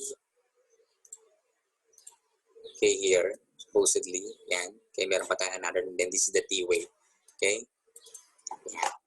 all right, this is an R, S, and R prime, R prime, S prime pattern. Okay, all right, we can see the R prime pattern in bundle branch block. Okay, specifically the right bundle branch block. Okay, and the left bundle branch block, no? Get V1 and V6. Okay, all right. The ST segment, okay, ST segment is measured from the beginning of the or from the end of the QRS complex, okay, that is the J point, okay, to the beginning of the T wave, okay, before the ventricular repolarization. Okay, it is a significant, no, indicator of the depression and the elevation. Okay, all right. So we have a normal value for the elevation and the depression. It depends on the lead, okay, but we will make it basic, na standard. Okay, para isahan na lang. Okay, all right. We can observe or there is an elevation of the SC segment if the SC segment is more than 2 millimeters in height, no? More than 2 millimeters in height. Okay, mako-consider na natin yung SC segment elevation, and depression can be considered, okay, if we have at least 1, no, millimeter, no, depression. Okay, all right. So that is our standard. Okay, okay. So this is a normal SC segment. Okay, how would we say that this is a normal SC segment? Because if we connect, okay, the isoelectric line, yan. Okay, this is the P wave. This is the R wave. and this is the T wave. Okay, this is the isoelectric. This is the SC segment. Okay, it is along the isoelectric line, so this is normal. Okay, SC segment. Okay, another example of a normal SC segment. Okay, if we connect the isoelectric line here, this is the SC segment, normal pa rin. No? Okay, hindi siya elevated, hindi siya depressed. Okay, what about in this example? No? Okay, let us suppose okay, this is the PR segment, and we will draw an imaginary line. This is the T wave. Okay, we can barely assess okay, for the SC segment talaga. Okay, but always assume okay, that there is 2 to 3 okay, millimeters okay, of SC segment here before the T wave takes off. Okay, so this is our SC segment. Okay, and definitely this is abnormal. Okay, this is a convex elevation okay, of the SC segment. Okay, another example of an elevated SC segment here. Okay, this is your PR segment. Okay, we will draw an imaginary line. Okay, this is your ST segment. Okay, that is more than 2 millimeters in height. Okay, elevation. So this is abnormal. Okay, all right. Another example okay, of an SC segment elevation. Yan, okay, this is 2 millimeters and above. Okay, and this is an example of a depression. So if we draw an imaginary line here, okay, this is 2 millimeter deep SC segment depression. Okay, so this is a depression of SC segment. Okay, all right, another example of SC segment depression. Sobrang lalim niya, right? Okay, and another one here. Yan. Okay, so this is your SC segment. Okay, and this is your T wave. No? Okay, na depression. Okay, most of the time, okay, the SC segment depression okay is accompanied by T wave inversion or the negative deflection of the T wave. Okay, and for the elevation naman okay, of the SC segment, okay, it is always with peak or peaking, no, tall T wave. Okay, right? Kasi may corresponding problem yan yung patient pagdating natin sa acute coronary syndrome. Okay, all right. The last standard wave okay, is the T wave. Okay, and that is the repolarization of the ventricle. Okay, the significant measurement okay, of the T wave is the height. Okay, yan yung height ng T wave. Okay, and it must be less than 5 millimeters lang. Okay, right? If it is more than okay, 5 millimeters, okay, we can describe that as peak, no, or tall. Okay, by the way, okay, the T wave is the last, no, okay, it must be okay, the last wave, okay, or deflection of the cardiac cycle. Okay, so every time okay, there is a QRS complex, hindi dapat mawala si T wave. Okay, we have to deprioritize labeling the T wave. Okay. Right, because if there is ventricular depolarization, there should always be a ventricular repolarization all the time. Hindi dapat siya mawawala. No? Okay? Yeah. Okay, so this is an example of a normal T wave, okay, less than 5 millimeters in height. Okay? Right, this is a tall, okay, or a peak tang wave, okay, more than 5 millimeters in height. Okay, this is an inverted or a negative deflection T wave. Okay, it can also be a sign or a presentation of an acute coronary syndrome, specifically the NSTEMI or the non-SC segment elevation myocardial infarction. Okay, all right. And lastly, okay, we have the silent cat, no, which is the U wave. U wave is a small rounded deflection. Okay, sometimes seen after the T wave, and it is believed to be the last phase of the ventricular repolarization. Okay, it can also be a characteristic of hypokalemia, no? Okay, but now only if the T wave is flattened, no? Okay, if the T wave is normal, not flattened, okay, the U wave is a part, no? Okay, of the last phase of the ventricular repolarization, and this is normal. Okay, but if the T wave is flattened and there is a presence of a U wave, okay, yung kitang-kita na U wave, okay, we can assume, okay, for hypokalemia.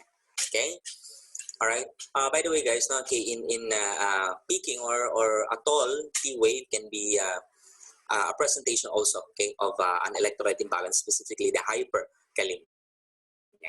Okay, but in the absence of hyperkalemia, it can be a sign, no, okay, of an acute, no, onset of ischemia.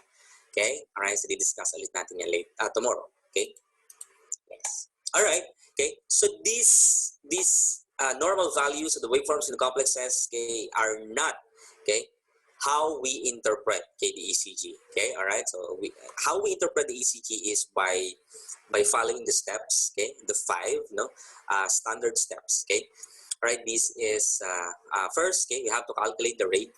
Okay, we have to determine the regularity. Okay, we have to identify the P wave, measure the PR interval, and measure the QRS complex. So we already know, okay, how to identify the P wave. Okay, we just have to give the descriptions. Okay, the positive, the negative, the absent, okay, and the different. No? Okay, characteristics P wave.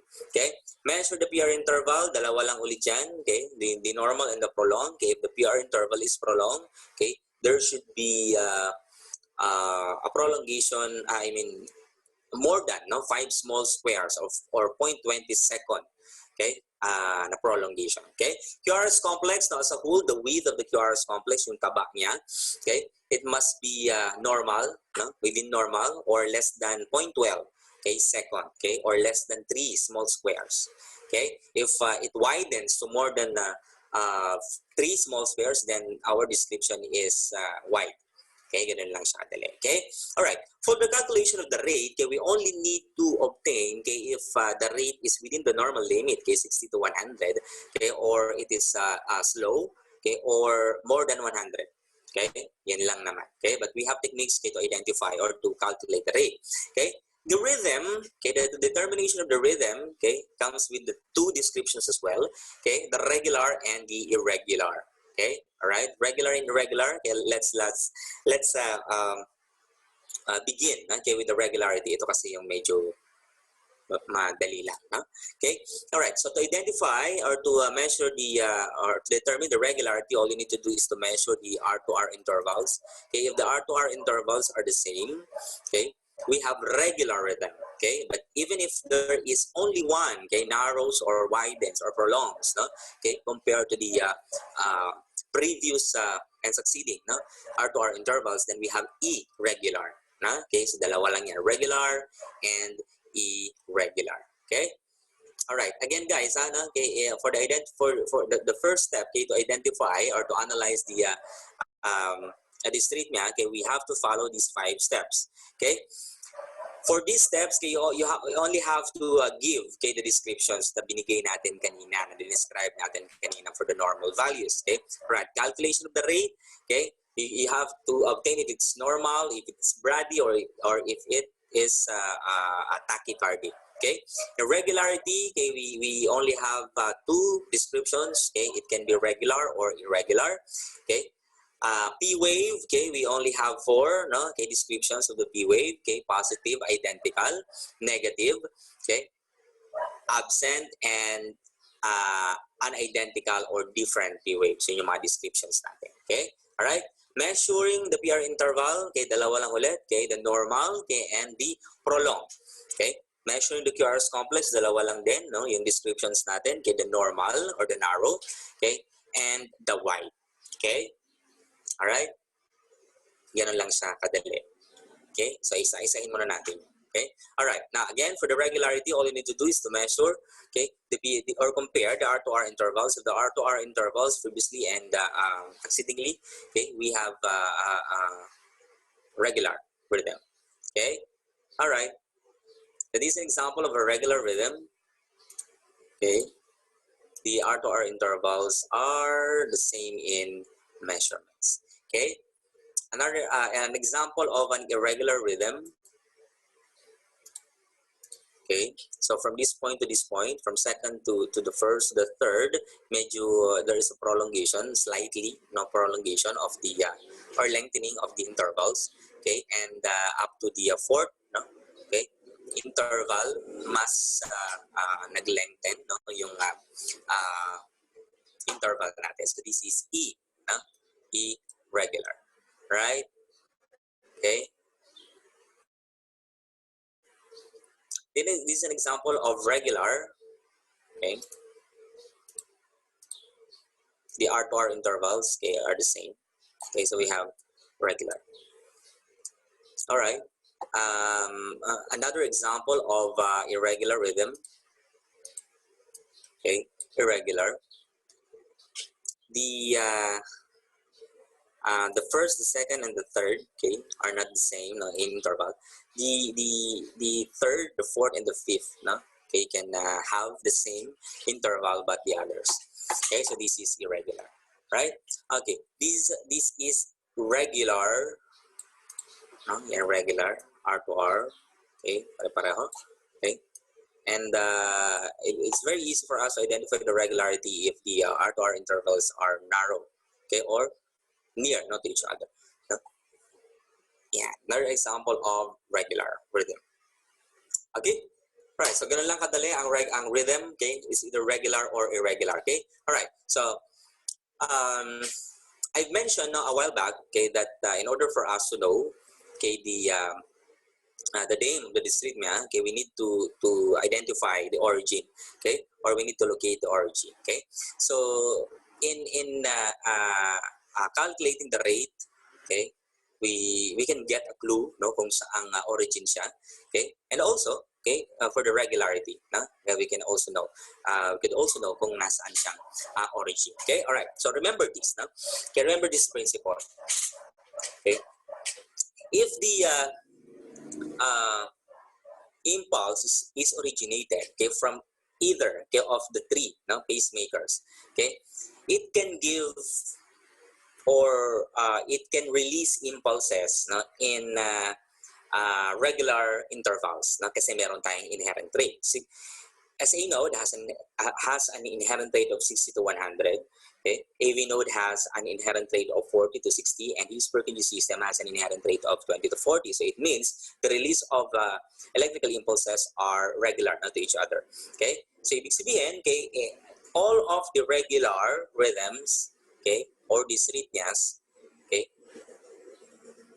can be coming from the three, either of the three. Okay, but no, okay, if your rhythm is irregular, isa lang, no, ang pinagmulan ng origin niya, which is the atrial pacemakers. Okay, all right. So aside from the SA node, AV node, in the Purkinje system, we also have this upper or the atrial muscles pacemakers. No, okay, it's anywhere, no, okay, doon sa atrial chambers, no, okay, and if the origin of impulse are coming from the atrial pacemakers, okay, there are a lot of pacemakers releasing impulses from one to another, okay, before or after the other or simultaneously. No? Kaya nagkakaroon tayo ng irregularities. Always remember that.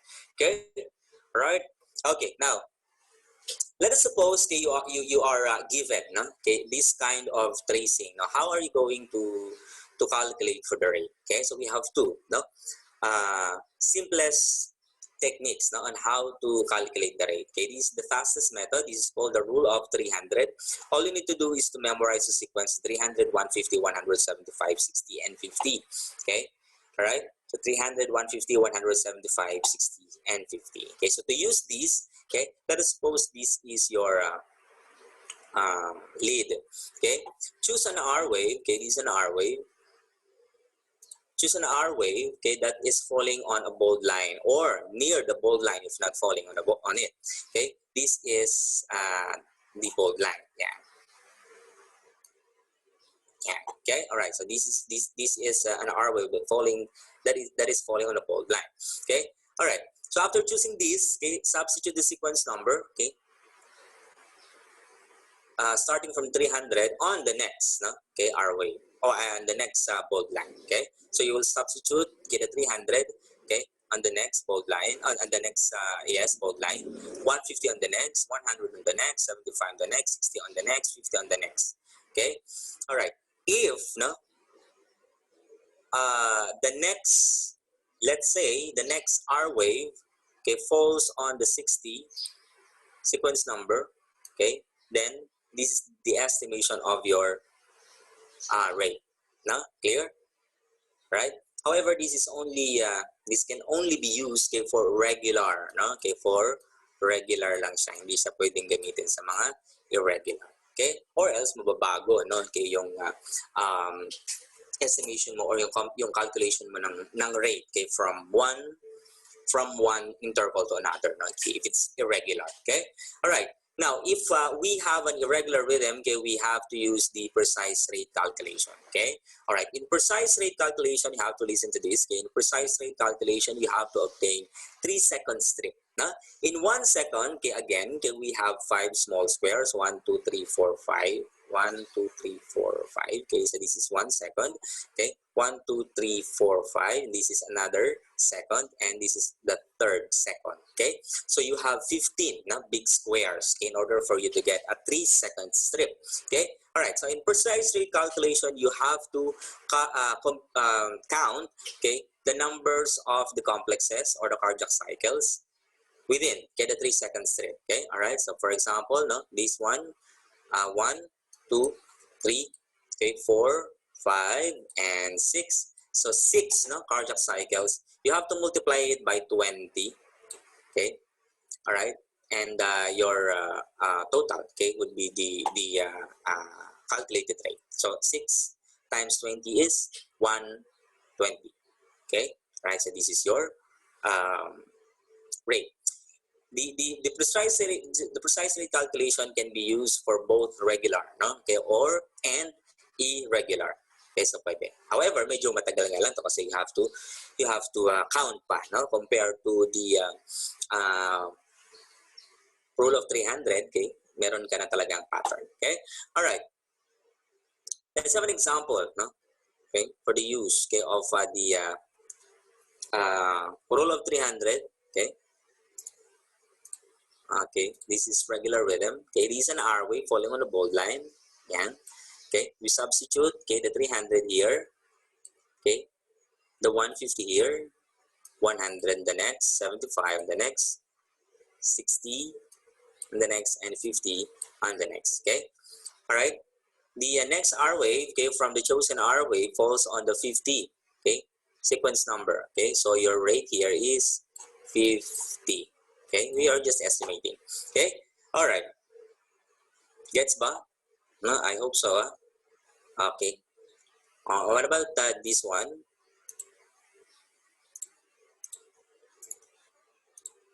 Okay, this is very easy. No? Okay, if the R2R intervals are near to each other. Okay, all right. Let us suppose it's an R wave falling on a bold line.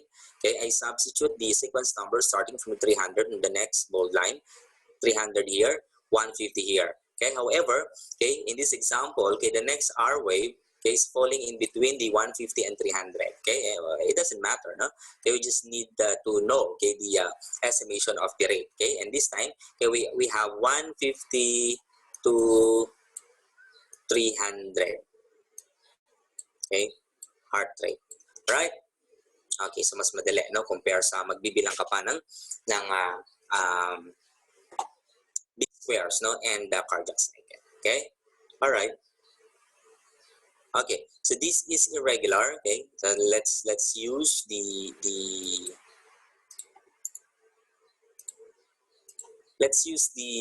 precise rate calculation. Okay, all right. Again, for the precise rate calculation, you have to obtain a 3-second strip. Okay, we have to start here.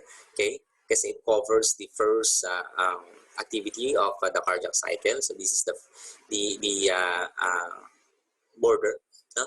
Okay, we have to count 15 big boxes. Okay, 1, 2, 3, 4, 5, 6, 7, 8, 9, 10, 11, 12, 13, 14, 15. Okay, so this is the 15th. No? Right? Okay, so count the number of the cardiac cycles, okay, within the 15 big boxes for the 3-second strip. 1, 2, 3. Okay, so 3, okay, times 20. Okay, so how much rate ang nakuha natin? Okay, right, we have 60 na, okay, beats per minute. Okay, all right, may questions po ba? Wala na, okay. All right, so yun lang, dalawa na yun ang first na makuha mo. Okay, you can never go wrong. Okay, all right, so I have to calculate the rate again and determine the regularity if it's regular or irregular. regular. Okay? Alright, now, okay, pagdating sa P-wave, again, okay, for the P-wave, okay, nabanggit na natin kanina, okay, all you need to do, okay, is to get the descriptions, okay, of the P-wave, the PR interval, and the QRS complex. Okay? Alright, now, okay, let's have our first break. Na? Okay, para ma-freshen up. Kasi we already consumed the 1 hour. Okay? Okay, we will have a 10-minute break, okay, para makapag-come up kayo sa question, okay, so that we can answer before we move on the next topic, okay, pero under pa rin ng ECG, okay. Alright, wag na kayong alis 10 minutes lang.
Okay, and I'm back. All right. Let's continue na, no? Okay, guys.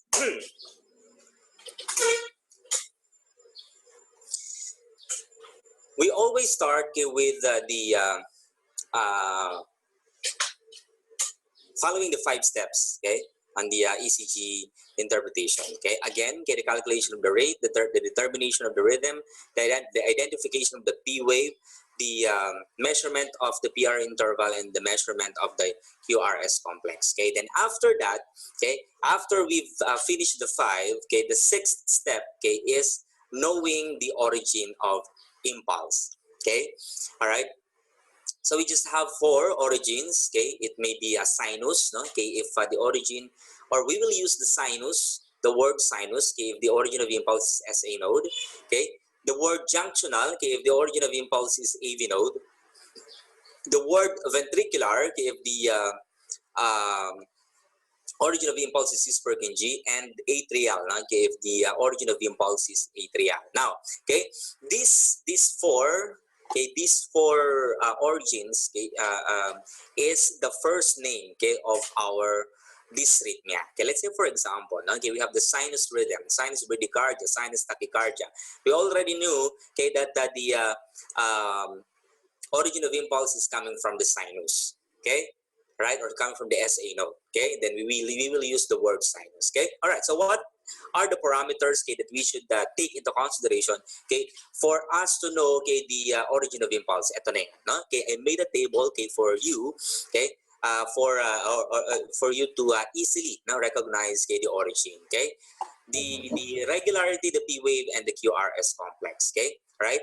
I've mentioned a while back, okay, that if the origin of impulse is coming from the pacemaker, okay, there should be an inherent rate, and the release of the inherent rate, okay, from one impulse to another, okay, should be regular. Okay, so these are all regular. Now, if the impulse is coming from the SA, the AV node, and his Purkinje, the regularity should be irregular. But no, okay, the atrial origin, okay, should always be irregular. Now, okay, the P wave, if the origin of impulse is coming from the SA node, okay, nasa taas, right? Okay, once it once the SA node release an impulse, okay, the vector of the electrical potential should always be diagonally down, okay, to the right. Okay, yan, diagonally down, okay, to the right. Okay, that is the vector, okay, of the electrical potential. So if the heart, okay, follows the normal path of the vector, okay, the recording, no, can produce positive, no, P waves, positive QRS and a positive P wave. Okay, all right. So the moment, okay, that this vector, okay, alters, okay, magkakaroon ng there will be a different, no, deflection, okay, of the waves, not specifically the P wave. Okay, all right. So if the impulse coming from the SA node, bumaba siya, okay, the movement of the vector, okay, or the process, okay, follows the normal movement of the vector. Kaya there is, or there should be a positive P wave. Okay, so if you see a positive identical P waves, it is always, no, sinus in origin. Okay, all right. But if the origin, or let's say for example the SA node fails to conduct, the AV node will take over. Okay, the origin of impulse AV node, si AV node nandito. Okay, right. So once it releases an impulse, okay, it will move either first upward or downward and upward simultaneously. So the depolarization of the atria, okay, does not follow the normal, no, na pababa. Okay, kaya nagkaroon tayo ng negative, no, na P wave. So any negative deflection P wave, no, okay, in your tracing, okay, the origin is junctional. Okay, all right. Now, the origin of impulse naman, okay, is his Purkinje, no, nasa baba, nandito yon, no, okay, nasa baba. Okay, the impulse will not go up, okay, to the atria. So therefore, okay, literally we do not have an atrial depolarization. Kaya wala tayong P wave. Okay, there is an absent P wave. Okay, all right. So your origin is always ventricular. Okay, all right. But no, if your P waves are not identical, okay, right? Iba't ibang klaseng P wave, no? Okay, ang presentation, okay? Right, may widen, merong tall, okay? May pointed, may small, may sawtooth, merong fibrillation or wavy na P wave. That is all coming from the atrial. Clear? Right? Okay. Right? So now, okay, if we take the QRS complex as our parameter, okay, madali lang din yan. All you need to do is to know, okay, if it's narrow or wide, no? Right? Okay. If the impulse is coming from above, okay, the depolarization of the ventricle should always be normal. So therefore, it is always narrow. So as you can see here, if the origin of the impulse is coming from the SA node, AV node, and atrial, nasa taas yun lahat, okay, all QRS are narrow. Okay? All right? And if the origin of impulse is nandun na mismo, okay, dun sa his per kg, okay, there will be a delay of the distribution of the impulse to the ventricular muscle. So therefore, the QRS widens, right? Okay, so take these considerations. Okay, you can never go wrong, no? Okay, with this table, right? Okay, now I'm going to show you, okay, the basic group, no, okay, of rhythms and dysrhythmias, okay, based on the origin. Okay, all right. If the origin of impulse is SA node, we have basic sinus bradycardia and sinus tachycardia. Right? Okay. Right. If the SA node is to conduct, okay, the AV node will take over. Right. Okay, we will use the junctional, no, as our name. Okay, we have the junctional rhythm. We have the accelerated junctional rhythm, and we have the junctional tachycardia. Okay, it's still clear kasi unstable daw yung connection. Let me know, no, if I'm still clear.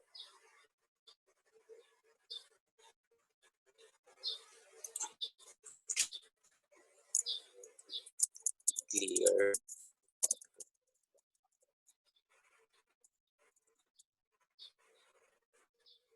Mamaya chichapi na ako, hindi ko pa alam.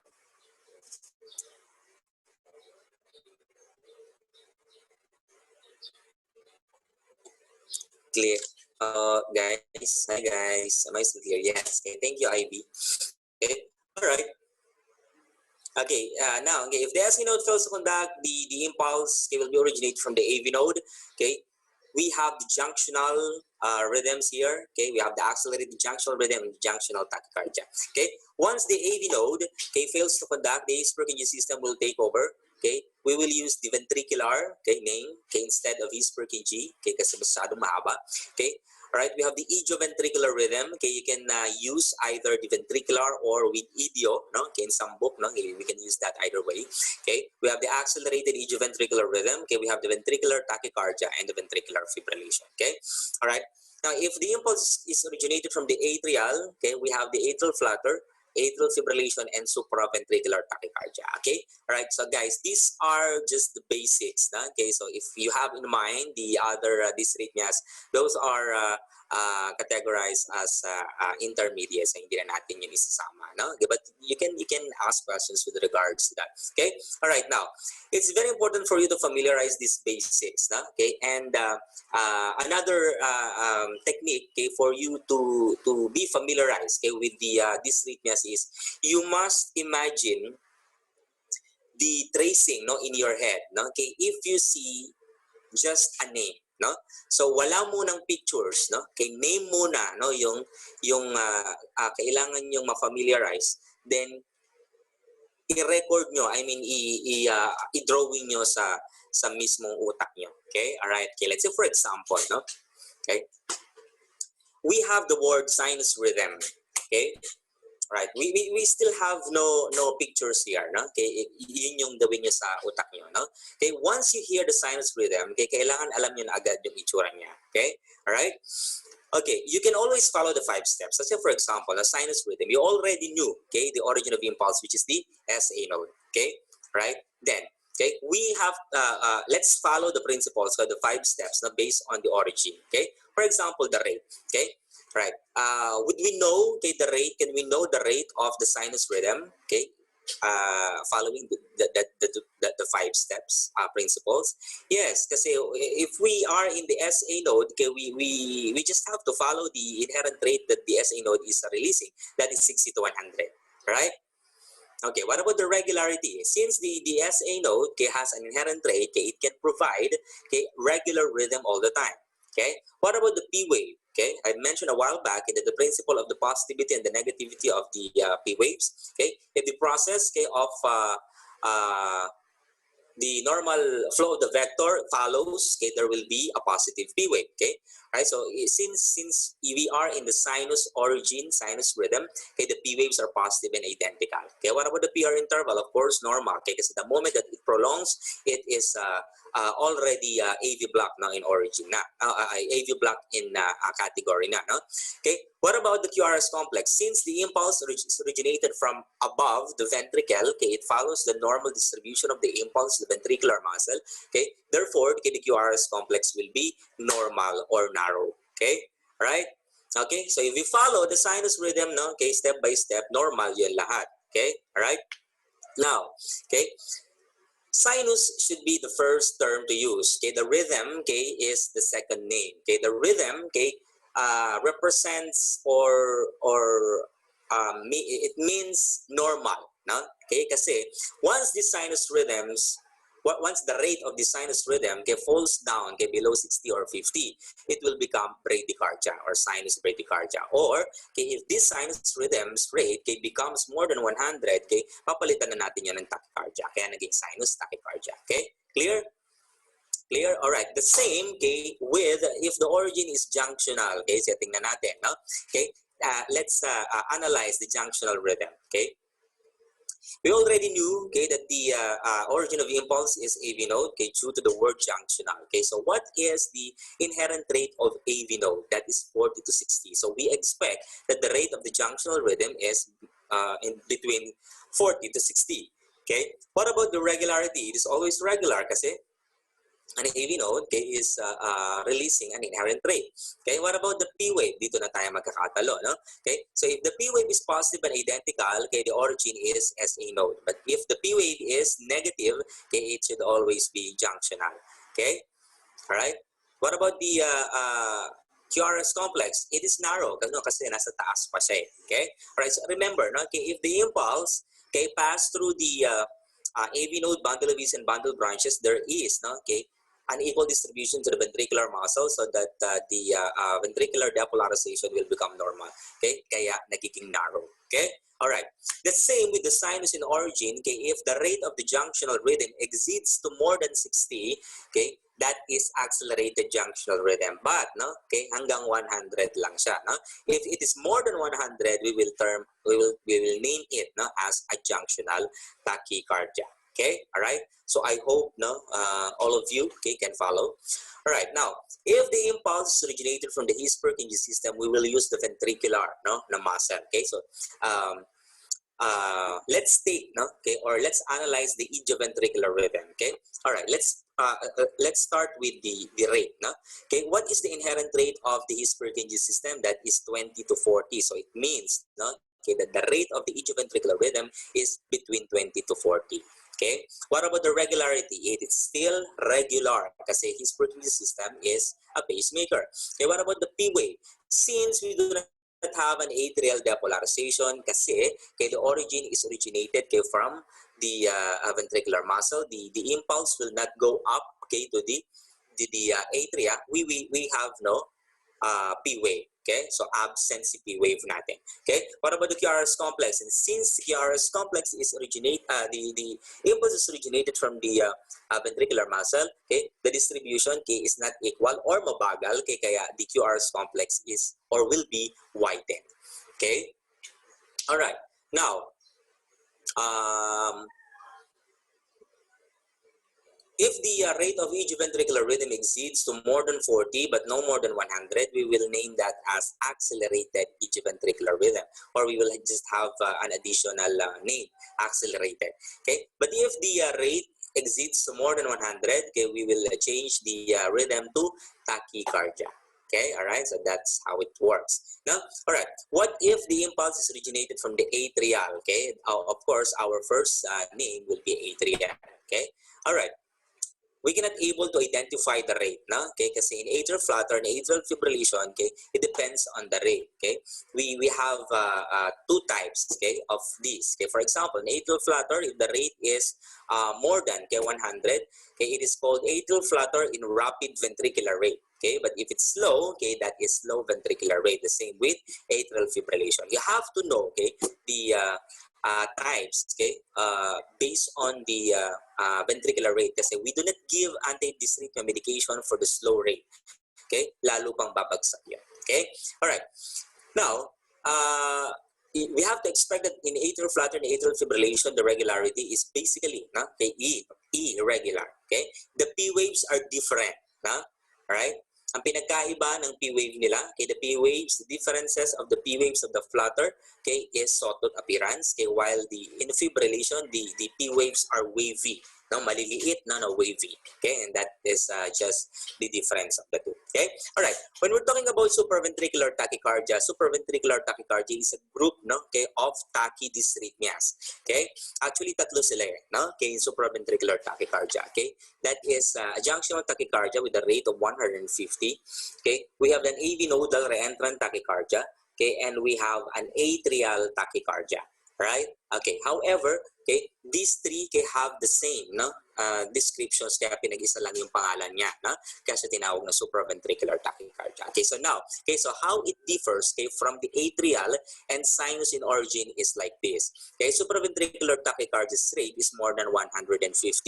Regular in rhythm, it will never become irregular. Natandaan yan.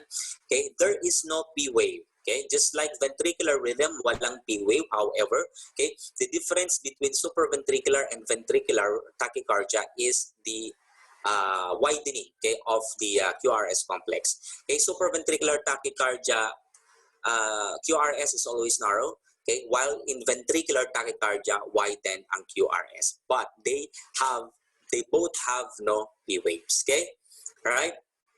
Question po ba? Right, so that is how, no? That is one of the techniques, okay, that you have to familiarize, okay, the origin, okay. So now, okay, I'm going to show you now, okay, a picture, okay. So gumising na po kayo lahat dyan, okay, kasi you have to participate, okay. All right, I will expect your answer, no, okay, in the chat box, no, kung sino yung sasagot, okay. This is how we do this, no. Okay, I'm going to show you a picture. Okay, you will follow the 5 steps. Okay, pero kayo na lang yun. Then after these 5 steps, okay, you have to identify the origin and give me, okay, the name of the rhythm or the dysrhythmias. Let's say, for example, no, okay, this picture. Okay, what is the rate?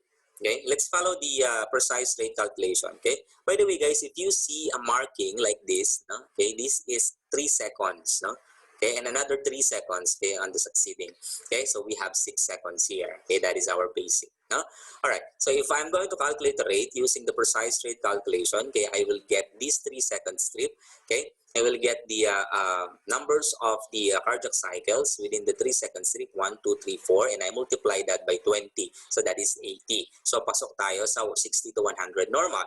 Okay, what about the rhythm? Okay, it is regular. Okay, kasi pare-pareho sila ng distances. Okay, what about the P waves? Okay, you have to observe all the P waves, check all the P waves. Okay, are the P waves positive and identical? Yes, no? Okay, positive and identical. Okay, right. What about the PR intervals? Okay, the normal is less than 0.20 over 5 small squares. I have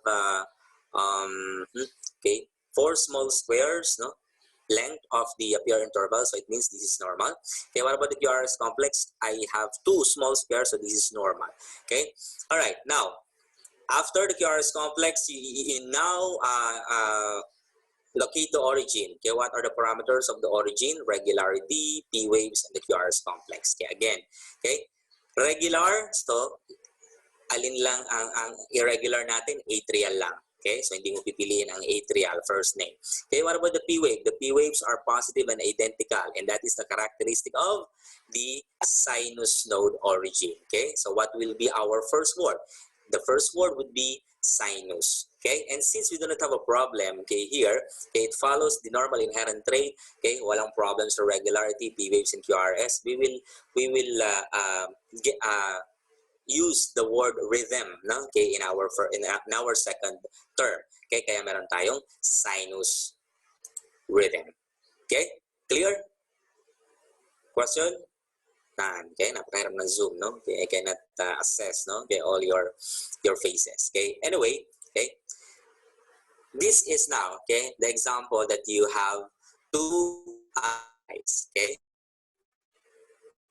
all right.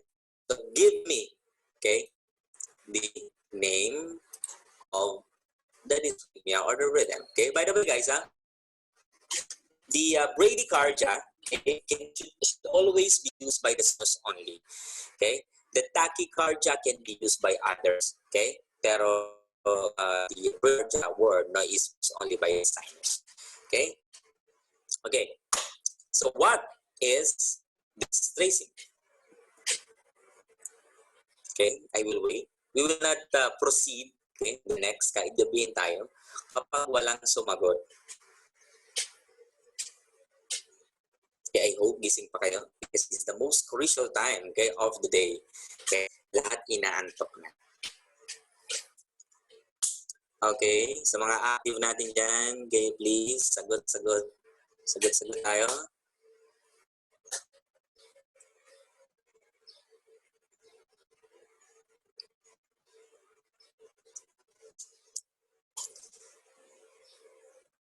Alright.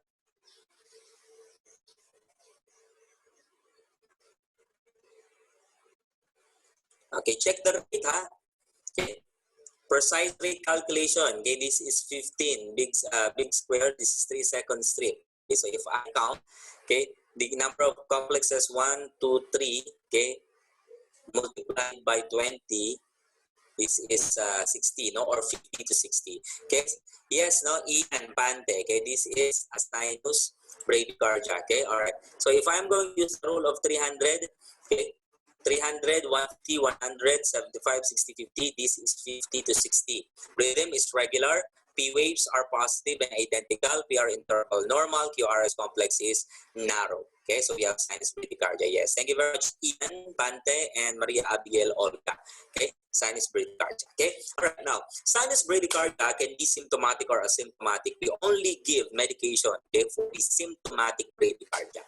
Okay, all right. Later on, no, yung mga medications natin after we've discussed all the basics, okay, of the disabilities. Okay, all right. Next.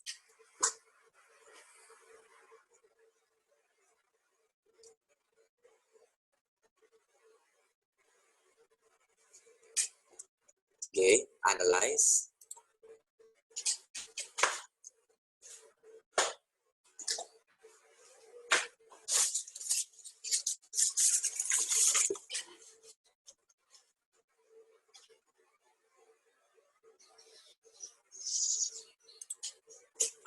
Okay, if you use 6-second strip, okay, you have to multiply it by 10, no, not by 20.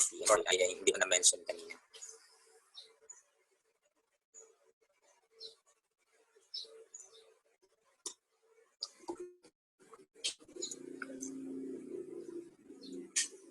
Okay, next. Sinus tachy, yes, MJ Lucidos. Okay, this is sinus tachycardia. Okay, all right. The rate is 1, 2, 3, 4, 5, 6. 6 times 20, that is 120, 150, 150, 100, 150, okay, for the roll of 300. Regular in rhythm, okay, the P waves, these are the P waves. The P waves are positive and identical, so it means our origin is sinus, okay. All right, PR intervals are narrow, normal, QRS complexes are narrow. Okay, all right. So the origin is sinus, okay, and only a problem that we have in the 5-step is the rate of greater than 100. So we will use the tachycardia. Okay, so we have the sinus tachycardia. Okay, all right. Okay, MJ, hospitals. Okay, all right. Next. Next.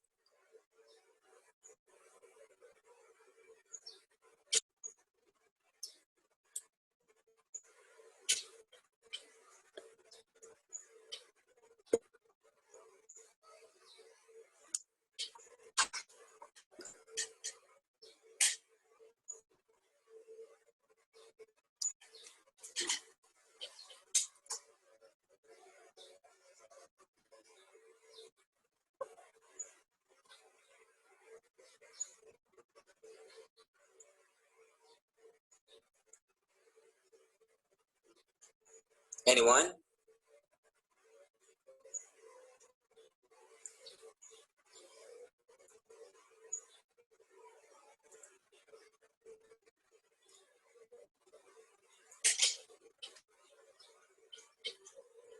Anyone?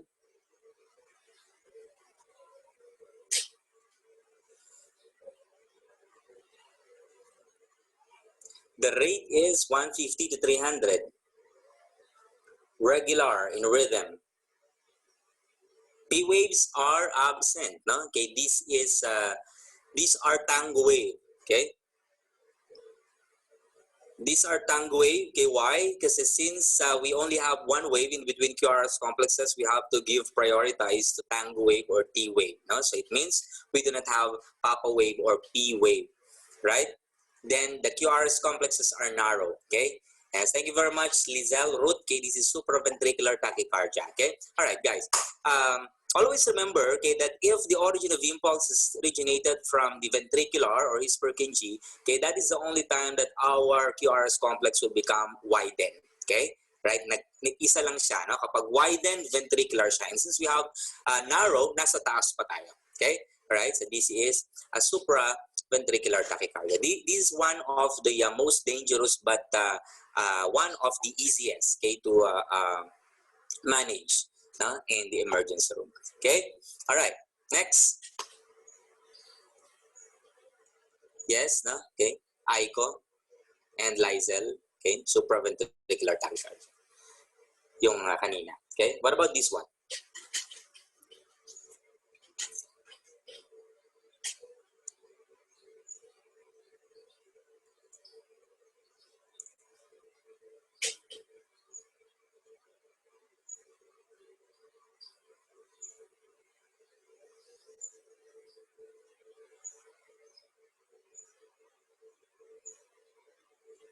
Analyze using the 5 steps, no? The rate, the regularity, the P wave, the PR interval, the QRS complex, and the origin.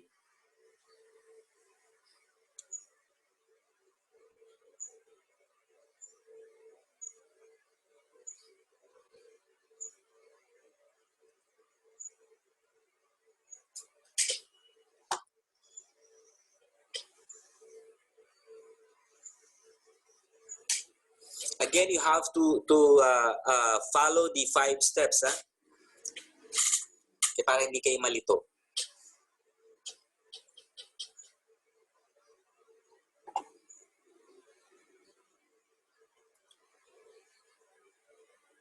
You have to compare, okay, the origin.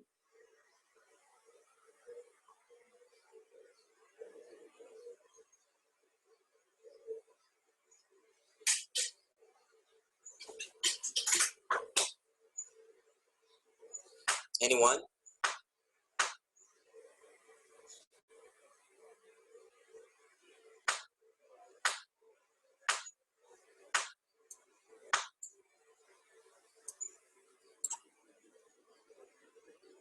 Anyone?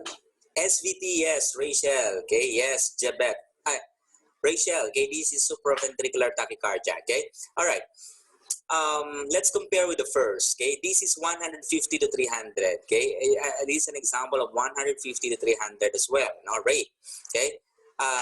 What about the rhythm of this one? Regular. What about the rhythm of this one? Regular as well, okay? What about this one, okay? When it comes to the P wave, okay, we have absent P wave, and in this example, okay, we also have absent P waves. What about the QRS complex, okay, of this example? Okay, still narrow. Okay, what about this one? Still narrow. Okay, right? So it means this is also an SVT. All right. Okay, guys. In an ECG world, okay, all individuals can have different picture, okay, of the ECG, but the description should always be the same. No? So even if they have different picture, okay, magkaiba sila ng itsura, okay, the descriptions, okay, are always the same. Okay, all right, so do not memorize a specific picture for that specific name, okay, para hindi kayo magkamali. No? Always follow the 5 steps, okay, all right. Next.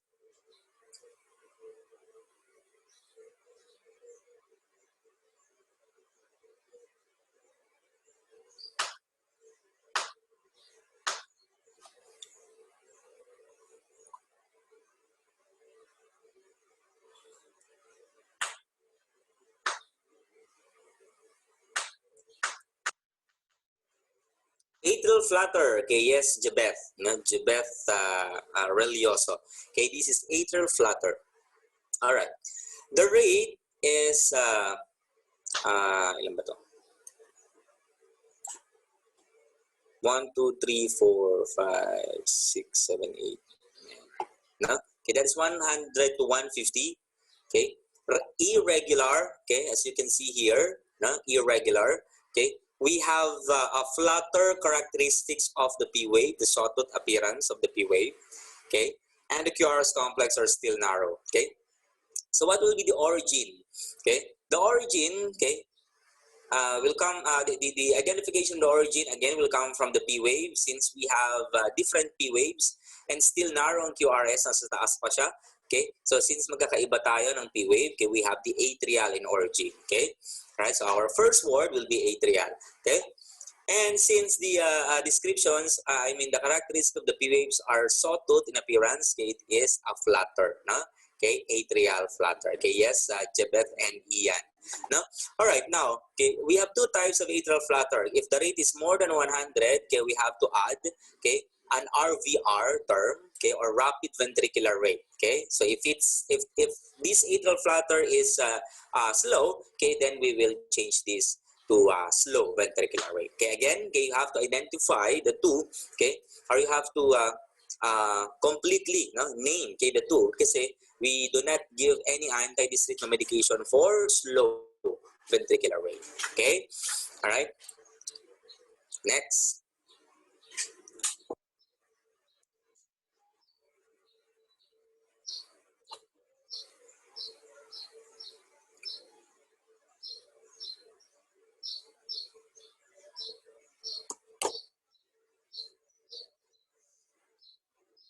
Atrial flutter, yes, Cha. Okay, all right. What? An RVR or an SVR, Cha?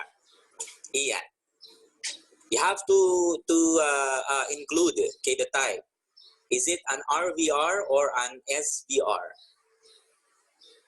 SVR, okay, yes, Maria Abigail and Ian. Okay, this is, okay, an atrial flutter in, no, it's not an SVR pala, no, it's an RVR.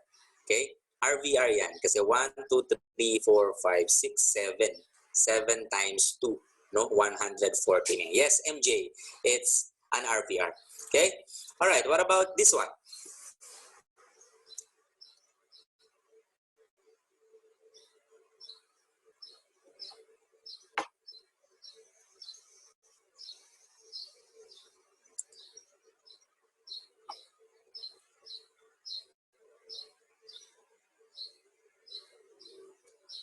What about this one?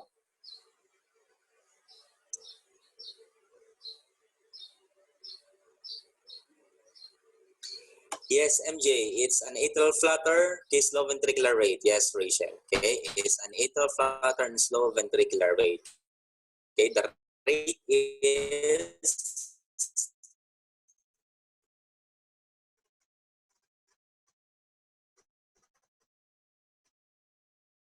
ventricular rate. Okay, all right. What about this one?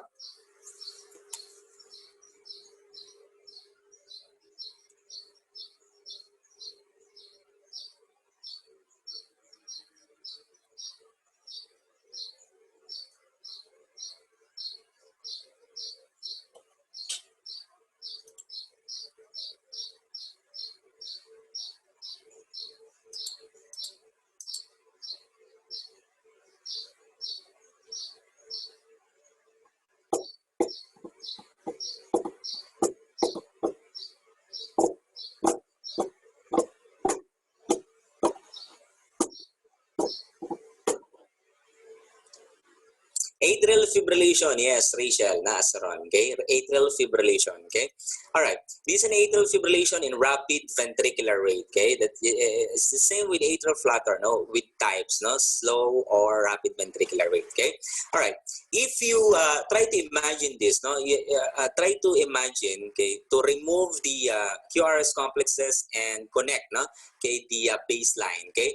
It will give you a very wavy, no, okay, baseline of the isoelectric line, okay, and that is defibrillatory waves, okay, the atrial fibrillation. Okay, all right. Now, guys, you have to take into consideration the sensitivity of the fibrillation of the atrial chamber. No? Okay, the machine, okay, is just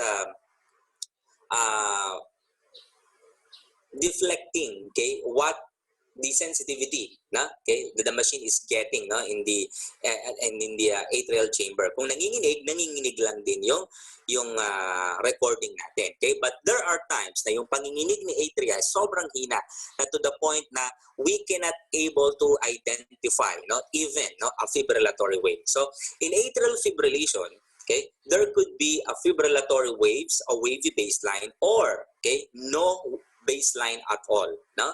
Okay, as in walang P wave or wala kahit na yung nanginginig. But the regularity or the rhythm should always be irregular. Okay, all right, and most of the time, okay, it is misinterpreted as an SVT. No? Kasi ang SVT, okay, narrow ang QRS, okay, no P wave. Okay, pero regular pa rin. Okay, but in atrial fibrillation, in some case, okay, irregular, okay, narrow QRS, no P wave. Okay, all right, okay. For the bundle branch block, okay, we can only recognize a bundle branch block, no? Okay, if we have an R prime, okay, at V1, okay, if that is RBBR, all right, bundle branch block or RBBB, okay, and an RSR or an R prime, okay, at V6, no? Okay, if it is left bundle branch block, okay.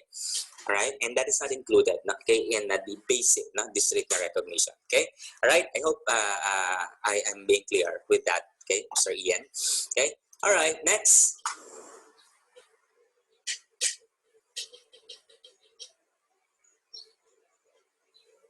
Next.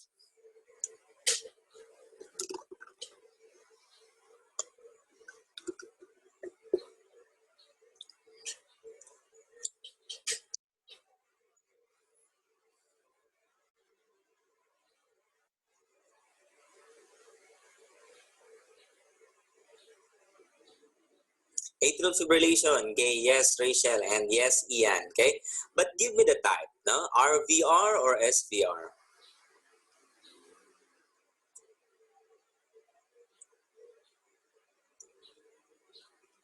Yes, RVR, okay? Yes, very good, no? Maria Abigail, MJ, Ian, Cha, no? Okay, Rachel, okay, this is RVR, okay? All right, we can clearly, no, okay, observe, okay, the fibrillatory waves here, okay? All right, okay, guys, but not all the times, okay, do not look for fibrillatory waves all the time, okay? Mamamali kayo, okay? All right, next. Okay, let's analyze muna pala, okay? The rate is 150 to 300, okay? Irregular in rhythm, so this is irregular, okay? The P waves are fibrillatory waves, different to each other. Okay, QRS are still narrow, no? Okay, kaya we have an atrial fibrillation due to the fibrillatory waves of the P waves, okay? All right, next.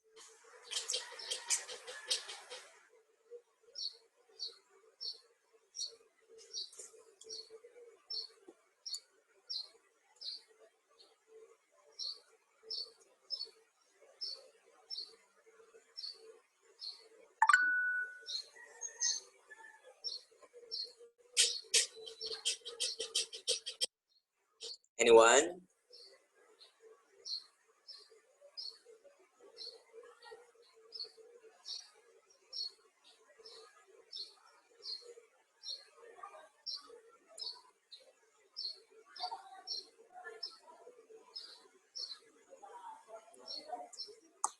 Anyone? Sige lang, analyze nyo pa.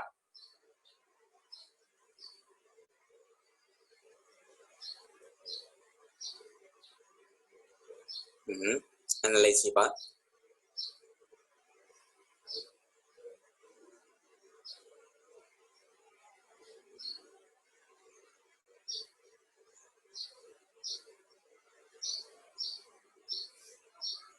Come on, guys, analyze.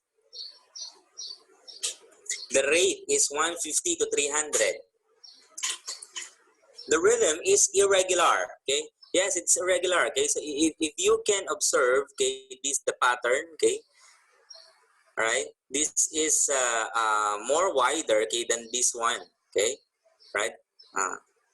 On this space, no, okay, again, okay, on this area again, this area, okay, it's different from the others. So this is irregular, okay, right? No identifiable P waves, okay, narrow QRS.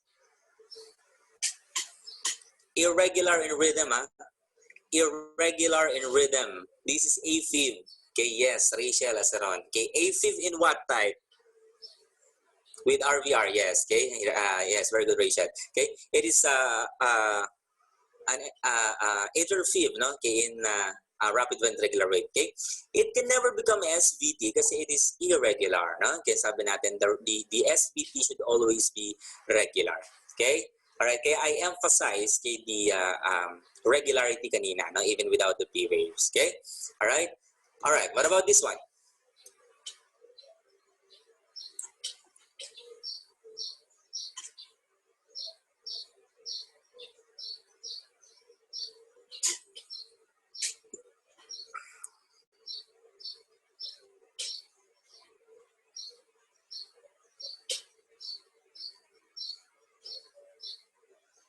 Analyze, guys. Use the 5 steps.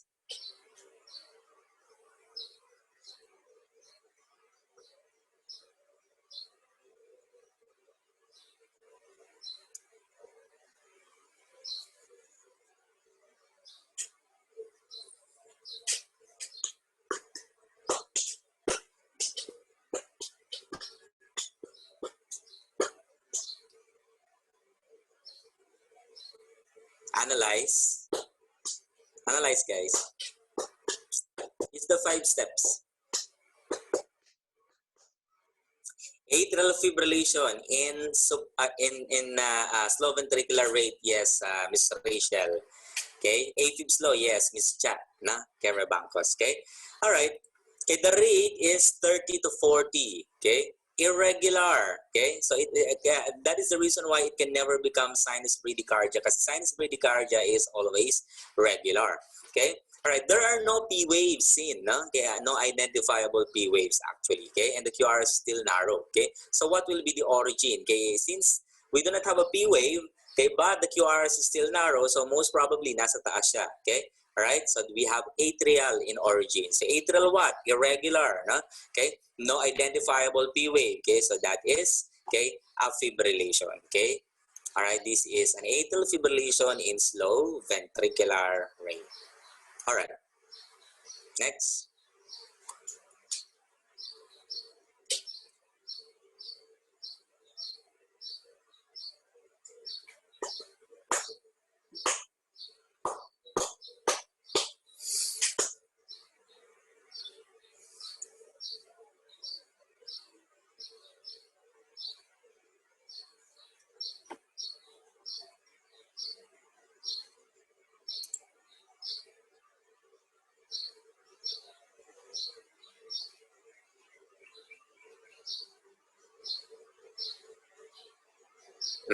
Analyze.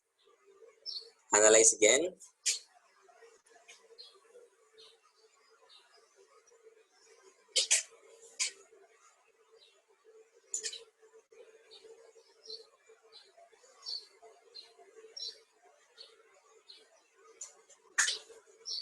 Come on, guys, analyze. Atrial fibrillation, slow ventricular rate, yes, okay. Miss Abigail, no, Cortez. Okay, the rate, okay, is 60, okay, yeah, slow. All right, irregular in rhythm. Okay, actually, there are no identifiable P waves. Okay, but the QR is still narrow. Okay, so what will be our origin? Okay, if we do not have a P wave and narrow QRS, irregular in rhythm, it's atrial, no? Right? Okay, atrial fibrillation in slow ventricular rate. Okay, another one.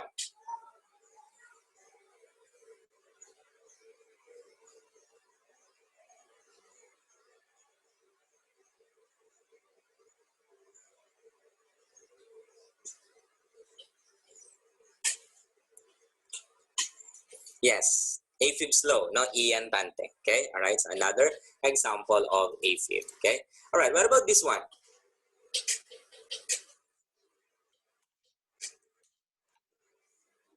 Okay, so analyze this. No? Be very cautious, okay, when checking for the waveforms, specifically the P wave.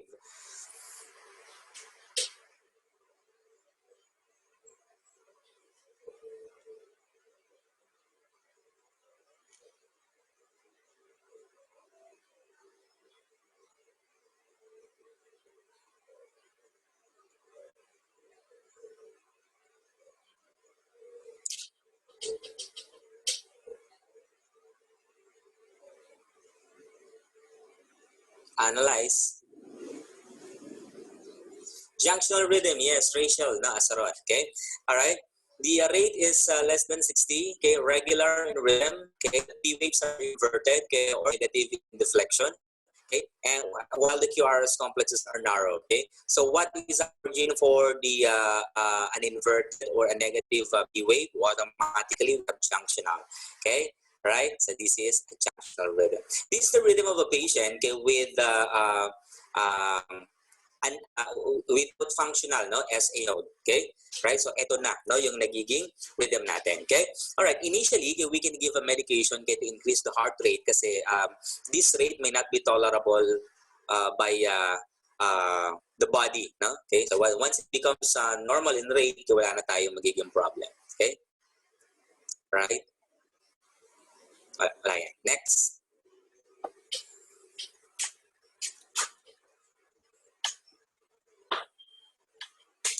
Next example.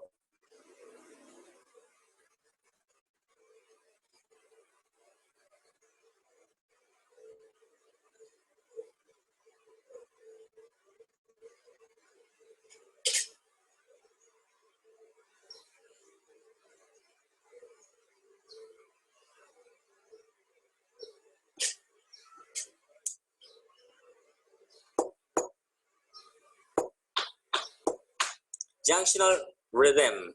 Okay, calculate the rate. Na?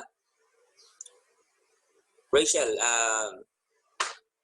analyze the rhythm. Yes. Aiko, accelerated what?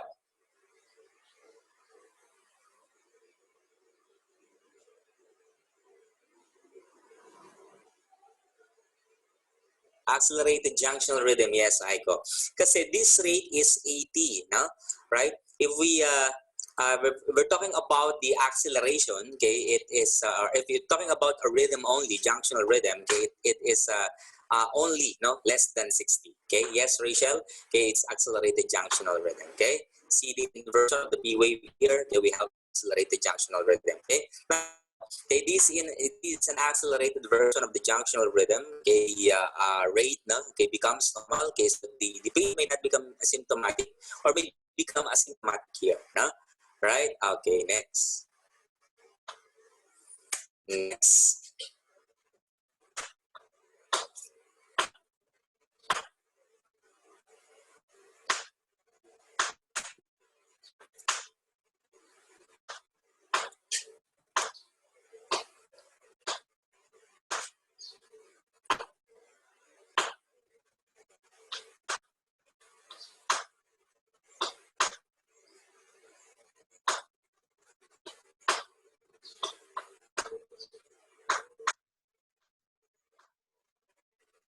Analyze, guys.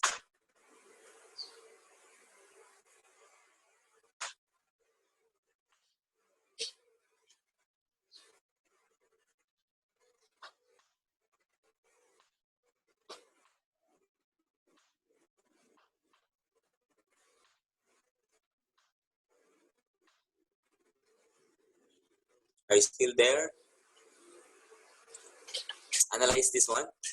Junctional tachycardia, yes, Maria Abigail Cortez, okay? Jebeth, no? Kerelioso, junctional tachycardia. Right? We have 100 to 150 rate, regular in rhythm, okay, inverted P waves, okay, narrow QRS complex. Okay, so again, what is our origin? Okay, inversion of the P wave, junctional. Okay, and the rate of more than 100, okay, we can use the word tachycardia. Okay, so junctional tachycardia. Okay, junctional tachycardia is just like sinus tachycardia. We don't need to treat this kind of dysrhythmia. Okay. We just have to know, okay, and treat the underlying disease condition. Okay. All right. What about this one?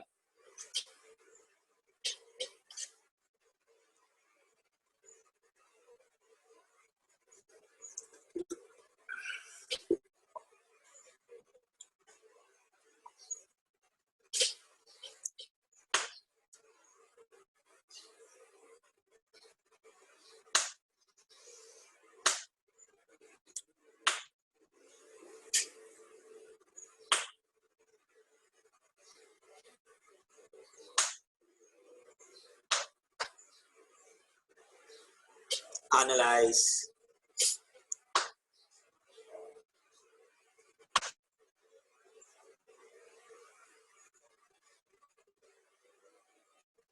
Ventricular rhythm or ventricular rhythm, yes, Jebeth, no? Kerelioso.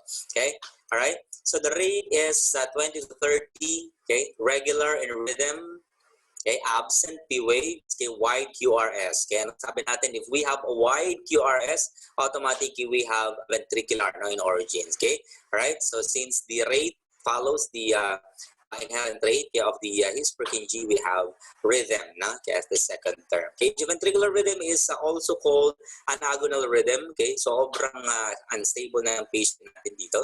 Okay, we can give medication to increase the heart, but it is not definitive. Okay, the definitive treatment for this is the insertion of the pacemaker. Okay, right, for the ventricular rhythm. Okay, all right. What about this one?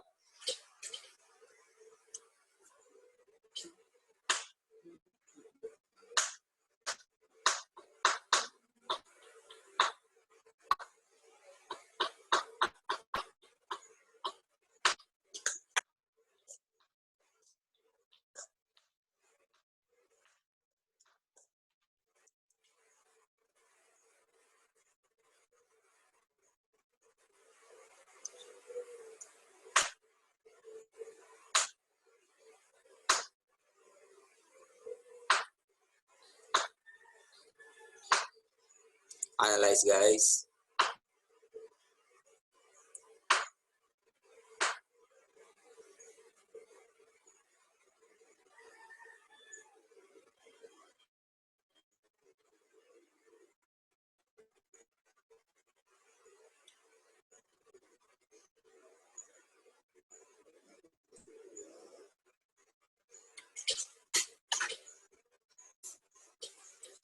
Analyze. Anyone?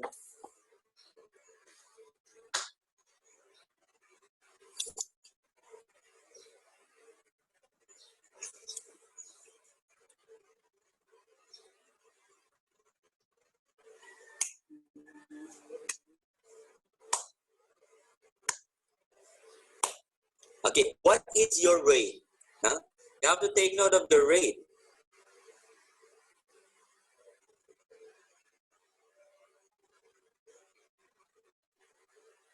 You have to take note of your rate, guys.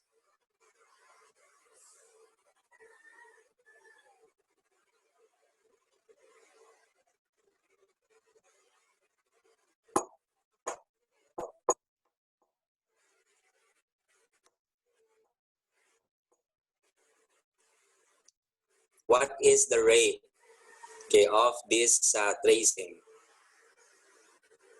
before you conclude to Vita? This is just an accelerated ventricular rhythm. Okay, yes, Jebeth Relioso. Okay, this is just accelerated version. Okay, all right, because the rate is just 80, no, 80 to 90. No, it's not 140. No, okay, all right. 300, 150, 100. That's 75 to 100 actually. No? Okay, when we use the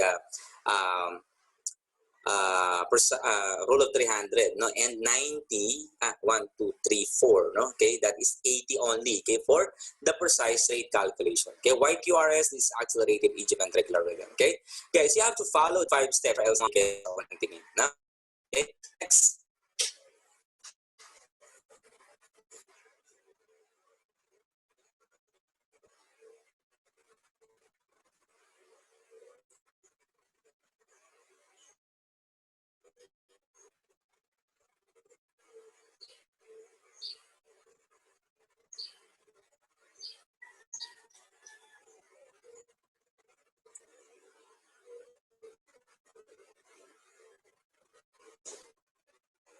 Guys,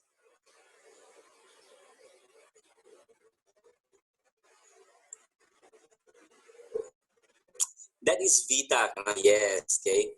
Yan na. Yan na yung favorite nyo na Vita. Kasi na sila. Oh, na. Siya, na. Ian, Jebeth, kay Aiko, kay MJ, Rachel, okay? Okay, this is ventricular tachycardia, okay? However, we have two types of ventricular tachycardia. It's either the monomorphic VTAC or the polymorphic VTAC, no? Okay, mono, case one, morphic means morphology or the size and shape, okay, of QRS complexes. Okay, if we have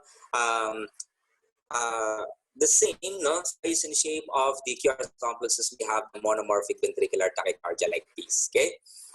Okay, but if we have different sizes of the QRS complex, then we have polymorphic ventricular tachycardia. Okay, all right, next.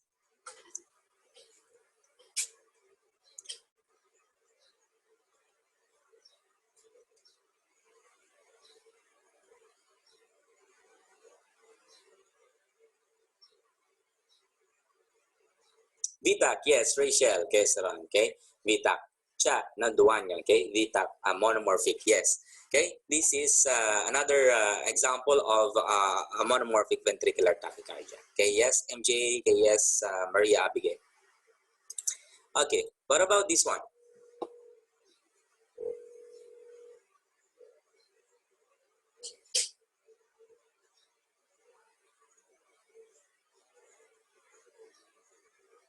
Yes, this is a polymorphic ventricular tachycardia, Jebet, Ian, Maria Abigail, MJ. Okay, all right, we have a polymorphic ventricular tachycardia. Okay, all right, you have to know or take note of the types, no? Because we have a different management, okay, for the poly and mono, no? Okay, specifically, okay, in this form of poly, no? Okay, we have 8 forms of polymorphic ventricular tachycardia actually, okay, but we have this very common, about 90%, okay, of the polymorphic ventricular no? Okay, where okay, we have a large QRS to small, large QRS to small, no? Okay, this is called Tersad de Poix, no? Okay, Tersad de Poix, okay, and it is a polymorphic, a form of polymorphic ventricular tachycardia. We have a specific medication for Tersad de Poix alone, okay? You have to know, okay, the description, okay, and characteristics of Tersad de Poix, okay? All right, do not misdiagnose Tersad de Poix, okay, with the ventricular fibrillation, okay? All right, during the ventricular tachycardia, okay, we have large QRS complexes, no, compared to the ventricular fibrillation na nag-wave lang, okay, or sobrang magulo lang, okay? All right, sometimes, okay, we also have this fine, no, or ventricular fibrillation that is very fine, no? Yan, no, ganyan lang siya, no? Nanginginig lang siya. Okay, this is ventricular fibrillation. Okay, all right. Now, we have 3 categories of the dysrhythmias: the Brady dysrhythmias, okay, the dysrhythmias with the rate of slow rate, okay, the tachydysrhythmias, okay, those are the dysrhythmias with a faster rate, and okay, we have the cardiac arrest rhythm. Okay. All right, the cardiac arrest rhythms are these, no? Okay, VFib, pulseless VTAC, asystole, and PEA. Okay, all right. So if the VTAC, okay, has no pulse, it is called pulseless VTAC, no? All right. Okay, asystole, okay, hindi na natin kailangan memorize yan. Asystole, okay, ibig sabihin, okay, we do not have any electrical activity, okay. So the there is no waveforms and complexes. Okay, and lastly, okay, we have the pulseless electrical activity. Okay, all right, from the name itself, okay, the patient, okay, is pulseless. Okay, but when you check for the cardiac monitor, okay, there is no unorganized no rhythm in a cardiac monitor. Okay, all right, so isa lang ang bottom line yan, guys. Okay, all of the rhythms and dysrhythmias, okay, that we've discussed, no, even if there is no pulse, okay, it is called PEA, no? Okay, of course, other than the vita, no? Kasi si vita, kapag walang pulse, it is called pulseless electrical activity. Okay, all right. Okay, so that is the end, okay, of our basic, no, okay, ECG, no. All right. We can have a break, no, okay, for 10 minutes, okay, then we will continue to the medication, okay, right? Do you have any questions?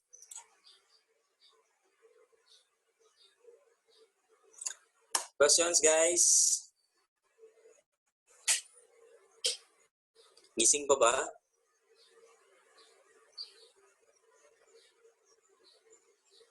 Yes po. Okay. Sige. Reserve your questions later on. Okay. After 10 minutes, okay, we will be discussing the ACLS medications. Okay. Konti lang naman yung ACLS medication natin. Okay. Thank you very much.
Okay, welcome back, guys.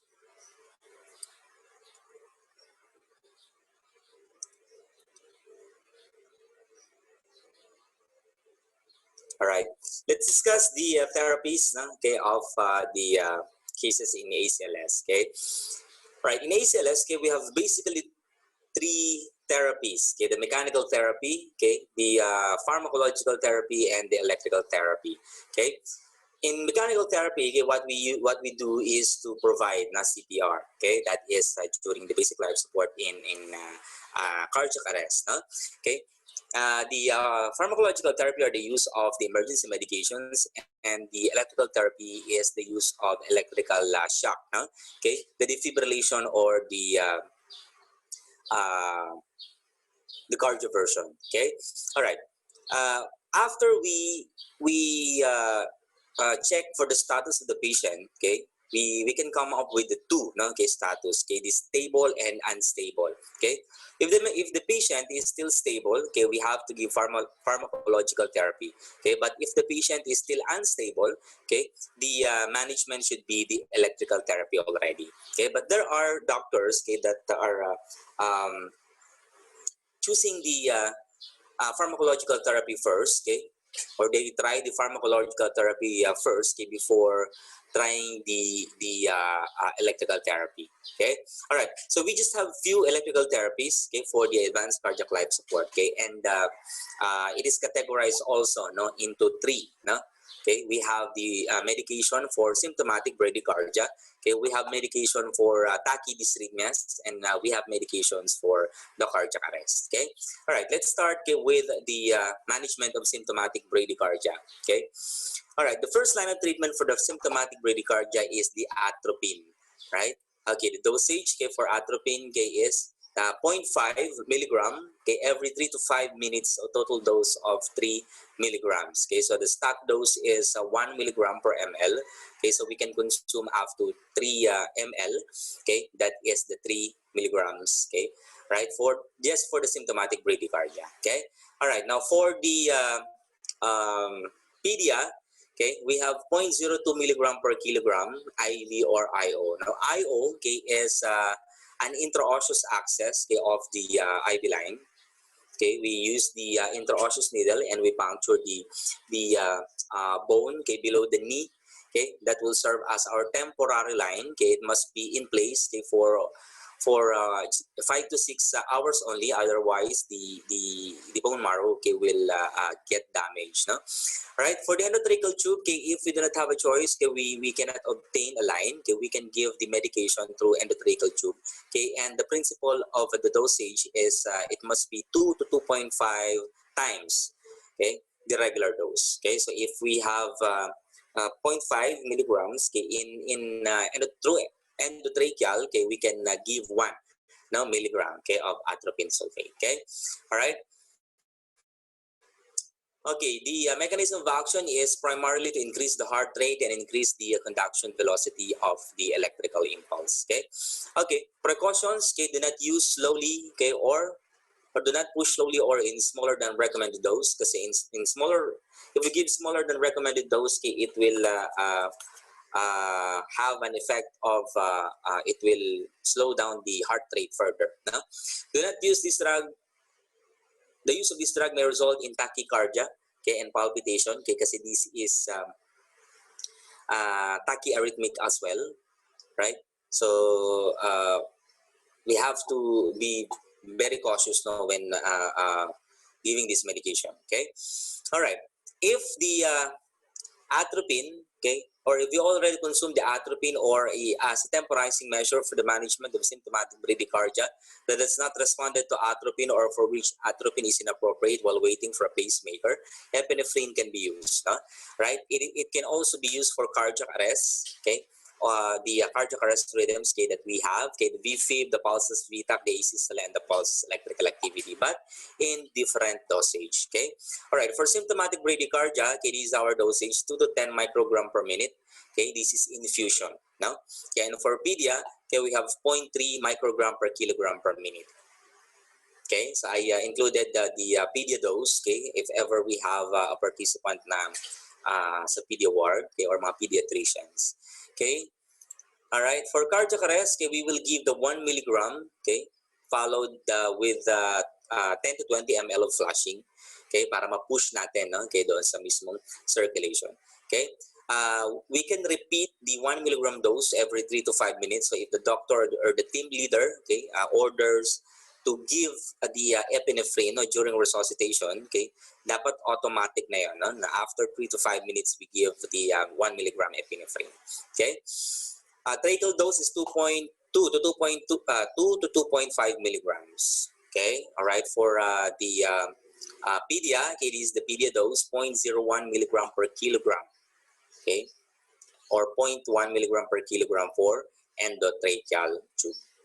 Okay, all right. Precaution, it increases the myocardial oxygen demand. Okay, so avoid using this for symptomatic bradycardia, okay, if the cause is acute coronary syndrome.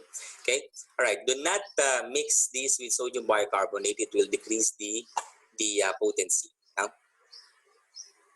right. Okay, and dopamine is also a temporizing measure for the management of symptomatic bradycardia. Okay, and also, okay, this is the drug of choice for hypotension. Okay. All right.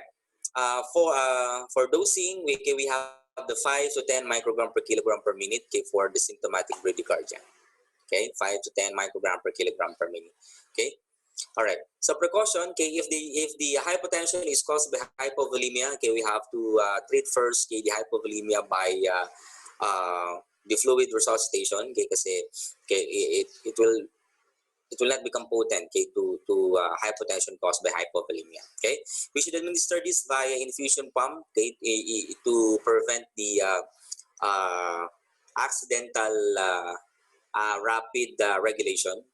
Okay, and make sure you always check for the IV line kasi it can cause extravasation, okay, and tissue slouching. Okay, it can cause necrosis, okay, of the on the surrounding tissues, okay, of the IV line. Okay, so if we taper these or titrate, okay, make sure it is gradually, okay, so meron dapat range, no, kapag nag-order tayo, okay, para hindi agad-agad ni-stop, okay, kasi if we abruptly stop this, okay, the blood pressure will shoot down, no, okay, as well. Okay, all right, this is also a pro-arrhythmic medication, so it may make sure we monitor the ECG, no? Okay, the patient is already connected to the cardiac monitor. Okay, all right, so those three are the medications, okay, primarily for the symptomatic bradycardia, okay, for the cardiac arrest and for the hypotension. Okay, and now let's move on, okay, with the anti-dysrhythmia medications. Okay, all right, so anti-dysrhythmia medications, okay, should only be given, okay, to or for those dysrhythmias with a rate of tachy, no, okay, more than 100, or else, okay, it will promote very slow, no, heart rate, no, okay, further, no. All right, so one of the most common medication that is very potent, okay, is adenosine. No? Okay, it is specifically for SVT. The narrow QRS regular tachycardia is also known, okay, as SVT. Okay, all right. So SVT, okay, the stack dose is 6 milligram per 2 ml. Okay, we give 6 milligrams, no, IV push, rapid, no, IV push, okay, for about 1 to 3 seconds, and follow with 10, no, at least 10 ml of normal saline as flash. Okay, all right. This must be given in a very rapid, no, IV push, or else the potency will be decreased. No? All right. Then after 2 minutes, okay, we can give the second dose, okay, which is the 12 milligram. Okay, before, okay, we can give the third dose, okay, another 12 milligram. Okay, but until 2015, okay, they remove, okay, the third dose, okay, hanggang 2 doses na lang. Okay, ng 6 and 12 milligram respectively. Okay, all right, for pedia, okay, we have 0.1 milligram per kilogram. All right, And the second dose is 0.2 milligram per kilogram. Okay? All right. It must not be given to white URS regular tachycardia. Walang mangyayari sa kanya. Nag-aksaya lang tayo ng pera. No? Okay? When we give this to white URS, no? Tachycardia, and irregular, not tachycardia. Okay? All right.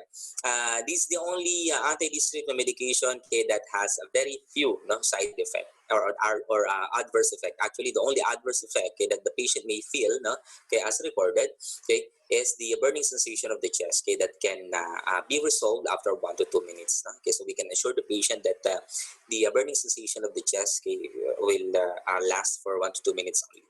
Okay, all right. Another anti-dyspnea medications, okay, is the calcium channel blockers. Okay, this can also be given to SVT. Okay, specifically if we already consume the 2 doses, okay, of adenosine. Okay.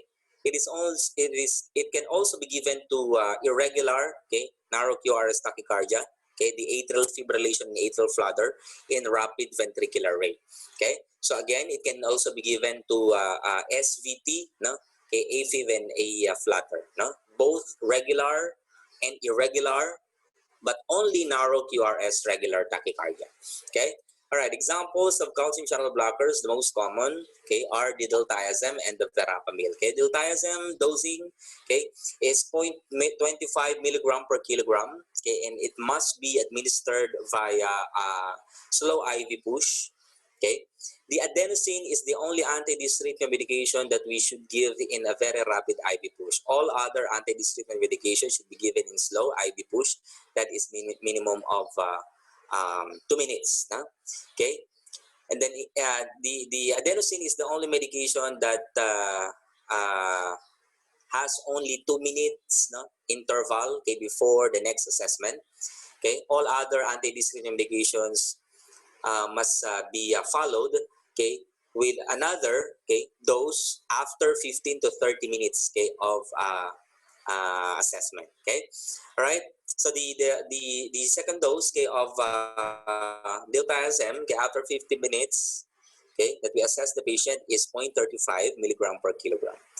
Right. Okay, the first dose is 0.25, the second dose is 0.35. Okay. All right, verapamil is the most common compared to diltiazem, maybe because of the price. Okay, pinakamura ang verapamil. No? Okay, you can give 2.5 to 5 milligrams slow IV push again. Okay, the start dose is 5 milligram per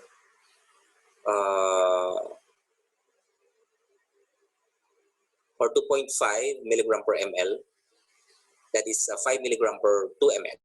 Okay, all right. So after 15 to 30 minutes again, okay, we can give another dose. Okay, that is 5 to 10 milligram. Maximum dose of 20 to 30 milligrams. Okay, so verapamil, no? The most common brand name of verapamil is Isoptin, no? Okay, hindi siya nawawala sa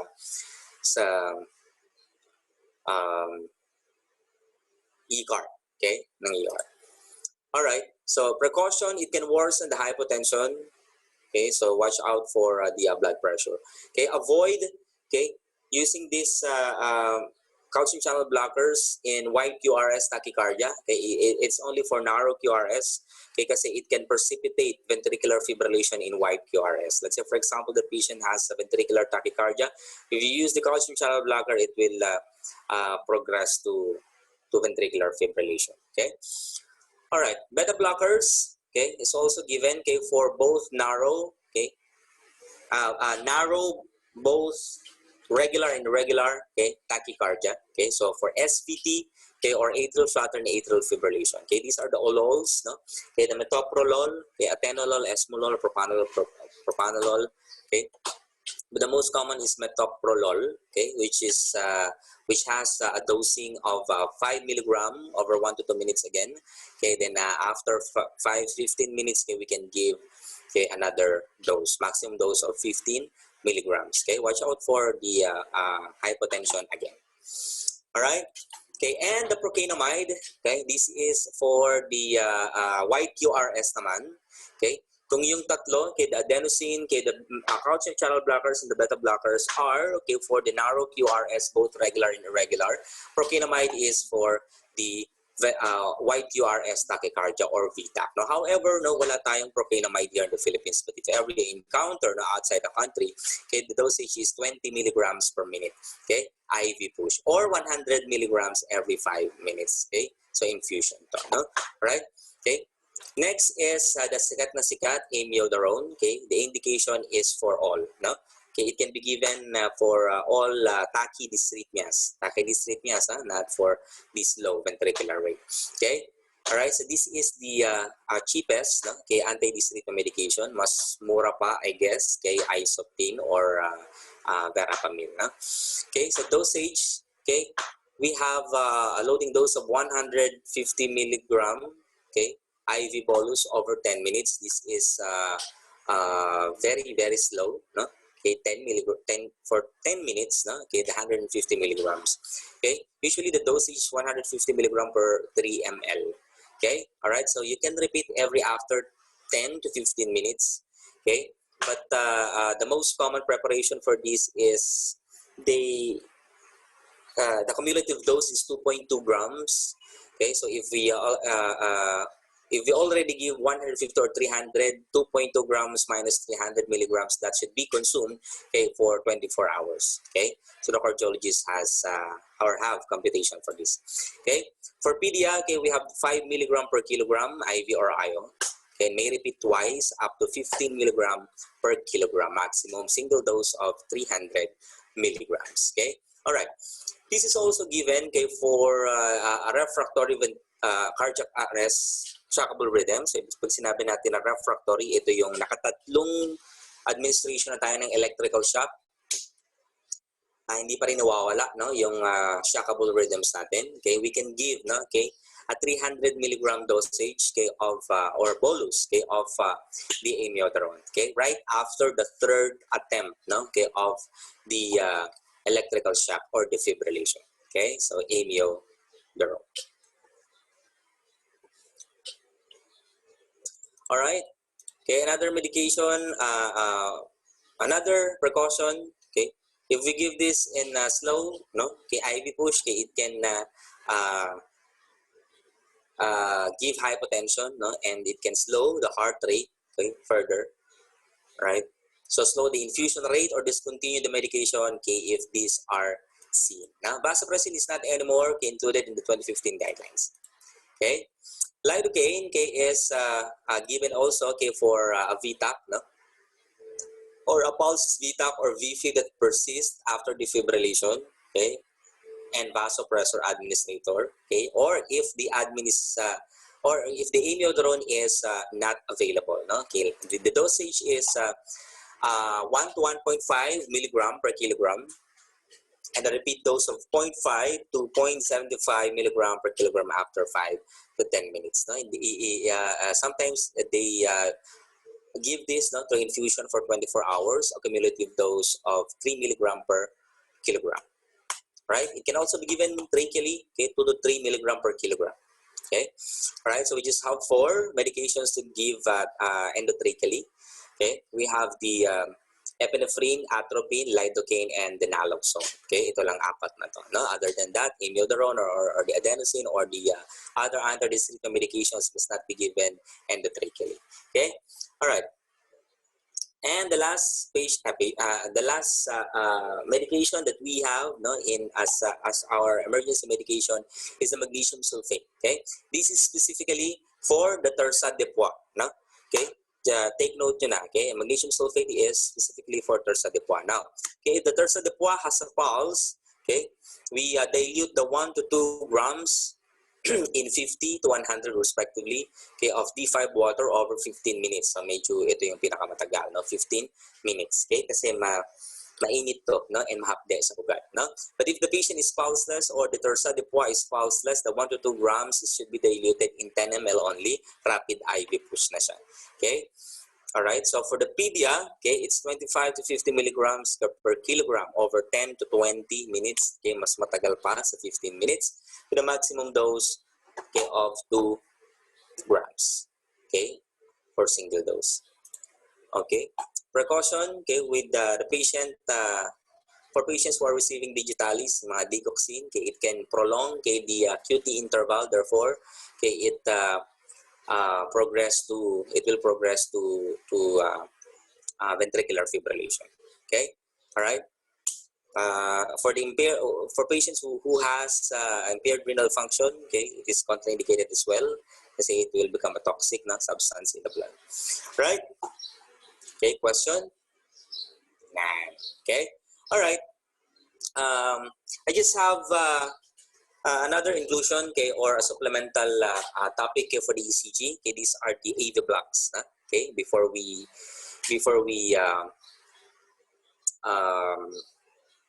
discuss the electrical therapy. Okay. Any questions for the medication?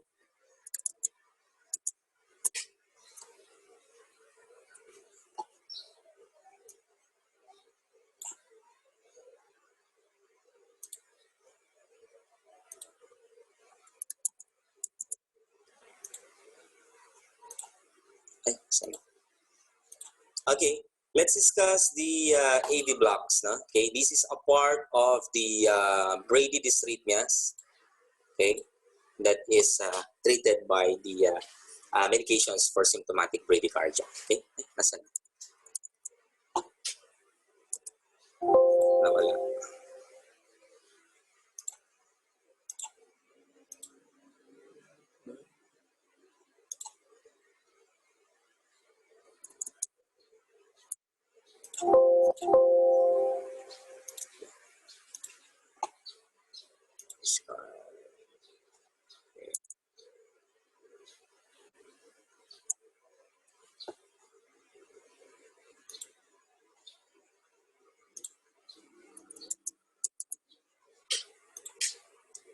No questions, sir. Thanks.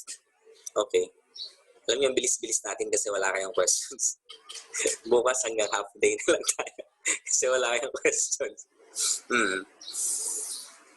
Okay. Anyway. Okay, so this is atrioventricular block. Okay. This is under the categories of Brady dysrhythmias. Okay, kasi mabagal lang sila talaga. Okay. All right. For the AV block, okay, we have I separated this discussion kasi it has nothing to do with the identification of the origin of the impulse nor the naming, okay, based on the origin, okay, right? Kasi the name, okay, for the AV blocks, they are just first degree, second degree, and the third degree, and we have criteria, okay, to be followed, okay, the basic criteria to be followed in order for us to get, okay, the degree, okay, of the AV blocks, okay. All right, now, okay, when we're talking about AV blocks, okay, it doesn't mean, okay, that there is a total blockage, okay, from the start. Okay, it's just like a burn, no? Okay, when we have a first degree burn, okay, wala talaga tayong burn per se, and it doesn't require admission, okay, to the hospital. So, ganun din yung nagiging principle natin, okay, for the AV block, okay, especially for the first degree AV block. Okay, all right, now, okay, for the first degree AV block, okay, the only problem that we have is a delay, okay, of impulse. Okay, kaya there is, okay, an observable prolongation of the PR interval. Okay, all right. The only problem that we have in the first degree AV block, okay, is a prolonged PR interval. Okay, that is constant. No, okay, in all cardiac cycles. Okay, all right. So again, okay, what is the normal PR interval? It must be less than 0.20 second or less than 5 small squares. Okay, all right. Again, PR interval is measured from the beginning of the P wave to the beginning of the QRS complex. No? All right. So let's take this example. Okay, from this first cycle. Okay. By the way, guys, okay, you can always practice following the 5 steps. No? Okay. Pero para mabilis kayo, okay, kaya na included no ang PR interval, okay, doon sa 5 steps natin. The moment that you recognize that there is no a prolonged PR interval. Okay, kahit hindi siya constant, no, automatic, it's already AV block. Okay, all right. Okay, then for example, okay, you've noticed that there is a P wave, okay, without following QRS complex, it is automatically an AV block. Okay, so those are the basic parameters, okay, of categorizing the AV block. Again, okay, if there is a P wave, if there are or there is a P wave without a following QRS complex, or there is even one PR interval that is prolonged, okay, it is already an AV block. Okay, so hindi na kayo, wag nyo na pag-aksaya na panahon na i-analyze pa. No? All right, now, okay, so the only criterion, okay, of the first degree AV block is a constant PR interval prolongation. Okay, all right. Okay, so there is no actual blockage here kasi pag sinabi natin na merong block, okay, the P wave, okay, is not followed by a QRS complex kasi okay, nagkaroon nga ng stimulation kay atria, okay, but the impulse, okay, will not anymore, okay, be delivered to the ventricle, kaya wala na siyang QRST. Okay, that is the block. And in the first degree AV block, wala tayong ganon. Okay, so if we observe, okay, the P, okay, to the QRS relation of the first cycle, actually lahat sila, all of the P waves, they have the QRS complex that are following them. Okay, all right. So the first degree AV block, it has no blockage. No, it has only a delay, okay, of the travel time. Okay, so the only criterion that we have is a constant prolonged PR interval prolongation. Okay, that is the first degree AV block. Now we do not need any medication, but if the rate is very slow, just like here 1, 2, 3, 4. Okay, we only have 40 here. Okay, we can give medication for the purpose of to increase the heart rate only, but not to treat, okay, the first degree AV block. Okay, all right. This is the second degree type 1. Okay, all right. So from the start pa lang, okay, of the tracing, okay, we have 7 small squares prolongation. Okay, all right. On the second, okay, we have 10. Okay, on the third, okay, more prolonged pa. All right. Okay, so the criteria, okay, for the second degree type 1, okay, is a progressive lengthening. Okay, until there is a P wave without QRS complex. The progressive, ibig sabihin nun, the progression can start with a slightly prolonged, more prolonged, okay, and more prolonged, okay, than the second. Okay, para hindi nyo makalimutan, prolonger, prolongest. Yan, okay, yung pinaka-key ng type 1 second degree AV block. Okay, there is a progressive prolongation. Actually, okay, even if we just have 2, okay, progressive prolongation, it counts, All right, so sabi dito, until there is a P wave without QRS complex. Okay, this is a P wave. Okay, this is a P wave. So ibig sabihin, a P wave, okay, should always be followed with a QRS complex. Pero in this case, walang lumitaw ng QRS complex. So ibig sabihin, okay, hindi nakarating yung impulse doon kay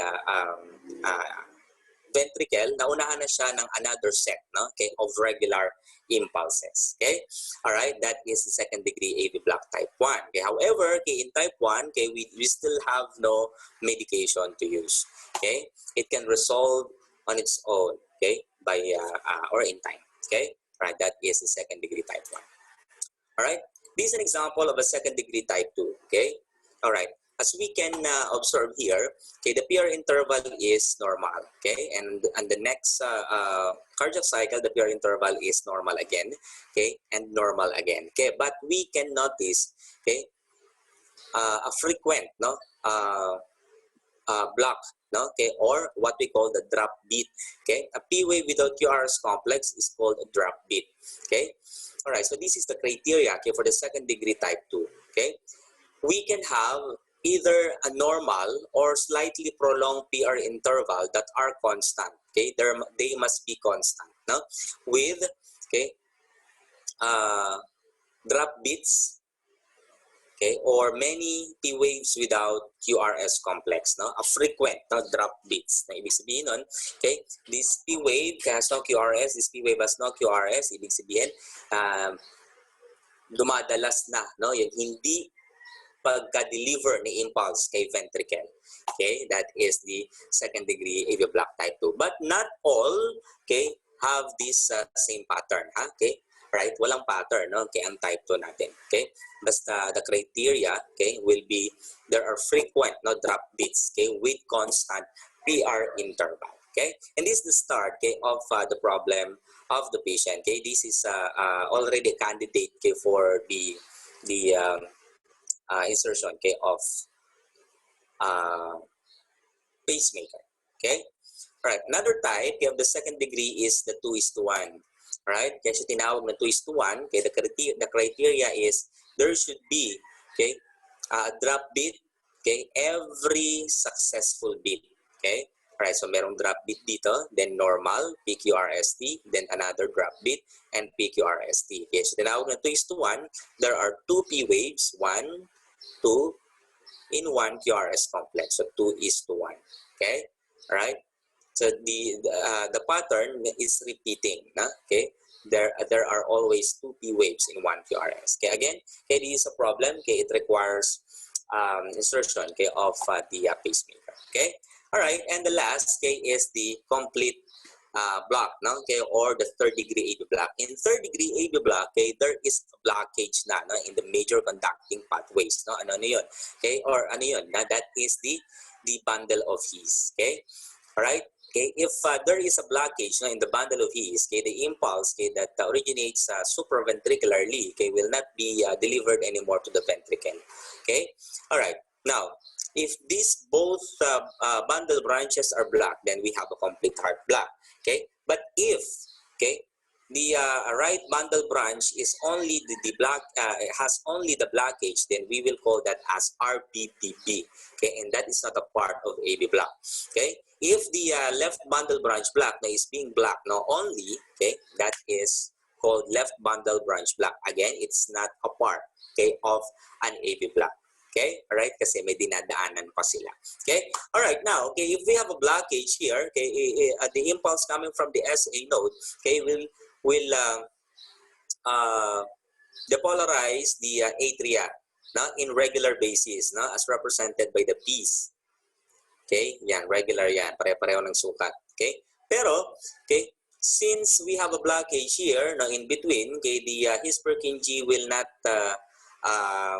or will assume, okay, the release of impulse, no, okay, for the depolarization of the ventricle. Now, okay, kasi akala niya wala na si SA node, okay, kaya, or NCAV node, okay, kaya siya na yung nag-release ng impulse kasi hindi na nakakarating sa kanya. Wala nang nag-overdrive suppress sa kanya, okay?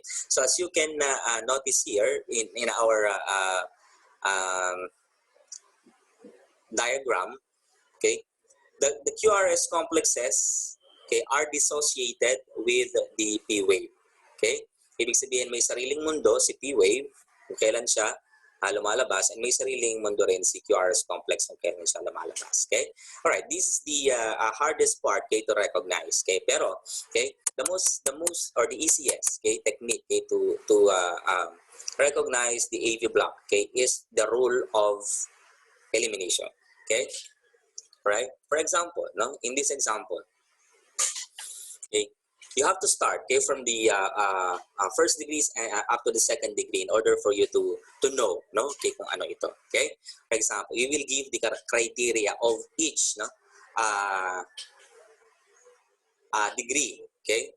Right? So kung walang pumasok doon, okay, then this is automatically a third degree AV block. For example, no, okay, if we compare this to the first degree AV block, okay, anong criterion, single criterion natin, okay, for the first degree AV block, okay, the prolongation of the PR interval must be constant. Okay, so this is a P and this is the QRS complex. Okay, kailangan lahat sila ganyan. Okay, on the second cycle hindi pareho, on the third and the succeeding hindi pareho. So ibig sabihin, this is not a first degree AV block. Eliminated sa first degree AV block. Second degree, type 1, okay, there should be a progressive lengthening of the PR interval. Okay, progressive ba yung nangyari sa kanya? Hindi, no? Alright, hindi siya progressive. Okay, so the second degree type 1 is not or eliminated already. Okay, the second degree type 2, okay, the PR interval, okay, should be constant, no? Either slightly prolonged or normal. So doon pa lang hindi na siya pasok. Okay, and even, no, the 2:1. Okay, hindi rin siya pasok. So kung wala doon, kaysa nabanggit, this is a third degree AV block. Okay, all right, third degree AV block, okay, is a very serious condition. Okay, the patient must need to have an insertion of the pacemaker. Okay, or else mamatay na yun, no? Okay, question po? Nan. Okay, so that is the simplest technique that I can discuss to you, the elimination method. Okay, all right, now, okay, this is the last slide, okay, for the ECG. Okay, please identify what degree of AV block is this. Okay, I am waiting sa chat room.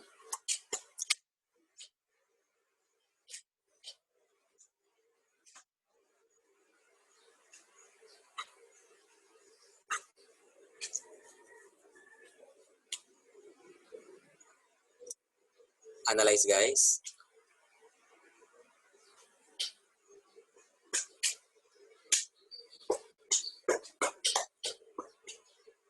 Third degree AV block. Okay, thank you very much, Miss Rachel Aceron. Ang bilis na. Okay, third degree AV block, okay, tingnan natin. Okay, rule of elimination or elimination method. Okay, hindi ba pwede siyang maging first degree AV block? No. Okay, kasi dapat the PR intervals, okay, are constant. So from the first cardiac cycle, PR interval, okay, to the second cardiac cycle, PR interval, hindi na siya constant. Okay, so the first degree AV block is eliminated. Okay. All right, the second degree type 1, okay, there should be a progressive lengthening of the PR interval until there is a P wave without a QRS complex, okay? This is prolonged, okay? This is more prolonged, okay? So medyo pumasok siya, no? Prolonged, more prolonged, okay? However, walang drop beat, okay? Right, so requirement yun, okay? All right. Hindi ba pwedeng second degree type 1? No, okay? Kasi hindi constant, no, ang PR interval natin, okay? Right? And 2:1, type 2 and 2:1 hindi rin pwede, okay? All right, so this is third degree AV block. Thank you very much, Miss Rachel, Melvin, and MJ Lucidos, okay? All right. Question? May questions tayo? Walang questions. Wala. Okay, so we can have a 10-minute break again, okay, before we discuss the last topic, okay, for today, okay, the electrical therapy. No? Okay, para matapos na natin lahat ng yung dalawang therapy, okay, today, okay, para tomorrow, application na lang tayo of the therapies, no, and video presentation. Okay, right, so 10 minutes, okay, my time is 3:36, okay, we will resume at 3:46.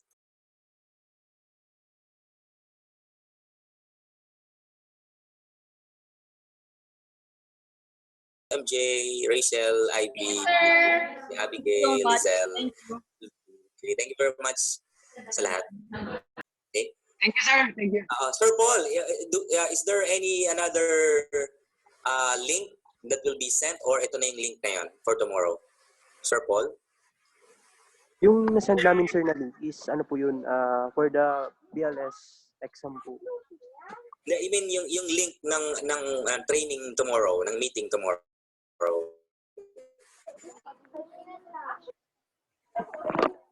Yung continuation, Same sir? lang. Opo, same lang. Opo. The same lang. The same Okay, lang so the same lang, guys. Okay, thank you very much. Okay. Thank you, Melvin. More power. Okay. Thank you.